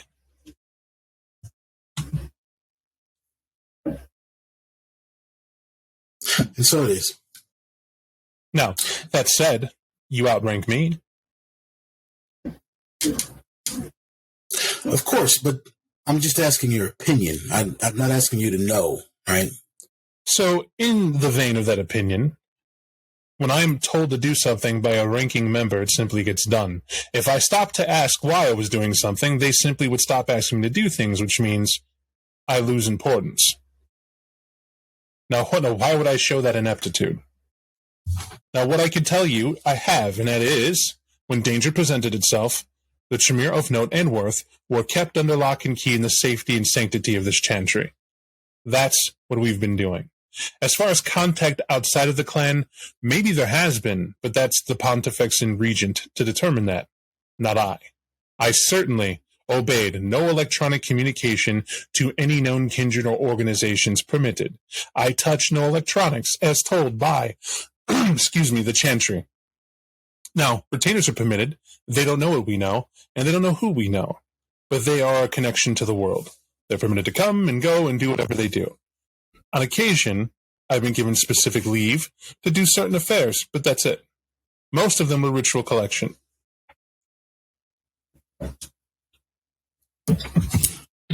Brooks, anything for our gracious host? Apprentice Rose, you've been most helpful tonight. I hope this lockdown ends up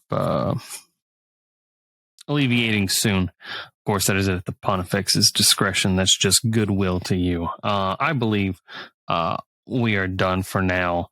Like you said, we did not forewarn the Chantry of our appearance here, and therefore they couldn't set up to house us for the day. We have our own arrangements outside of the chantry, and we'll return there now. It being an early hour as it is. Well, leaving, of course, is your purveyance. I can show you gentlemen to the door if you'd like. It would be appreciated, apprentice. He'll nod and stand up, and he'll... Right this way, gentlemen. Follow him out. All right. You have no problem whatsoever following to the door that you know where it is, and you will see him just simply open the door after you. Head back to the car. Okay. You head back to the car, door shuts. You guys have no problem getting to the limo. It is unique, though, that your driver, you'll see him eating dinner. Mm-hmm. You get back, and it looks like they got sandwiches, and they're kind of chewing and eating, and they're like, okay, they'll quickly fold it and put it up. You were in there for a bit. You didn't think long enough for them to go and order a meal and come back and... Uh-huh. Hey, do I know of any rituals that might use a mistletoe over a door frame? That you don't know. But Okay. you do know that the All right. significance of it is sympathetic magic. Mm-hmm. It is possible that string, in your theory, would connect to the mistletoe and in your presence, that he was simply signifying or fooling the rituals that you're being there, or it's a specific item of power assigned to them to enable certain guest visitors that are of Tremere blood to come in. Because you know this much. If you weren't of Tremere blood, even that much wouldn't save you from whatever defense this chantry has. Yeah, that might have just been the opening of the zipper for the house wards. All right. Correct. It's a great way of putting it. I don't think Mike agrees, but we're sitting in the back of the limo. But the one thing you will catch that I was pointing out and kind of hinting to is the fact that there's some sort of time dilation while you were in there. Yeah, that's what I was thinking. And when you look, you gentlemen have lost 1 hour on top of like the 20, 30 you were there.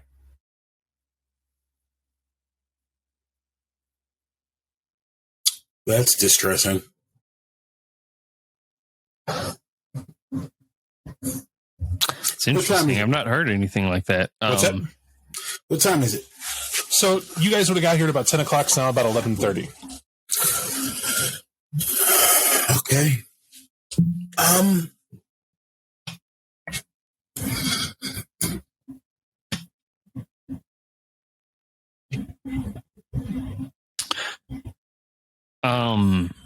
So that is interesting. I wasn't expecting that amount of information control in that chantry. It does make that harder. He described a coup, right? He said that Bjorn, when it was time for a coup, allowed Art Morgan to follow through on it, right? Rather than doing it himself. And it got Art Morgan killed. Well, he didn't say that got Art Morgan killed, but we can put 2 and 2 together. Bjorn says Art Morgan's dead. Cohen says Art Morgan tried to stage a coup.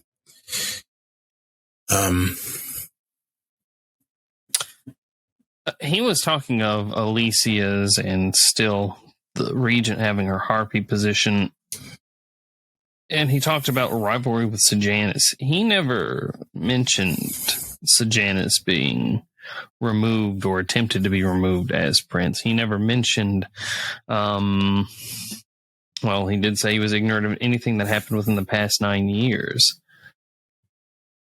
He might not be aware that it was Justicars and Archons that tried to remove Sejanus. He might think it was the Art Morgan and his pseudo-Archons. Might think that because that's what the Pontifex has told him. Which would rhyme with the spurious claim that Art Morgan was a Justicar to begin with. I don't think he was ever a Justicar. I think he was a Justicar hopeful. Well, but that's what I mean. The spurious claim. People have called him Justicar knowing full well he's not actually.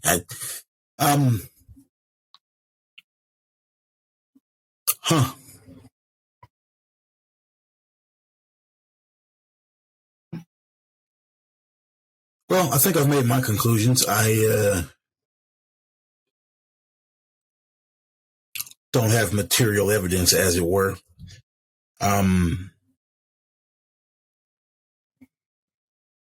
You got any concerns, any follow-up you want to do? Brooks, you want to stop by that Elysium at the hotel, maybe, knowing full well who might be there?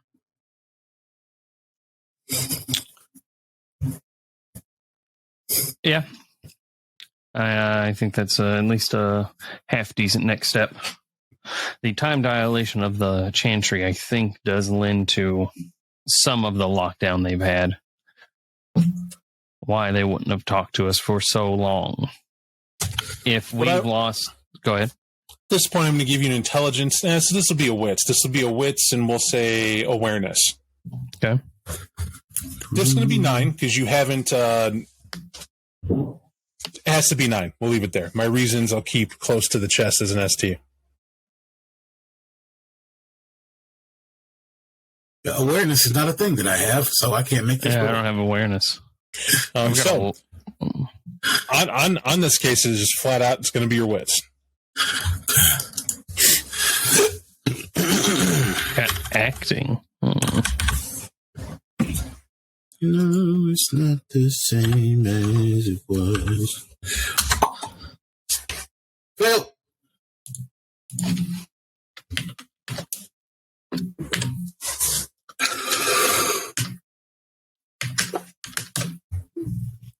Yep, failed. But the other thing you could say is that's got to be better than the Vienna Chantry. Is the thing that comes to mind. You said it was the second best to Vienna Chantry, but well, it would be now. Well, no. I mean, like, you couldn't think of a Chantry that has time dilation. That much I'll give you to warrant why you're rolling.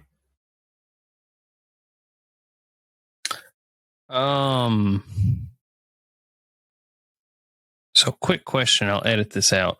This character sheet that I at least have, I think it's first edition because it's got linguistics.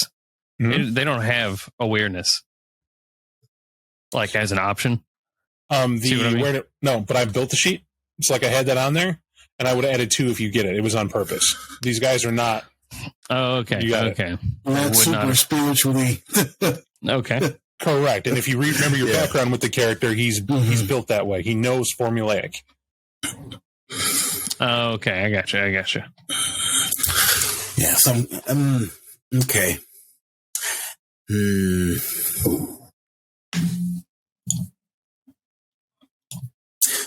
Yeah. I feel like I've made my conclusion, at least in one aspect of my duty.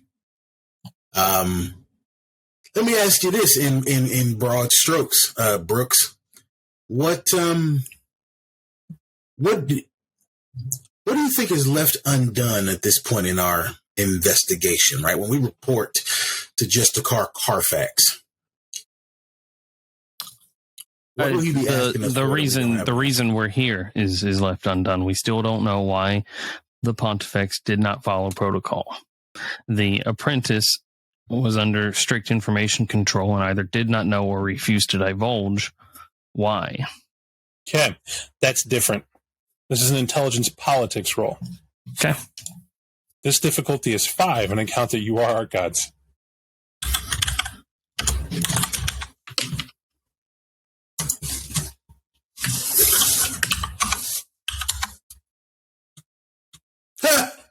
One success. I got 7. Holy shit. It's going to slam you in the head. It's because it's weird. And it's probably the time dilation magic you ascribe to the Chantry. This guy would blatantly, you're higher rank than he is in clan and out of clan, and he would deceive you. He would stop you from going somewhere or giving you direct information or reasoning. That's grounds to have him staked and dragged out of that place. Mm-hmm. And you could have done it, and it hits you in the head. Someone fucked with your head. You know that immediately.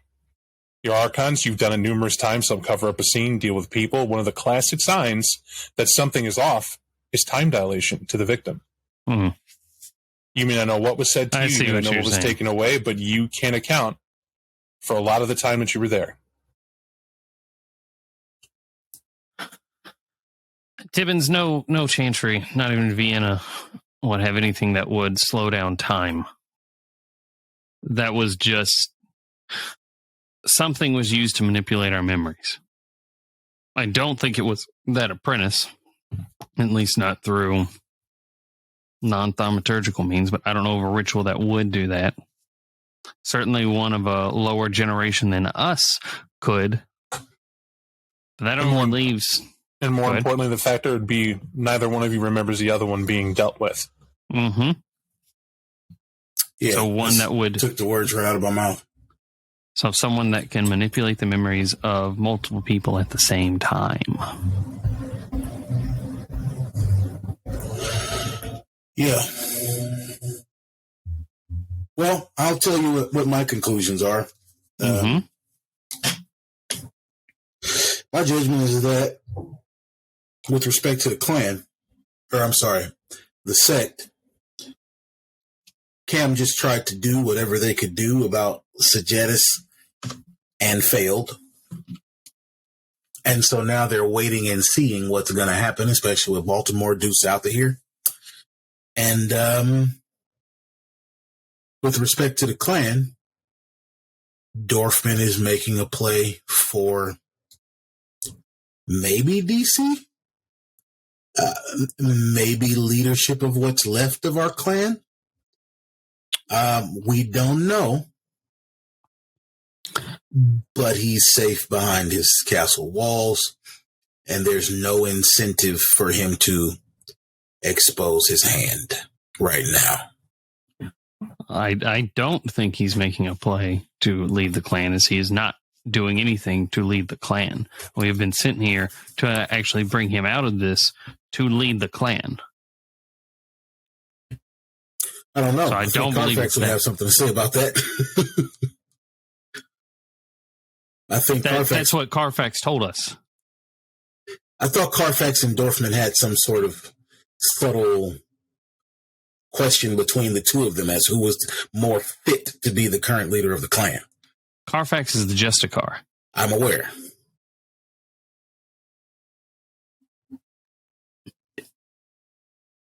Maybe they did mess up your memory more than I thought.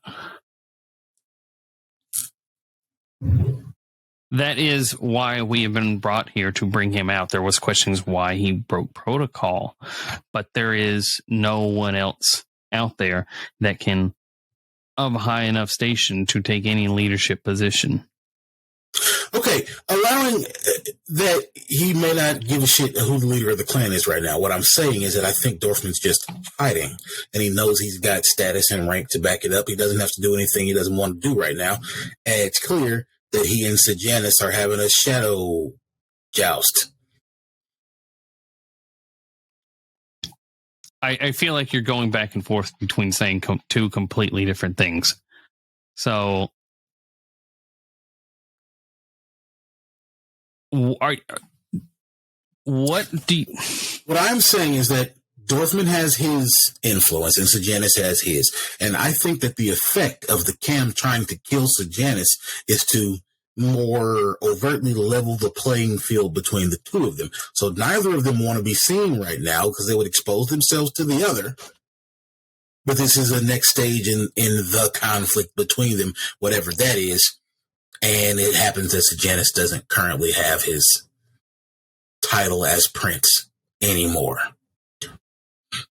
But I don't, unless there's just a big obvious thing I'm missing. Dorfman's fine. Chantry's secure.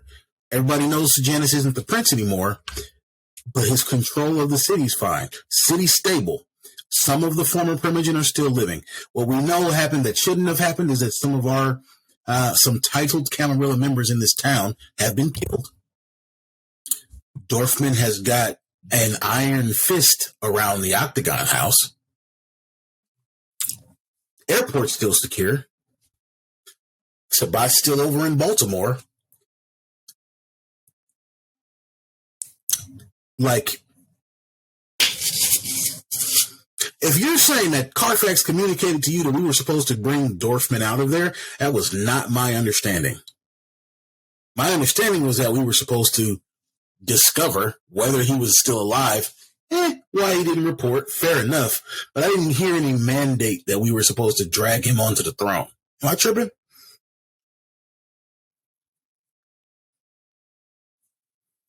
Pretty sure you are. Okay, let's say that I am. How do you Because propose? the Chantry being destroyed, the Prime Chantry in Vienna, us not having an inner council anymore, yes, that is why we are the House Tremere right now has no leadership aside from the Justicar.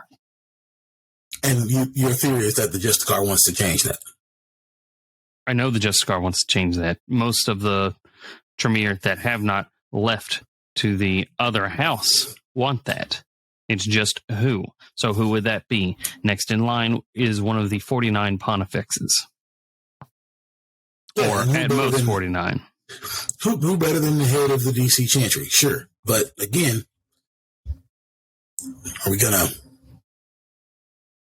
I guess what I'm trying to say here is that if the Camarilla mounted such a severe attack, right, on the former prince of the city, why would they just send the two of us to drag a pontifex out of his fortress?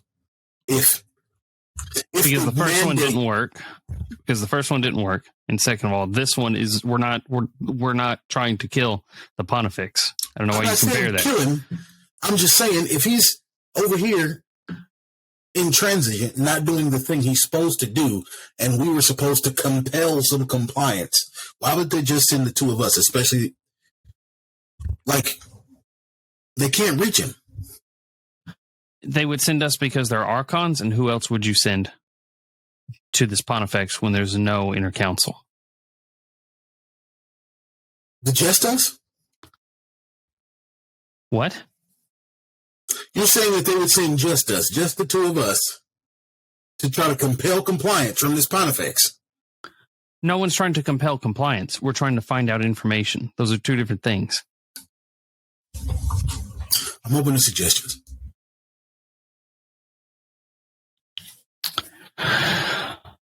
I need time to think of a different approach, if you're asking me. There is a lot to go through, a lot to figure out, which means we need to find a place to stay in DC that is not a chantry.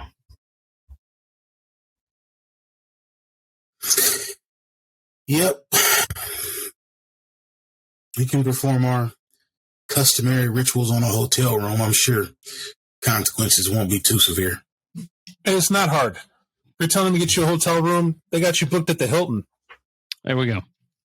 Real easy. It's simple enough. What they do, though, is you don't have a suite, so it avoids the balcony whole sunlight theory, but what you do have is a double bed. Right? Two beds separated in the same room with no window. It's that. Got a TV. It's a budget buy. But you have what you need in the room, which is no freaking sunlight. Ideal. No sunlight is ideal. Yes. Thank God. I do not want to burn in my sleep. But time to get your theory as we're piecing it together. Is it safe to say you guys are at a point to where it's like a lot more investigating we got to do? Yes. Absolutely. Yeah, I mean, it feels like we're the two archons who've been assigned to unravel decades of DC, which is fine, but that's a campaign. So what I'm going to say is we could put a stop pin to this, or we could run, you guys got another 2 sessions we could sink into this to feel this out. But I kind of feel, for the scenario purposes, Shadows Coalesce, we realize the full difficulty of what it is going on in the city from the Tremere perspective, right? Mm-hmm. 100%. So what are the possibilities from this story? Like, knowing that's done, we're going to put the dagger in this. What can Archons do? Right, we sent Tremere Archons in to unscrew this clan and figure out why they've gone silent. I'll tell you the actual plot, but you tell me what you think is going on. Well, I said in character what I think is going on. I think that Dorfman has recognized an opportunity to gain status both in clan and in the cam by being the one to swoop in at the right moment here in DC, but the right moment hasn't presented itself. So he circled the wagons at the chantry, and he's waiting to see whose throat to cut or what the next move is going to be, because he's got so much power of his own already. Okay. What about you, Brendan? I don't know. That idea doesn't really sit well with me. I don't know if he's like around responsible for removing the other Camarilla members. I feel more like he's gone onto a defensive posture. But I don't know if he would do some weird thing like joining up with Sejanus now that Sejanus is a outed Methuselah and we don't have that, Chalice connection to the Inner Council anymore. So the Pontifex doesn't have any ritualistically enforced loyalty, and he is probably the second most powerful person behind Sejanus in this city. So what I'm going to tell you is come clean because it's close, right? The Pontifex is power hungry. You don't get that title without being that way, and that's why he competed with Vitel. He's supremely power hungry.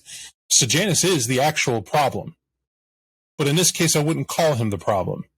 He may be... Bjorn did. He does work for Sejanus, 100%. That bomb was dropped. So do the two Malkavian doctors. There were people who were here who... You might have feared him as Vitel. Now you know why the reason you should fear him, but wait a minute. We get to keep everything? Yeah, you just do your part. That's written in. Those who play a part in his weird sect get to stay, and they're happy they weren't leaving anyway.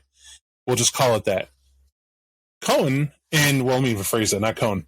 The Pontifex is a different matter.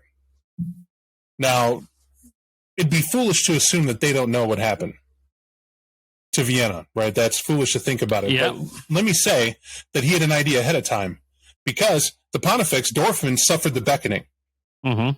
He felt the pull and was looking for a way out of it. What you don't know is in the course of him looking for a ritual, what happened and Helena helping out and everything else, there's an apprentice who's an infernalist that exists in this chantry that you didn't even get to meet, right? Not yet. A person who was on to him because he was creepy, he didn't like him, his name was Piter. Now, it's not Cone Rose who's the infernalist because you met him, but let's just say the deal of the century ran out and the Pontifex influenced the rest to keep quiet and fall in line. Now, there were signs of this. Number one, I should explain the Pontifex. The beckoning was staved off. It cost him a little thing called his soul. You want to be pulled to an ancient? Let's wheel and deal. A guy of his arrogance and caliber is not going to lose his political hold over countries, which is really what the book says he has, just because a little thing like your soul. So he'll figure out a way to cut the devil out of the details, so to speak, later on, but for the time being, he needs a buffer. So that's what was offered to him and he accepted. This gives great power to that apprentice, who becomes a gemstone, somebody to keep hidden from everybody. When you said you're an Astern coming in, Helena warned you from coming. It's all she could do because her mind is completely conditioned. She absolutely is. It's enough of her will to buck back against the Pontifex to give you that warning. It also adds to why they're completely silent. Eventually you would come here, but would you be able to pick up enough to do it? Well, provided they don't get violent. That's the idea, right? Yeah. So the overall connection here was just that piece of the puzzle lets you know why they were like, sure, you can talk to Dorfman. But the point where you got, quote-unquote, dominated, that had nothing to do with Sejanus, if that was your thought. I kind of feel that maybe somebody thought that was. No, it simply wasn't. What it is that the Dorfman did come through and did something very simple and insidious. When he walked in, he looked like Cone Rose. That's what you remember. You believe you talked to Cone Rose the whole time. The true matter of the story is that Cone Rose is the one that's in the city trying to get a hold of Piter, a guy who he allegedly hated because it's the last known Archon he talked to, knowing he's not an Archon and hopes to get out of the city. That guy's trapped and being hunted because Cone Rose did not accept the devil's deal. He fled before any trouble could happen. And that's who you were talking to the whole time. Now, for me, did I make rolls in advance? Of course I did. But you nailed it on the head, Mike, when you got suspicious. Why is he avoiding my question? Yeah. You get the idea now? There was weird behavior that went through here, and then he's like, after all, you do outrank me. Yeah. And that's his ego getting cheeky humor that you never once pushed the rank to try to get an answer out of him that you should have, which is an awkward position, but that's one of the tells of this Pontifex that you didn't know about. So as this game went on, sure, long enough timeline, you'd figure it out. But you remember the warning I said of choosing the scenario? It's going to spiral. It's going to be a thing. Either you're going to be paralyzed in theories and what to do and maybe or how of it, or maybe you'll smash mouth figure it out. But for some reason, I had a theory if you guys are playing Tremere, you were going to Tremere it. Right? Unexpectedly, you Tremere it. We're going to slow roll, kind of figure it out. No. We'll get to it. I mean, that's the tradition, right? Like, you're supposed to be, we're too cool, we're too smart to just go in here bumbling around like fools, right? There's got to be a method to this. Let's just slow down and observe. That's what you're supposed to do when you Tremere. It's just proving my point. Give players responsibility like a title. Man, are their hands held. You let them play neonates and don't give a shit? We are whipping sewer lids down the street, smashing people in the face. That's just how it goes. But I like the take on it. The actual scenario in the book for BJD warn against this. They don't warn, but they tell you that this is a possibility because it is an impossible task to check on a chantry for one of the many affairs that are there. And to me, it's self-written. An infernalist in that chantry would have seized the chaos to make a move. And when that guy felt the beckoning, I'm going to have to leave. Here's the deal. I'm terrified. Offer the one thing to keep him. And it writes itself from that point forward. So it's a good thing. But I appreciate it. That brings our game to a conclusion. For those watching, we hope it was worth it. I understand if there was a lot of mystery sidestepping, doing whatever, but it picks up in other chapters. It just so happens that we chose a lot of combative scenarios before, and in this one, I expected this to get combative. I thought for certain we were smashing Cohen in the face, or maybe it's time to blood boil a Bruja behind the counter to tell me a straight answer, buddy. But you guys played it smart. And that's what I'm saying. First of all, I feel like it's worth saying not enough vampire games that I've observed, like watching actual plays and whatnot.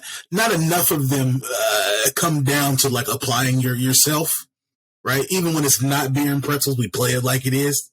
Like, fuck it, we kick this guy in his teeth. We're going to find out what's going on today. Get it done. Like, you get wound up and you start having fun. So I like the idea that some games you got to, like, try to weave and, like, figure out what's, be intelligent as opposed to aggressive. Sometimes you can be both. But your instincts were sound. I know the plot was good because both of you were onto something. It's just I watched you also go, look, the Justicar asked for this info. Do we have enough yet? And it was like, I don't feel it's enough. We need more time, but I'll think of something. We need to talk to him. And I was like, alas, if you want more game sessions, we'll do it, but I feel we know how this is going to go.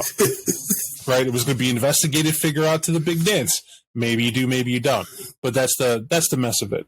But I will tell you, this does demonstrate that thaumaturgy is not the only way to weave through a plot and elder and delivery of it. You know what I mean? Mm-hmm. So, fun times, guys. Good job.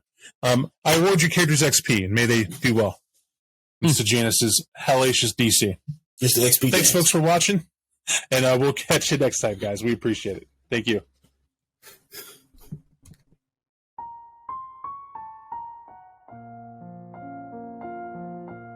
Thank you for listening to our 25 Years of Vampire the Masquerade podcast. If you like what you heard and want to support us, please share it with others or leave a review. Thanks again, and we'll see you next time.